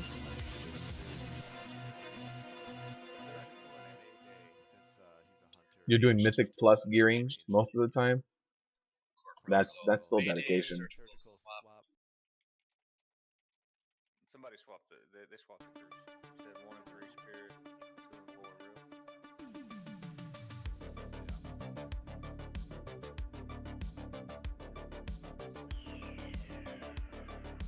Alright, so people are getting into their groups. I guess we have a few summons left. So we should be alright.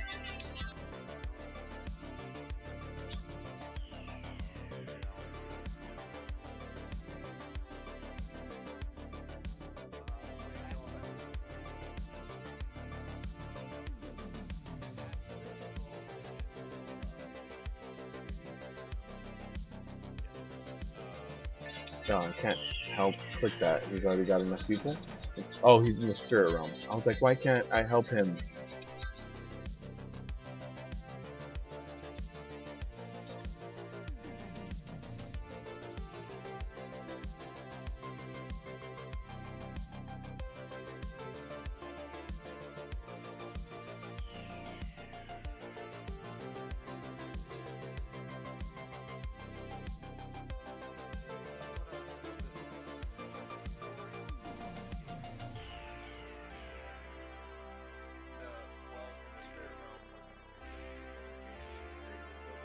Alright, so we should be good. I think the large majority of the DPS are going to ignore the ads. That's what I was just told, that we're going to ignore the ads when they get the bone armor. and then just DPS the engine. These ads shouldn't be doing that much damage to me, so I should be okay with just being able to ignore them. And again, so also the corporal world is going to be more physical damage, so the world that I'm in is going to be more physical, and then the underworld is going to be more magic. So as a prot warrior,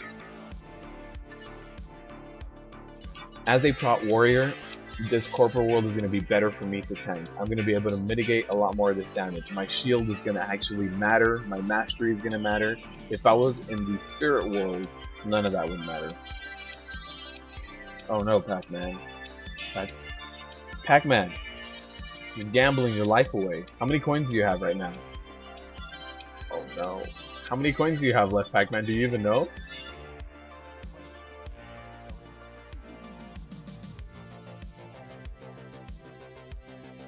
Pac-Man, did you break the bot? It's not responding. Or do you just not have the coins necessary?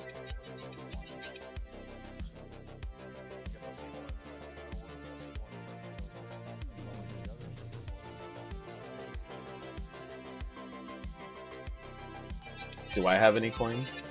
Do I count?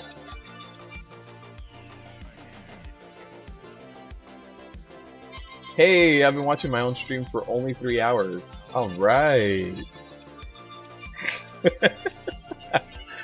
Oh man.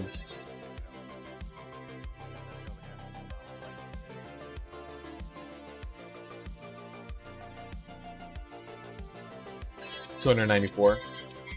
You're betting, man. Oh, there it is. You're back up. You're back up to over 300. Alright. So let's see how this goes. I'm going to be tanking right on square so that the Shattering Scream can be dragged over to me. And then the ads can kind of get, you know, their debuff taken off. So hopefully this goes well.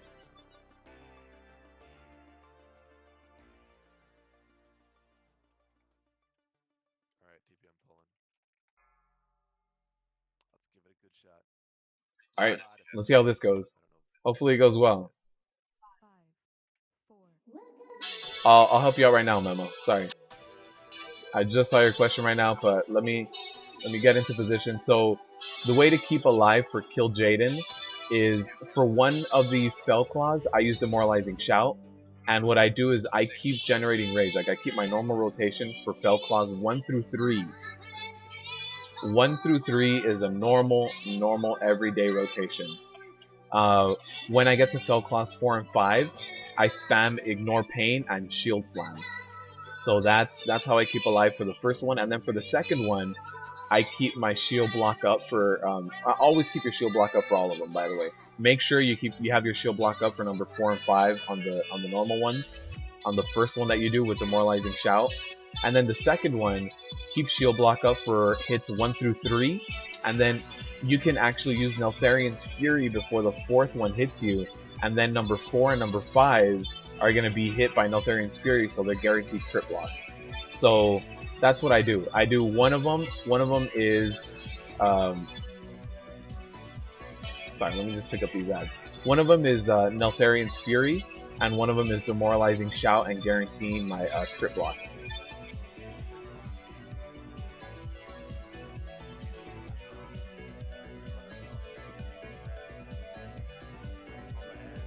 So yeah, that's how I stay alive and kill Jaden. Demoralizing Shout, Neltharian's Fury, and those are the cooldowns I rotate. Alright, so you guys do see that bone armor on them, and I keep getting knocked back, but you guys do see that bone armor on them. The only way to get rid of that is for someone who's getting Shattering Scream in the Spirit Realm to come stack on top of them. So it is a very common tactic to just burn through the boss and ignore the ads as best as you can. But eventually when if the ads don't have the bone armor, then you DPS them. But if they do have the bone armor, ignore them, don't worry about them, don't do anything to them. But you might get overrun with ads if you have lower DPS.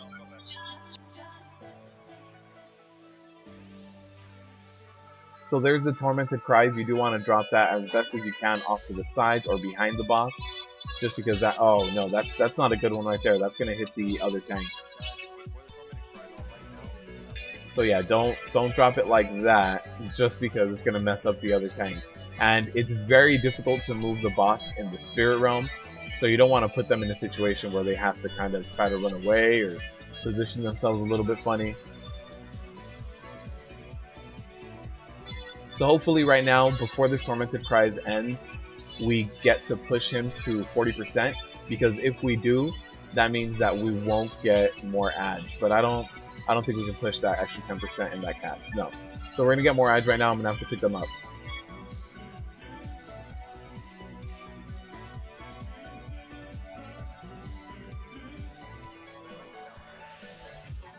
All right, so that Tormenting Cry was also very, very bad placed. We need to be on the ads, but the tank's being retarded. Somebody Yeah, push him, please. he can't hear you. I'm gonna get on this half of the room. Typing as fast as I can. Alright, is he over there? Moving. Alright, they all got bone armor. Get on the engine.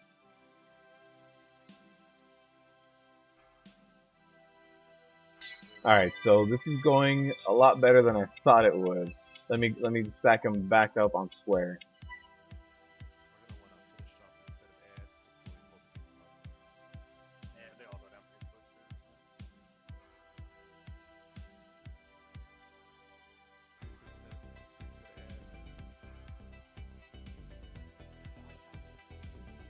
Down. Alright. So here it is. We're gonna have the Engine of Souls come out right now, or the Desolate Host rather, and the Corporeal Realm goes first.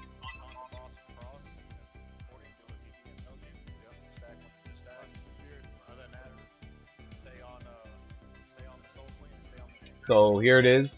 If the circle underneath the boss is empty, run in. If the circle underneath the boss is full, run out. And that happens for normal and for heroic. So regardless of the cast, you see that hole is empty. I mean, it's full. I want to run out. Don't want to be in there. On the next one, I'm going to have to take it because it is going to be an empty circle.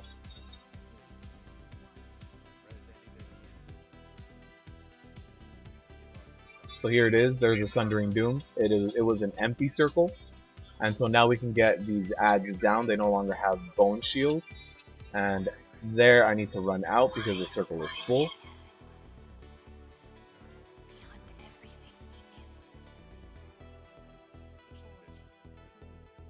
Alright, now it's just a taunt. Taunt back and forth, kill. Range, keep damage. Get him over more. Alright, and then this last ad needs to go down. Well, he doesn't need to go down, actually. And at this point, we just get him down. So I'm just going to stand over here, taunt off after every cast. So you guys see that the boss does move, and that's it.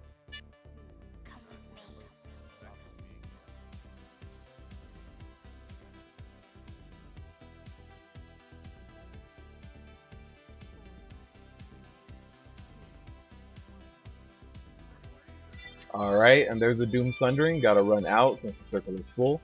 Run back in, taunt off.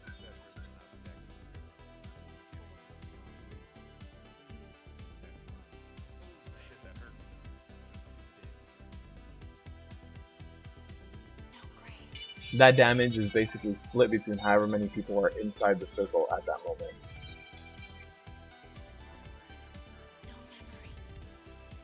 And that's it. That's the kill. That's my first Desolate Host kill on Heroic. Alright, this Pug is doing really damn well.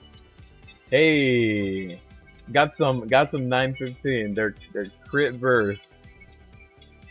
Oh man, I don't know if they're gonna be any better. That's actually a pretty cool transmog. Do I want to use a roll? Ooh, actually. Alright guys, I'm gonna use a roll. Helmet would be okay. It would be a slight upgrade. And this back so I can get my 2-piece. You guys ready? You guys ready for the roll? Oh man. Zach, thank you for tuning in, man. Ready for the AP roll?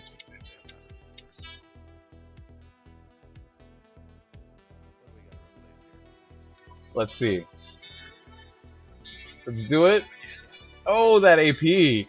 All that AP today. It's just so nice. So nice to get all that AP today. So then at this point, die, and you can come back right before Maiden.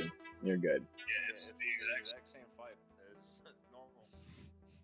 Well, there is one difference. You have to jump later with the bombs. You jump out The the only difference between normal and heroic Maiden and then is when you jump into the middle part of Maiden, is gonna get swallowed. you don't get slowed. So instead of jumping in at 3 seconds, jump in at right when you're below 2. So if you're at 2, jump in, and that's really good.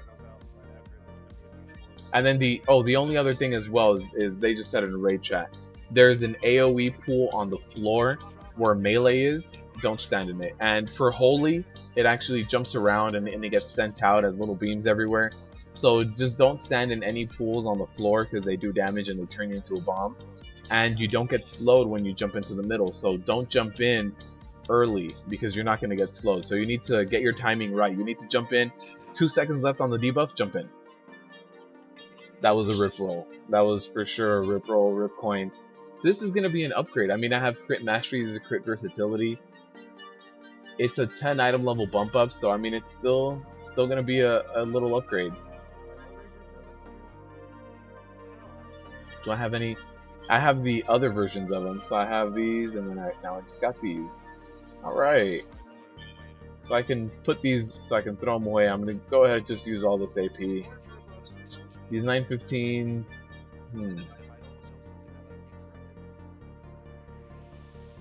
Yeah, the armor, stamina, and strength is just going to be an upgrade, so I'm going to go ahead and equip them. I won't throw away my other ones yet, but I might have to soon.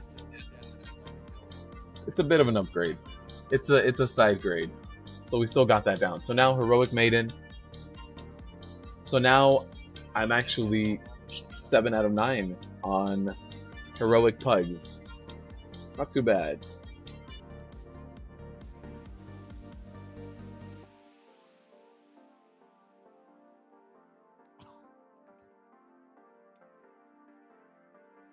That hurts. Oh, you lost 100 coins, Pac-Man. Don't. Oh, you got it back. Ouch. Man.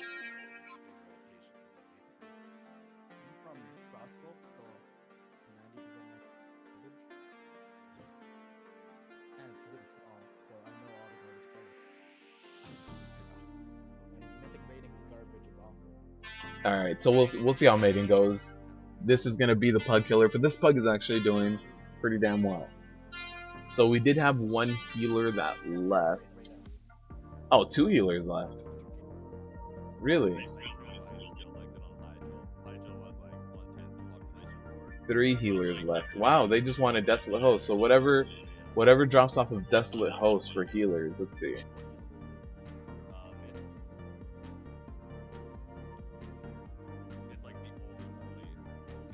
What drops off of the life relic, or their tier piece? Can't see anything else that's too special. I don't see like any trinkets or anything. That's weird. I'm not sure why everybody left.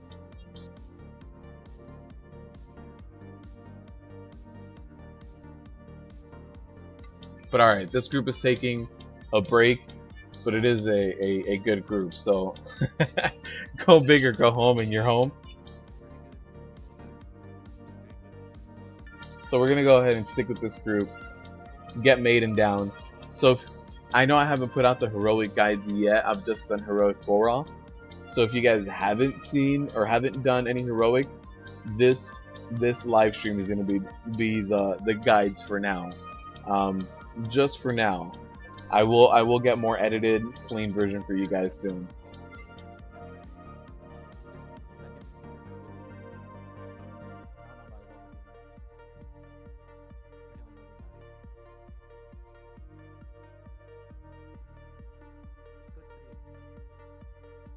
Are we gonna cheese the boss before the interrupt? I don't know how to cheese Maiden actually.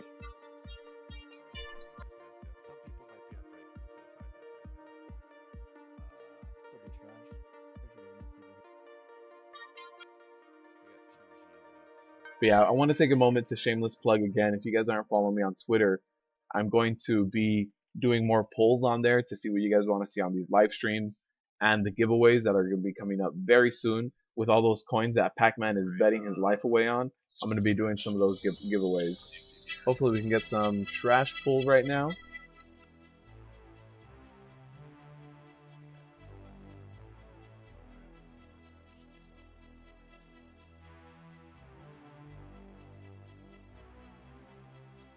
won't answer that one because I know the answer. You need to have 100 coins to bet. To bet 100, yeah. But I think the minimum is 5? No, in fact, I think you can just flip coin 1, right? I had a minimum set, but I removed it. At least I should have.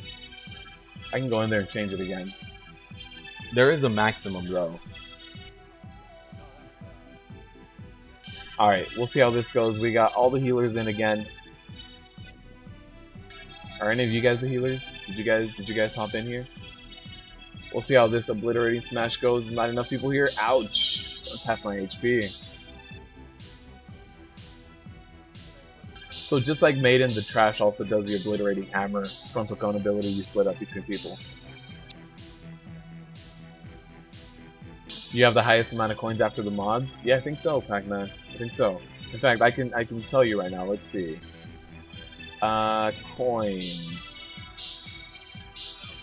Actually, Pac-Man, that guy from the last livestream, Ninja, he bet his way up to 500. So he got up there. All right, let's run in here, do this trash again, and then we'll be good for Maiden. Maiden should not be too bad, especially because this PUG seems very coordinated, and it seems like everybody kind of knows what they're doing, which I like.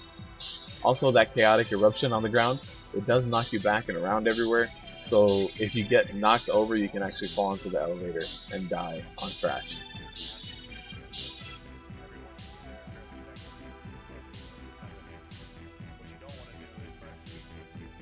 Oh no, Gray, you lost all your coins.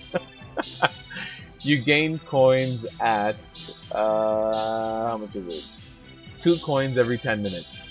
So you'll get coins soon enough. 2 coins every 10 minutes.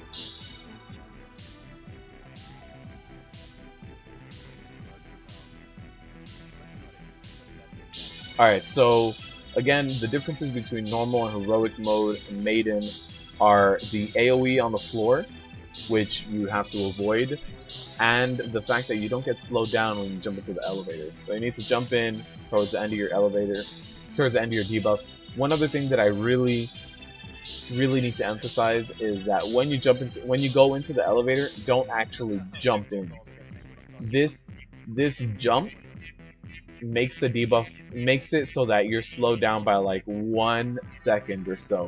So if you jump in and you only have 1 second left and you jump, you won't be below the elevator line and you'll actually hit everyone. So when you're going to go into the elevator, just run in. Just run over the edge. There's no need to actually jump. Just run and run off the edge. Because if you do this, you might be at the peak of your jump when your debuff falls off and you're going to hit everyone.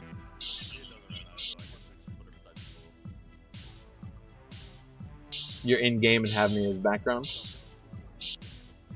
Yeah, you'll rack up coins. Tommy, thank you for joining on the live stream and thank you for the congratulations on the loot. I've gotten 1 upgrade so far today, so it's not a total rip raid. 15 cathedrals cancer. Katie, why would you walk in there?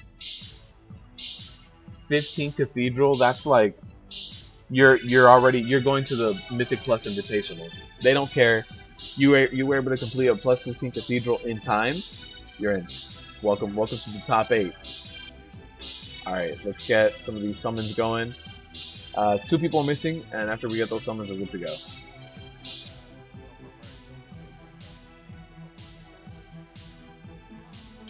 Pac-Man, you're... Oh, man. How much is that now? Pac-Man, you're at 382 now? Wow. At least that's what I'm seeing here in the panel.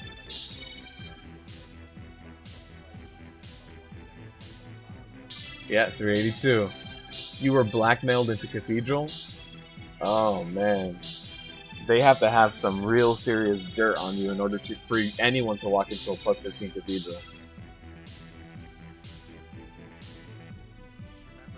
That's what Pac-Man does. Pac-Man gets his bad luck on the really low rolls. Rolls that are like 1 and 2 coins, he gets his bad luck out. And once the bad luck is out, starts high rolling. Alright, so this is going to be holy on this side, fell on this side, holy on this side, fell on this side. So now we all know kind of what side to be in.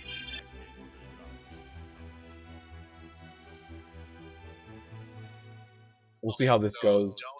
Don't interrupt. I hope I get her mace. Did you guys know? I didn't know until Glocks got it. But her mace can drop. So I wonder if it's just under all specs. No, I don't see it. But she can drop her mace, and so you can get that for transmog. So that's kind of cool. Alright, I will also use this potion. Since it's conjured, it's going to go away anyway when I log out. So go ahead, flask up. Alright.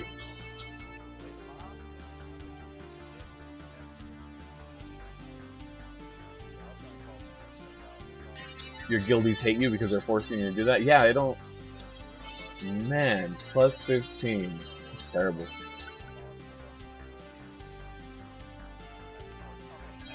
Pac-Man. That's why you lost 2 times to 100? Jeez, Pac-Man's getting real lucky with this. Oh no, he's back to 380.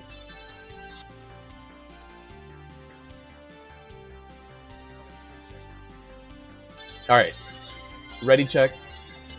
Get this going. Very similar to normal mode. Just don't stand in anything and jump off when your debuff is at 2.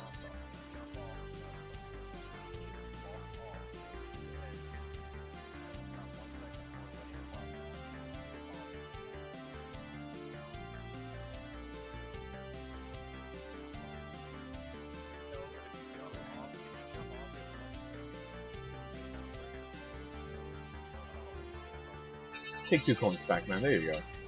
There you go. That's for you. Where's the other tank? The other tank's way over there.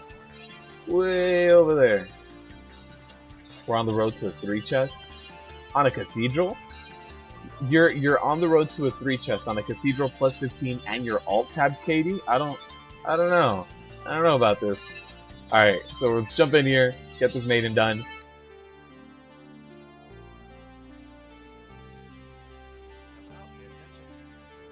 I do have Fell, so I'm not going to taunt the boss. The first hammer that comes out is holy, so I'm not going to taunt the boss.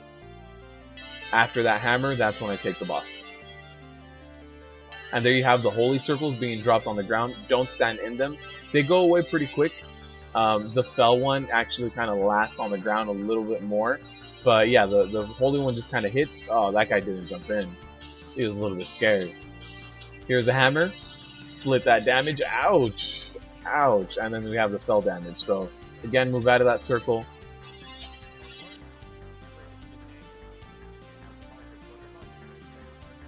I'm not going to pick up any of these bubbles since they're more important for DPSers. I'm going to hang out here. Hopefully I can get some of this from the DPSers that actually pick them up.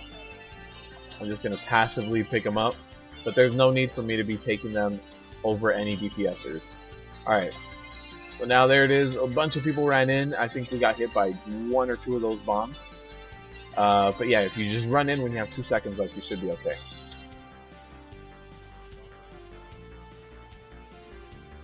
So here's the infusion again. I'm Fell. I have to swap over to Holy. I have to taunt off. Taunt, keep the boss on me since I am Holy. So here's the hammer. Hits down, you have the holy area on the ground. Don't want to be any part of that, and then you have the holy particles going over there. So now the holy part is off the ground. That's it. That's all you do. So now I'm infused. Hopefully I get a taunt off soon. There it is. 2 seconds left. Jump in.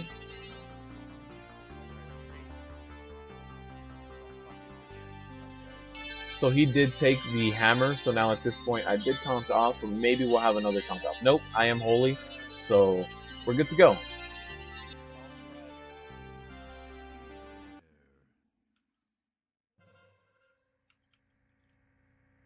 So again, as soon as that lands, you want to move out of the circle underneath you. The Holy One is a lot harder to see than the Fell one is, but you should still be able to see them both. So 2 seconds left, run in, and get... Oh no! I don't want to touch anyone. Alright, we're good. And I also don't want to be in the area where she's going to go teleport you, because if you're too close to that next area, the stun you get lasts a very long time.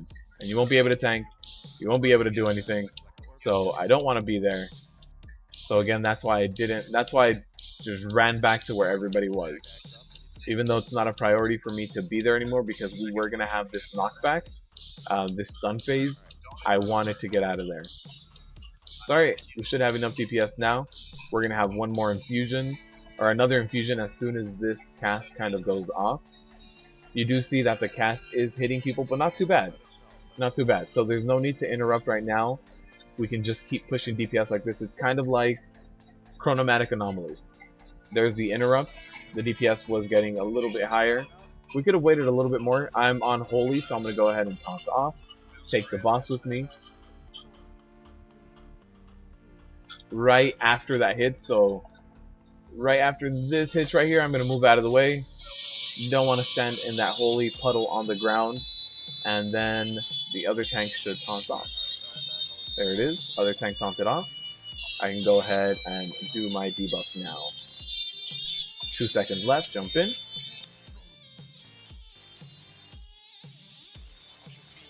So now again, I'm going to taunt off. I'm going to be taking the light hammer. Oh no, I got switched over to Fell, so hopefully the other tank taunts off. Hopefully. Oh, jeez. Oh, man. Alright.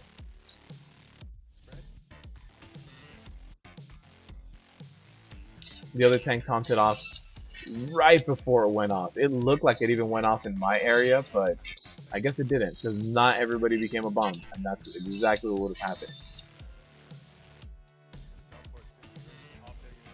It's so hard to see that debuff when there's stuff like this on the ground.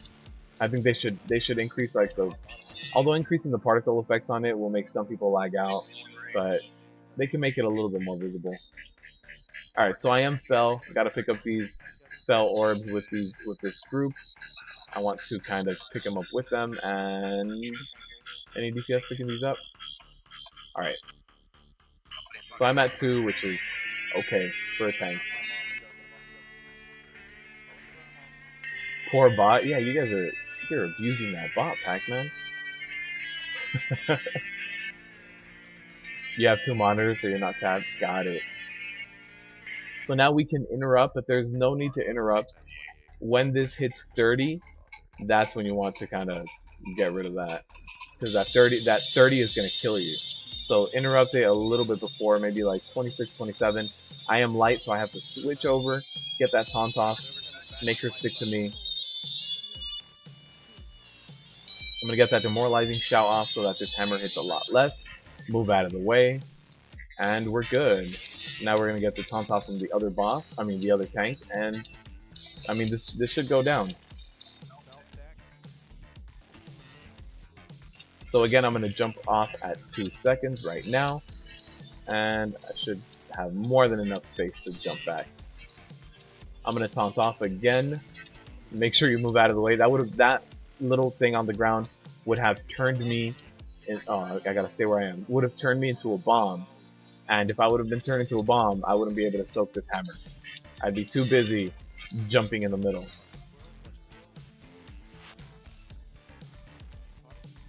And we should be alright. That's it. That's the kill. There it is. The bomb debuff goes away. I get my fragment, and oh man, I think I need to use this. Even though I have the chest, and I have a really good one. I got this trinket one day off my weekly. That was not good. This relic would be nice. But I'm going to save this. I'm going to save my last 2 rolls for Goro. Just save them. Since it's only 1 piece of gear, and it's only a relic, I'm going to go ahead and just save that for Goro. Alright, so surprisingly, we're moving on to Avatar with this heroic pug. Avatar for tanks is going to be pretty much the same, but you don't want to get hit by Shadow Blades. Shadow Blades, when they go out, whoever they touch, they drop a puddle on the ground. They drop a puddle on the ground of whoever they touch, and it's this big purple debuff that you can't really get rid of. The other mechanic that does get added is every now and then there will be swirls that get dropped off in the room everywhere, and that damage needs to be split up. So a swirl will get dropped. You want at least 3 or 4 bodies in there, probably 3 bodies in there, in every single swirl. So you kind of want DPS to kind of be in the whole room, and as soon as you see the swirls go out, everybody has to run to the closest swirl, stand in there, and actually mitigate that damage. So yeah, the differences between normal and heroic are just, besides HP and damage, it's just going to be the shadowy blades doing more shadow damage to people when they hit, and they also drop that purple debuff, and then the other debuffs that kind of get dropped around everywhere, the swirls that need to be split up between people.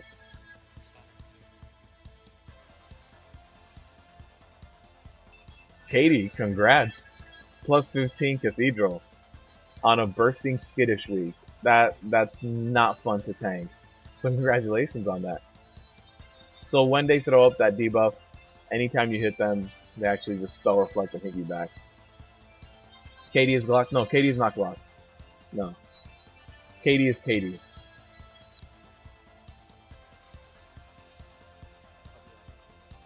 I run with Glocks and his guild on my Boomkin.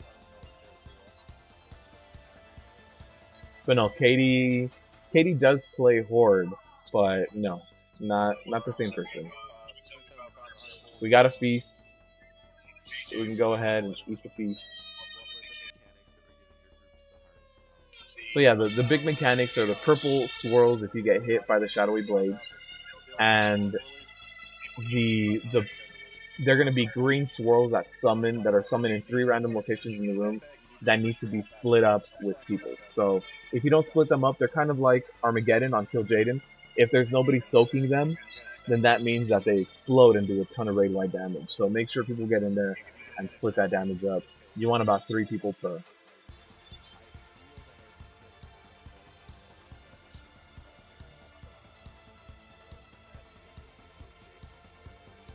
But everything else for the tanks is the same. Make sure you get 2 stacks of Desolate from Avatar, and then switch off between Avatar and Maiden. Maiden needs to stand in between the beam and Avatar, and Maiden needs to take all of that energy instead. And once Maiden is full of energy, everybody needs to swap over to her, DPS her, take her down.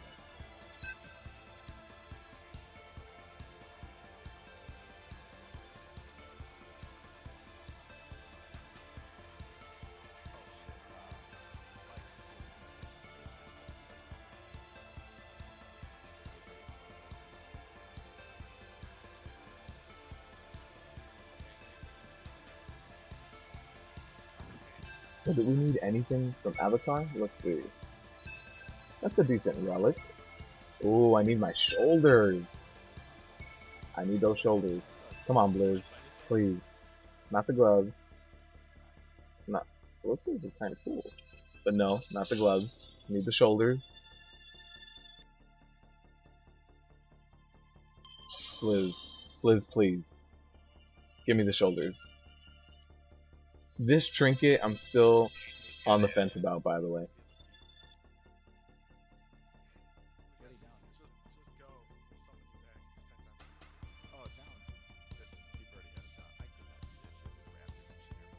Too tired and with 500 coins. You have all the... Save them up. Save them up, Pac-Man. Yeah, you have 501 coins. Save them up. We're going to do a giveaway very soon, Pac-Man. So hang on to those coins. You're probably going to want them.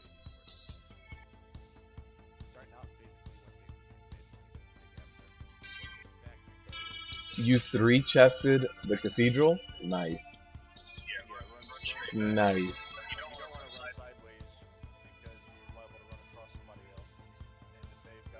Alright, so they're breaking down the fight, but it shouldn't...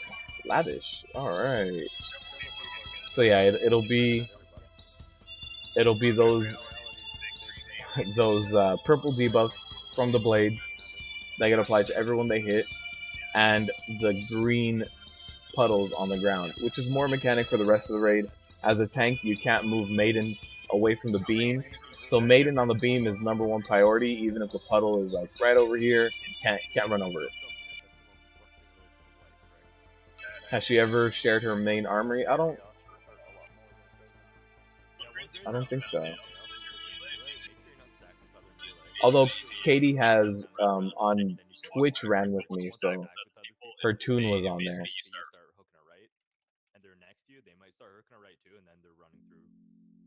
Stay 5 yards from your friends. That's more for the Unbound Chaos.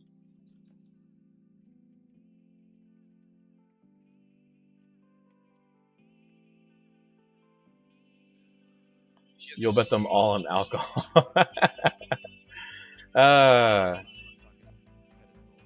I don't think you can post any links in the chat, but if she sends it to me, she can whisper it to me, and then I'll link it. That's if she wants to.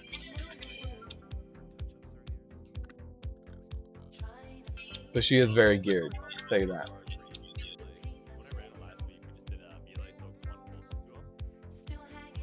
Yeah, this is the big puddles.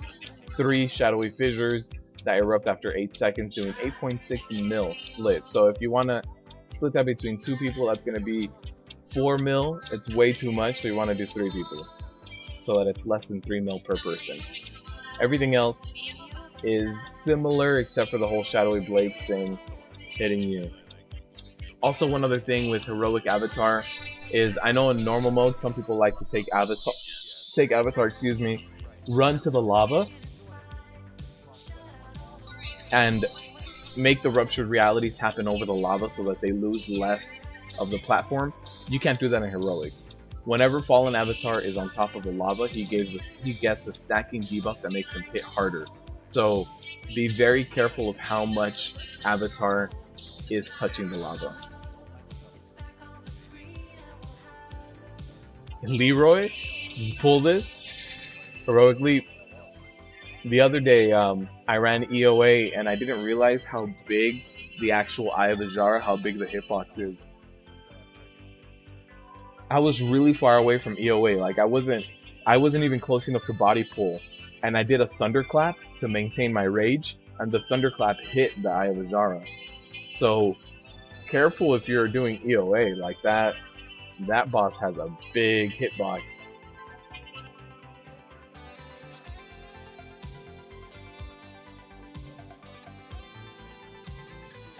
Later, Pac-Man. Thanks for coming by, and thanks for keeping chat active, especially in PvP.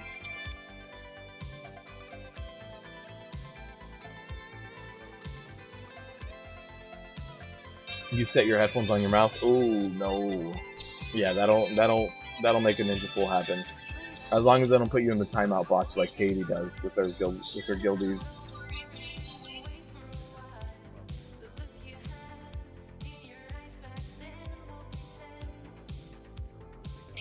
Alright, so I'm going to be taking Maiden first, and the other boss is going to be taking the Avatar.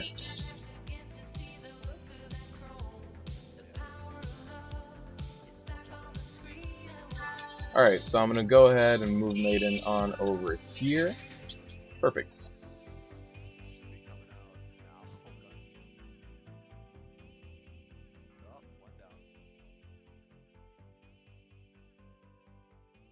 Alright, so I'm going to do a taunt off soon when that second Desolate goes off in 2 seconds.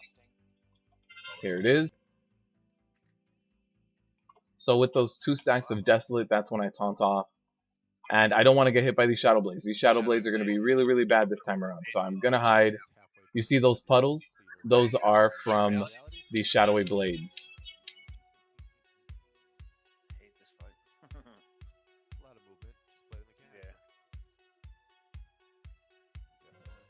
Next pylon is in the middle. So hopefully I get a taunt off right now. Oh no. All of that Unbound Chaos was right on us.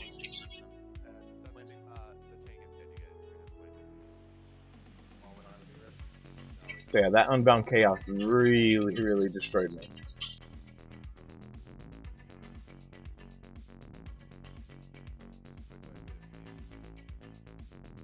in the purple shit. Yeah, it hurts.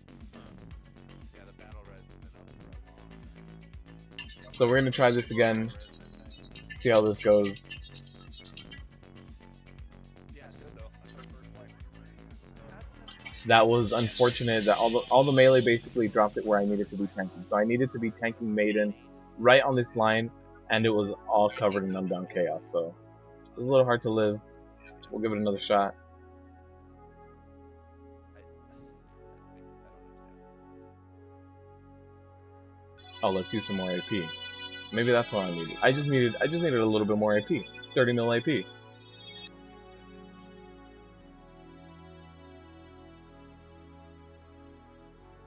want to save loss for phase 2 since there's going to be tornadoes and stuff too? Alright, someone's got a hammer for repairs too. I'm getting pretty broken at this point. But this run is going really well. For being a heroic random pug, it's going pretty damn well.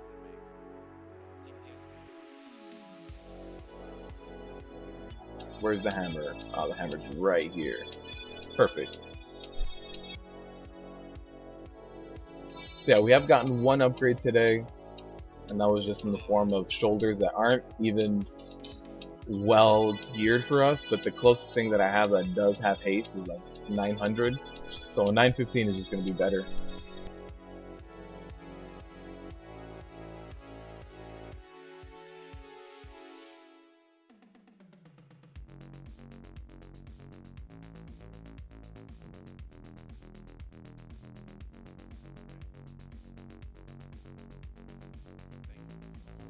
Alright, so again, I will be on Maiden first, and then we'll go ahead and taunt off on the second stack of Desolate.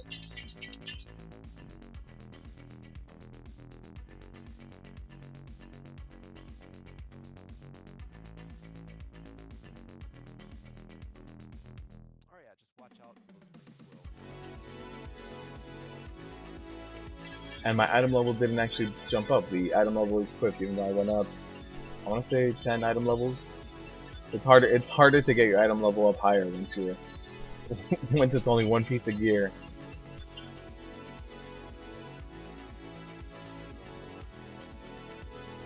But this week, hopefully, I get my heroic feverish carapace.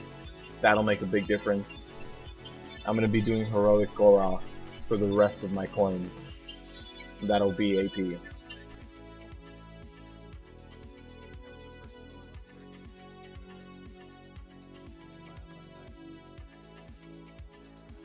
Alright, so I do want to slowly move Maiden a little bit closer, and this is for the taunt off, so that the tanks can safely do the taunt off. So there's already one Desolate on the tank, and the other one's gonna happen in 5 seconds.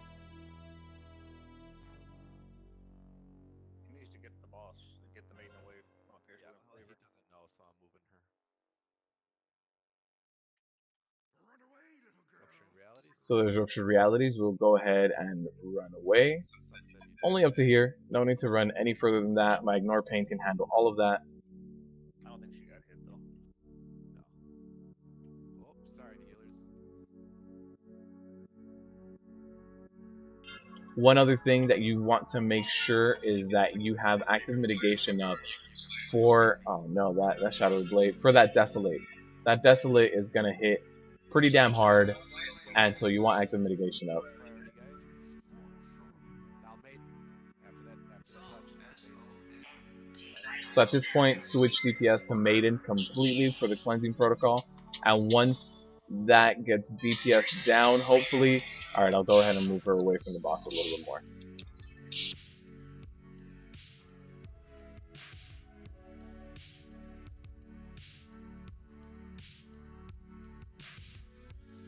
So the next matrix is going to happen, or the next buff is going to happen right in the same spot. And so we'll keep swapping over as the pylons. So you guys see that the pylons over here to my left are lit up right now, so you do want to go over there now. Touch of Sargeras. So there's the debuff that you want to watch out for. get 3 people to kind of jump in there and mitigate that damage. Good up, guys. You're doing well. Very well. Maiden is getting relatively close. Once Maiden is at about 94, 95, that's when you should swap over and just start DPSing there. Maiden, watch out for the purple shit on the ground, guys. Oh, I got jihaded. I can hunt though. I'm not gonna hunt till the purple shit's out of the way.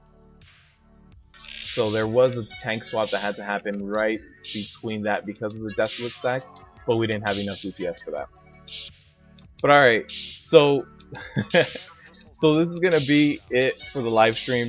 We've gone over the time today because of this run, because it went so well, but thank you guys for tuning in. Thank you guys for watching. And as always, good luck out there. And I do live stream every Wednesday at about 4.5 hours ago, so if you guys want to stop by, go ahead and do so. Check out my Twitch, check out my Patreon if you guys want to help support me directly. Also, check out my Twitter because I'm going to be having a lot more of those polls for the giveaways that are going to be starting soon. So check me out on Twitter, and thank you guys for watching.